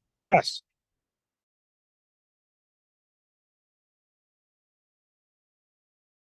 And all of a sudden, our trackers just started going bonkers and people sliding up on the course.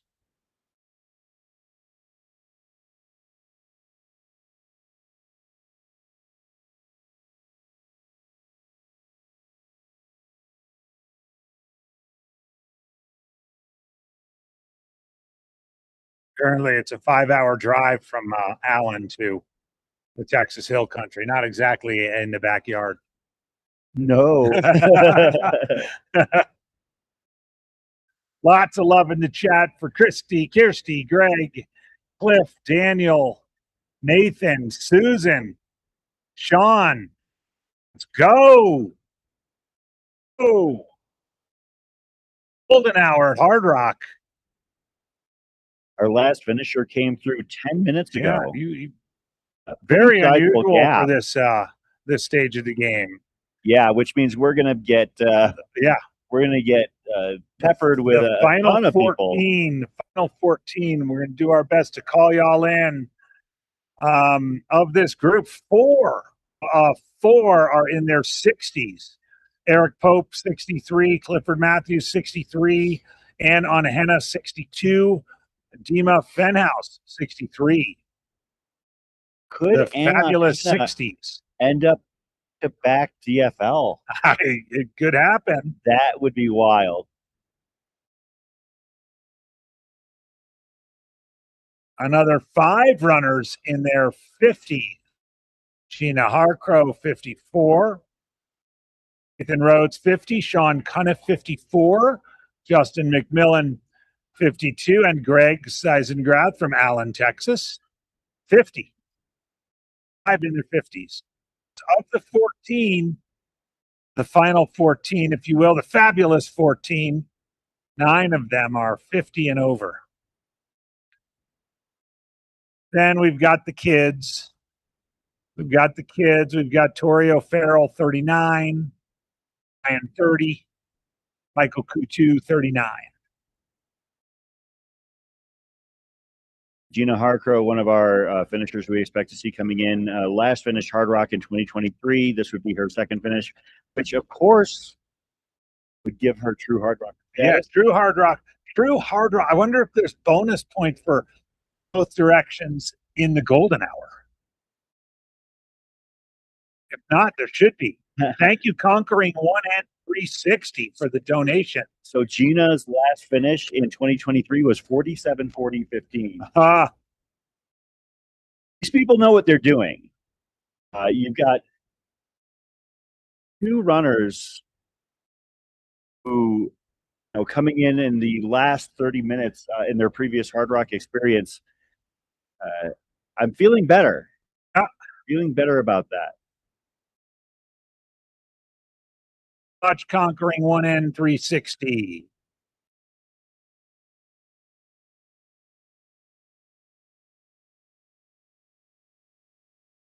Last year, Ann Onhenna finished with 7 minutes to spare at 47:53.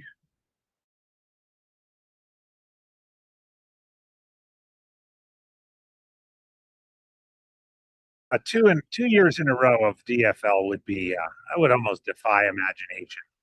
To Alamonos a couple years ago, in 2024 was our DFL and came in with 2 minutes and 18 seconds under the gun. This is a very unusual hiatus, Chris. I've got to say, I'm not like I'm worried, but this is a good, almost 15 minutes now since our last finisher. Yeah, that exactly at 5:12. So 13 minutes since our last finisher. Flurry, the leaving times were 12:19, 12:20, 12:23, 12:29, 36, and 12:43. Those were leaving in the 12s.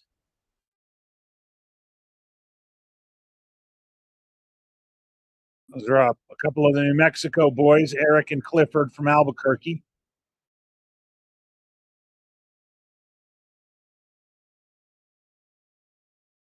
The last time we had a golden minute finisher, for those who are into that kind of Yeah, some people are into those kinds of things. that would be Bogi Dimitriescu out of Boulder, Colorado. So Bogey's finish in 2015 Hardrock that year,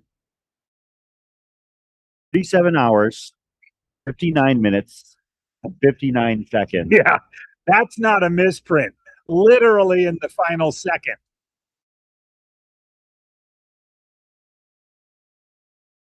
Yeah, this gap here is gonna ability to to roll through names and numbers here, AJW. That's why I think it's good that we're doing this, kind of naming them off. I'm trying with their ages and where they're from. And we do, of course, want to give every finisher to the best of our. We did have a flurry an hour or so ago. It was pretty chaotic. They were sort of coming and going. We ended up getting them all. Got the calls in, but maybe a little bit delayed. So apologies for that. Yeah, at this point, we've gone 15 minutes without a finisher. Yeah, 15 minutes without a finisher. Golden hour. We know that there's several people who are in town. Yeah, stopping for a burrito? Might be. I mean, Michael Kuchu is definitely in town. Nathan Rhodes, definitely in town. Cliff Matthews, definitely in town. Gina Harcrow, probably just getting to town. Eric Pope, same. Maybe about a minute behind them.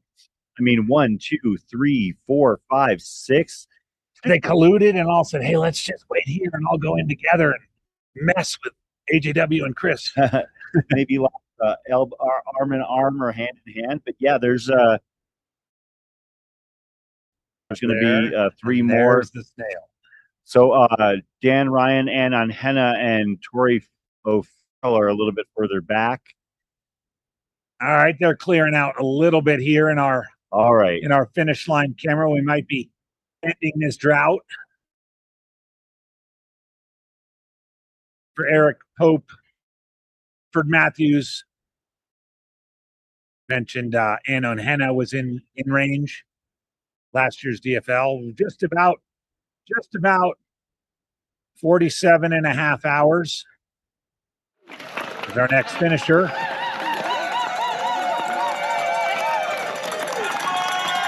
Silhouette of the mountains in the background.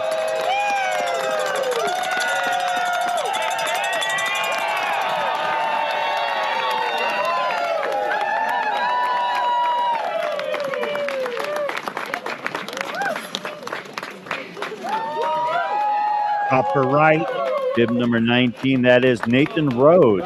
Nathan Rhodes, Asheville, North Carolina. All right.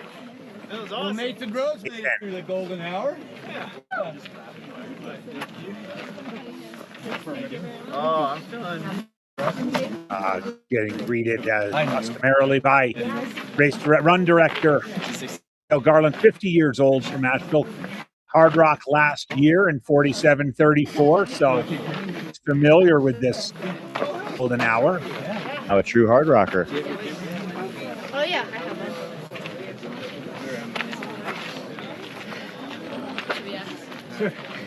I have one. I got professional camera now. Over here. All right, 1, 2, 3. Awesome. Thank you. Thank you. Nathan Rhodes, years old from Asheville, North Carolina. His second hard rock in as many attempts. He's a true hard rocker. True hard rocker, and he got it done quickly in 2 years. Quickly, it was 47:34 and 47:30. Grand scheme of things, quick. Congratulations, Nathan.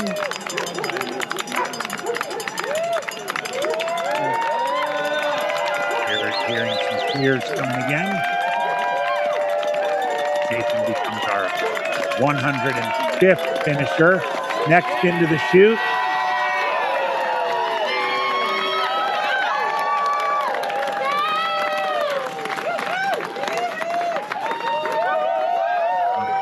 Left for the smooch. Number 125. Michael Coutu. Yeah, you knew he was down. You called him out. Michael Coutu, finisher number 120. 100. Maybe not yesterday. Yeah. Michael's an East Coaster from Maryland. So he's done a lot of the regular runs out there. Massanutten Mountain Trails 100, Promised Land 50K. Catoctin. His Hardrock qualifier was Cool Jewel.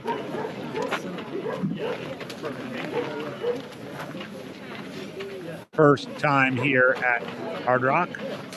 Does have a Badwater finish back in 2019. June there too. Michael Coutu, Easton, Maryland.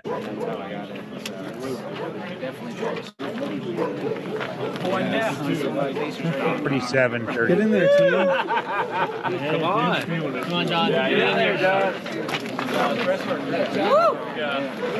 Let's go, folks. Let's go. We've got cheering for Kirsty again. Cliff, the deadhead, grumpy guy.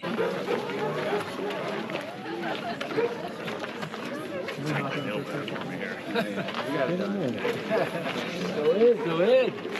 Everybody get it. John, come on, Pacer. Very important question, Morgan. The clock stops when they kiss the rock. Real quick, the story was the first finisher of the first Hardrock got to the finish line. Dale Garland was standing there. The finisher was like, "What do I do now?" Dale looked over to a rock, said, "Why don't you just go over and touch that rock?" And the runner did go over and touch it and then decided to kiss it. The tradition was born. That can't be true. He's told the story. Oh my goodness. Yeah. That's just so weird. Yep, it's on this podcast, Cracker Brew with AJW. He told the story. It's great. I was like, how did the kissing the rock thing? Now, of course, I listened to that. It wasn't painted all fancy like this. Now that would have been wild. Yeah. Up Easton, Maryland. I think I read that right. For Michael Coutu. Let me confirm though before I. Great, thanks. Yep, Easton, Maryland. Great to see you guys now. I would suspect he travels out to the west to. The day has dawned. That's our static cam above the finish line. That'd be awesome. Looking up the chute where their runners are coming in. Up to 106 finishers. 5 minutes left.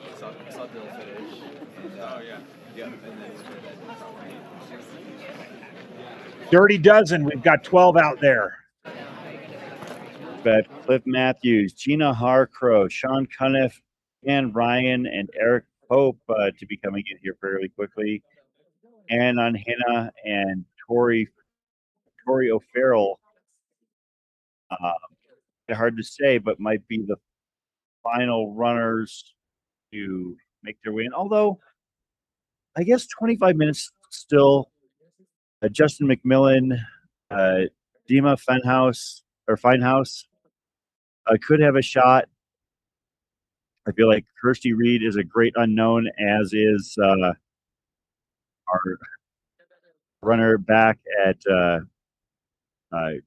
Greg Sissengrath at Cunningham Gulch. As we mentioned, his tracker has not pinged in roughly 3 hours and 43 minutes.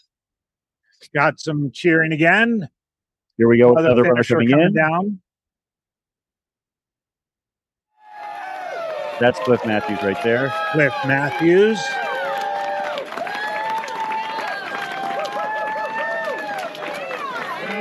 And let's see, he's going to go right on the E.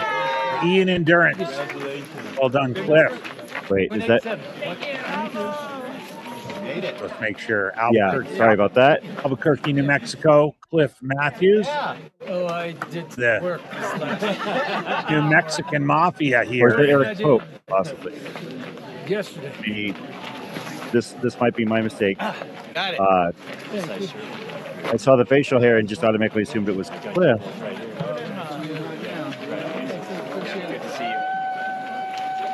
All right. We're trying to get a bib number. No, I think that might be.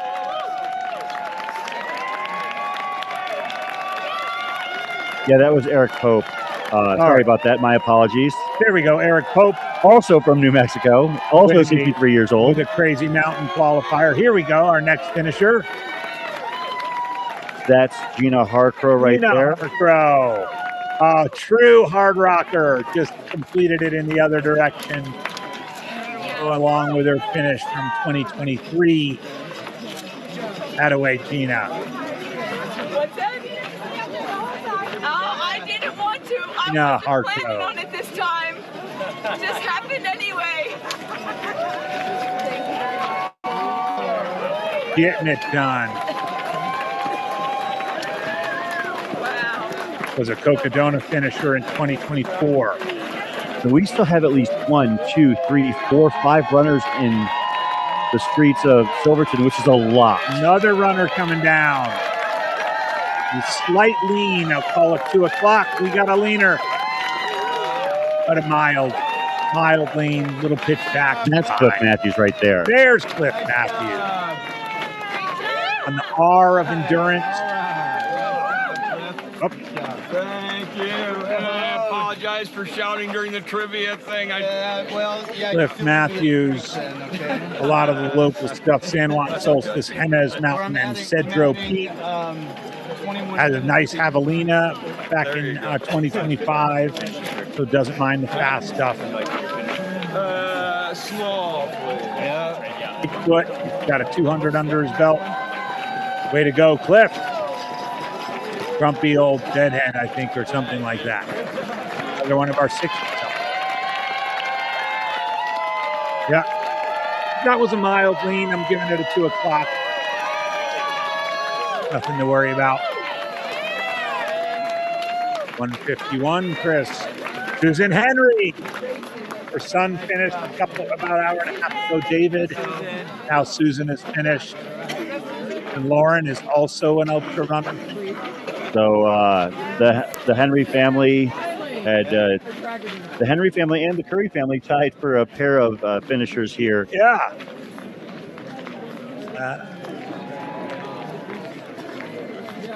That's Lauren. Her husband. To give people space. Yeah. Congratulations.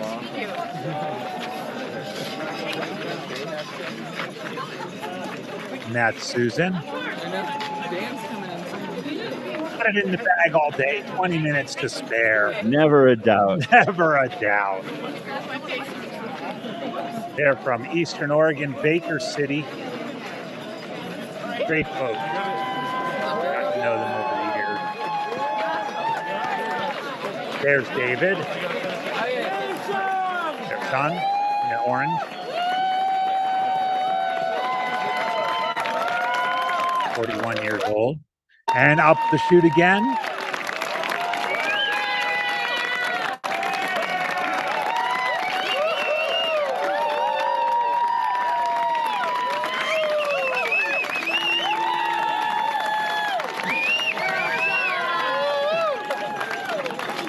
No hurry at this point.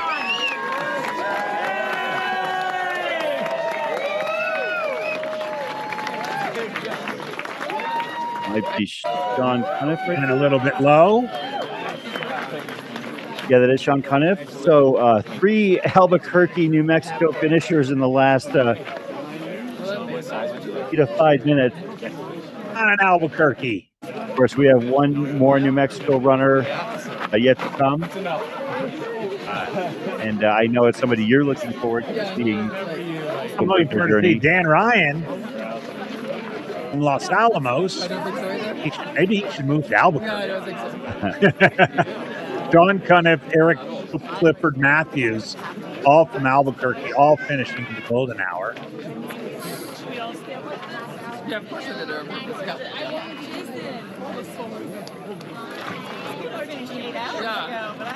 He will say something like that. What a great golden hour. Now we're really getting down to it. 47-41. Nice work, Sean.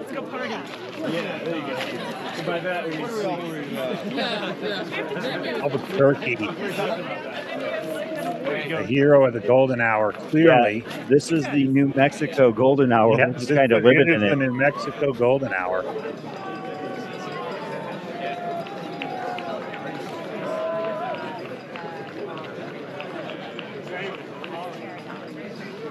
And 18 minutes left to go. Dan Ryan's finish would make it a New Mexican quad. Okay. In the golden hour to go along with Eric and Cliff, and Sean. Entourage coming around the corner here.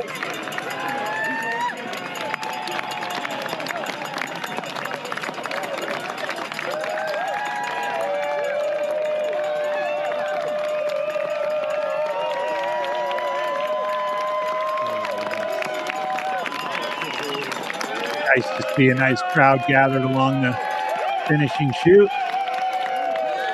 Dan Ryan, Los Alamos, New Mexico. Attaway, Dan. Right on the lip. Lips, attaboy. Attaway, Dan. Also, is that on Hannah? Oh, yeah, that was that snuck in there. Was that Torrio Farrell? That was Torrio Farrell. There we go. Torrio Farrell snuck in. Want to miss Tori, British Columbia. So Dan and Tori right with each other. Here we go. 47-43. Aren't you glad you took it? Getting down to the wire now, Chris. By my count, we have 5. Ann Onhenna, Justin McMillan, Dima Finehouse, Grath, and Kirsty Deeds. Yeah. And Ann Onhenna, as we mentioned, finished last year, was the DFL, the final finisher of the 2025 Hardrock. History could repeat itself It here. could. Wouldn't that be remarkable? Oh, my goodness.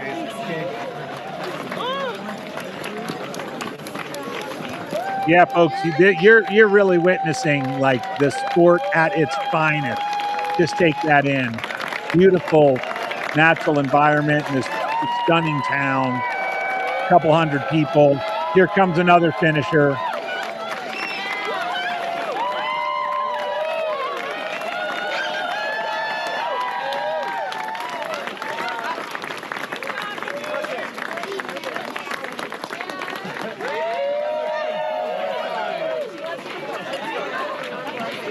Smooch just to the right of the center. About 15 minutes to go now. And that is Ann Onhenna right there. All right. Not the DFL this year. 47-45.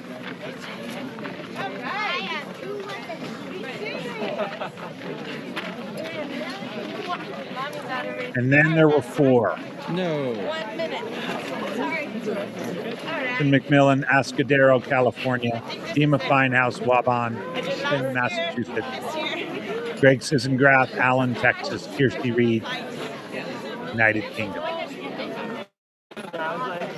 So Come on, isn't this a little exciting? Wasn't this worth getting up there? Justin McMillan has hit he's just outside of the ski area. This can be done. Dima Finehouse last registered at mile 98.31, but that was 29 minutes ago. Okay. So another potential finisher. We could have 2 more. Based on what we know and on what we don't know, we could have 4. Yep. We're left. We do know what we do know that the lift for Greg Sissengrath and Kirsty Reed was a big lift. Was a 4:02 from station. All of these runners so far taken in excess of 5 hours to get down here. So it would be a monumental undertaking. It's happened before, as you did in your research. It's happened before. Yeah, twice in the last several years, the DFL has gotten from Cunningham Gulch to the finish in under 4:05. Example, Ann Unhenna, who you see right here, she did under 5 hours, 4 hours and 43 minutes. She left at 1 o'clock in the morning, 1:01 to be exact. Finished here at 5:44. Yeah, let's go. It was a full 25 minutes after Ann that Justin McMillan left. Dima Finehouse and Justin McMillan are on the streets of Silverton. All right. Barring catastrophe, we've got at least 2. There you go. This is Mountain Outpost YouTube channel coverage by Mountain Outpost of the Hardrock 100 2026 edition. The emotion and passion and literally the soul of the sport on display here outside the Silverton Gymnasium. What? That's Elijah.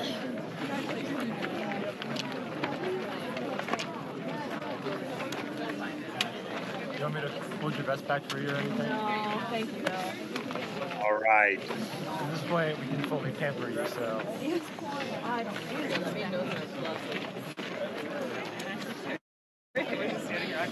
Can I have my phone? Just thank you. Yep. Your pants. Like that out. We're going to do this a little bit, okay? Guy with the blue bean.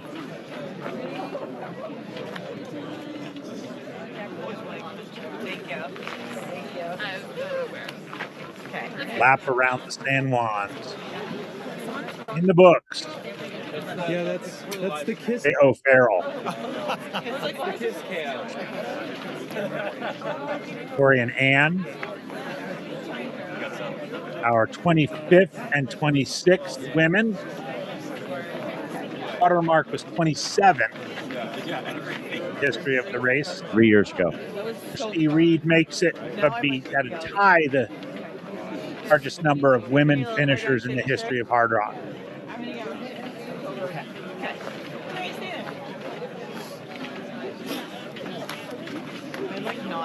Chase has done a very Yeah, I mean, I'll be honest. I'm not really, as long as the trackers are accurate on Justin and Dima, and they're even walking, they'll make it in. Mm-hmm.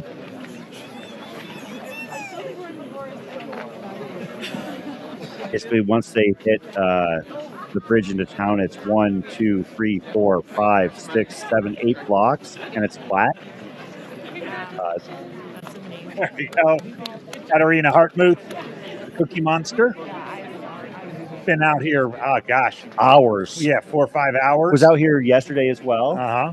I did have a chance to talk to her, and said, it's different being out here as a spectator rather than a competitor.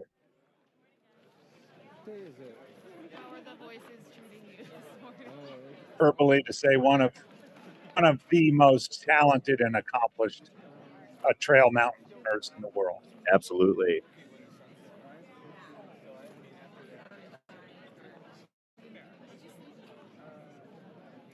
Ten minutes left in the golden hour.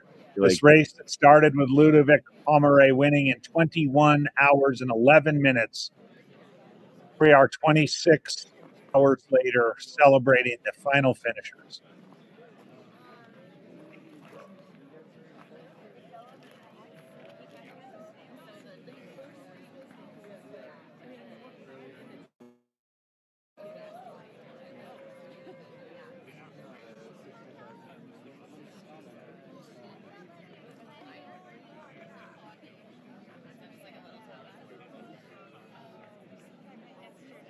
Thanks to the towns of Silverton, Ouray, Telluride for hosting, allowing us to have aid stations and be a part of your communities for this weekend. The Hardrock Endurance Run would not be able to go off the way it does without the permission and support from your respective communities. Also, I think it's worth noting we've got to thank our production team back in studio, Trevor, Jordan, and Connor, and Brett throughout the entire 50 hours set up back there. Thank you guys so much for keeping everything rolling. This is a massive undertaking. Also, here we go, Dima Finehouse. Dima Finehouse coming into the finish. Dima Finehouse, 3-time Hardrock finisher, adding one more. Waste no time. Just on the cheek. That kiss out there from Waban, Massachusetts.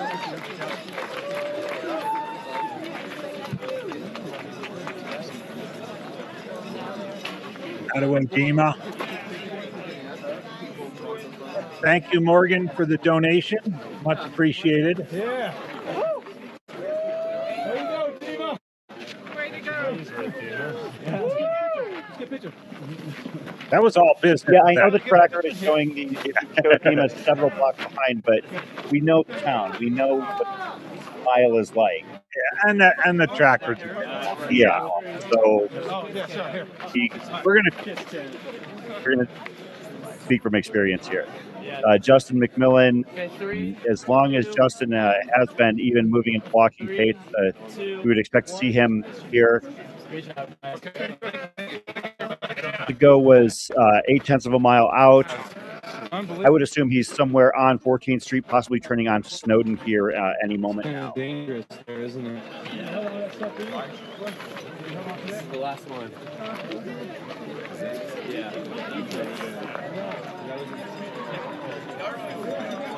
And we hear the cheers.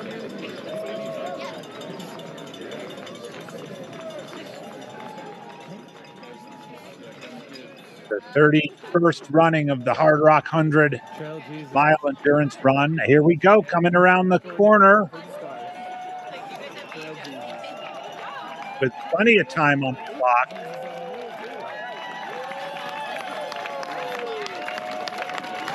(116th) finisher of the Hardrock 100.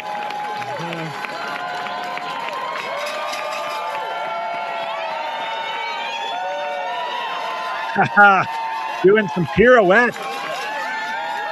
Justin McMillan. Atascadero, California. Right on the eye. Third Hardrock finish for Justin. You got it? Okay. Nice job, man. Thanks so much. So now we talked about what we knew. Now we talk about what we don't. Right. With the sudden rash of ping float here, we are obviously wait things through to the end of the 48-hour period. We don't know whether or not anybody else is going to be coming in. Dima, our most recent two finishers, left at 1:26 and 1:27 a.m. Cunningham, our final two runners who are not yet declared out of the race, left about a half an hour after that. So as we've been saying all through the morning, it was going to take a monumental undertaking for the two of them, Kirsty and Greg, to make it. Monumental, but not impossible. Not unprecedented. Not unprecedented for sure. Yeah, and of course, like you said, we're dealing with and we're kind of trying to figure out what happened in these cases. We think that maybe there might have been some issues with what's going on with the AQI, messing with signals, because as you just saw, the last two runners, their trackers basically warped to the finish. Yeah. From about a mile or more out. I'm sure it's something the tracker company and the techs with Hardrock could look into and explore.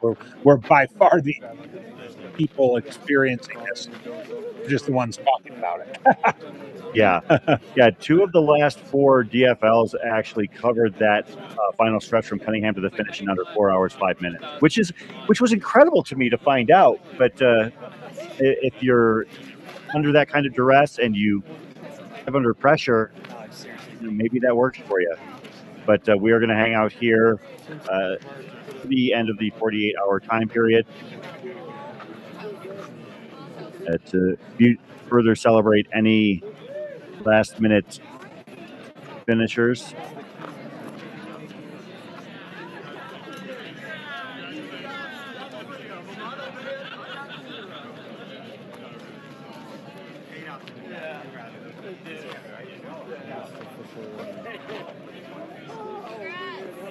We're here at the finish line in the Silverton High School gym with the last couple of minutes of the Hardrock 100 2026. We have 115 finishers, 89 men, 26 women.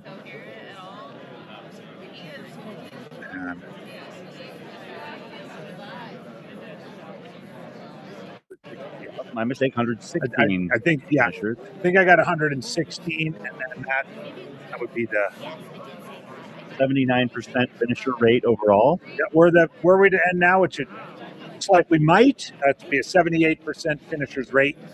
And as I was starting to say a little bit while earlier, this race has historically been above 70, oftentimes above 75.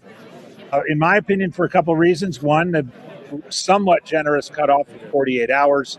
And two, perhaps more importantly, the effort and energy and training and years and years and years of having to qualify and go through the lottery and everything else really, really does make you, when you finally get here, want to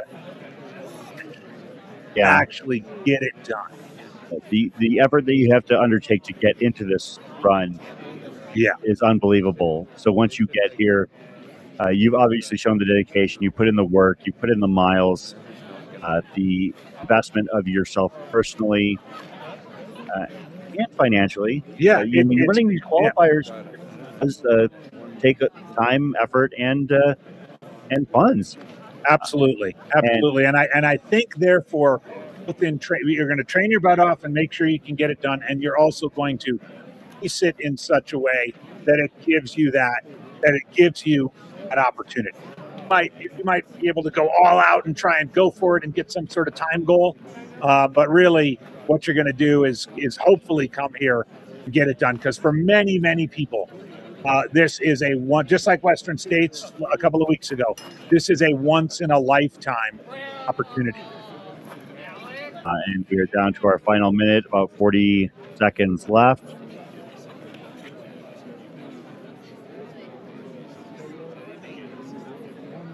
Just so you know, before I pass it over to Chris and we wrap things up, typically, the course will stay open, running, but the 2 runners, were they to come down into the finish line, would be considered unofficial finishers.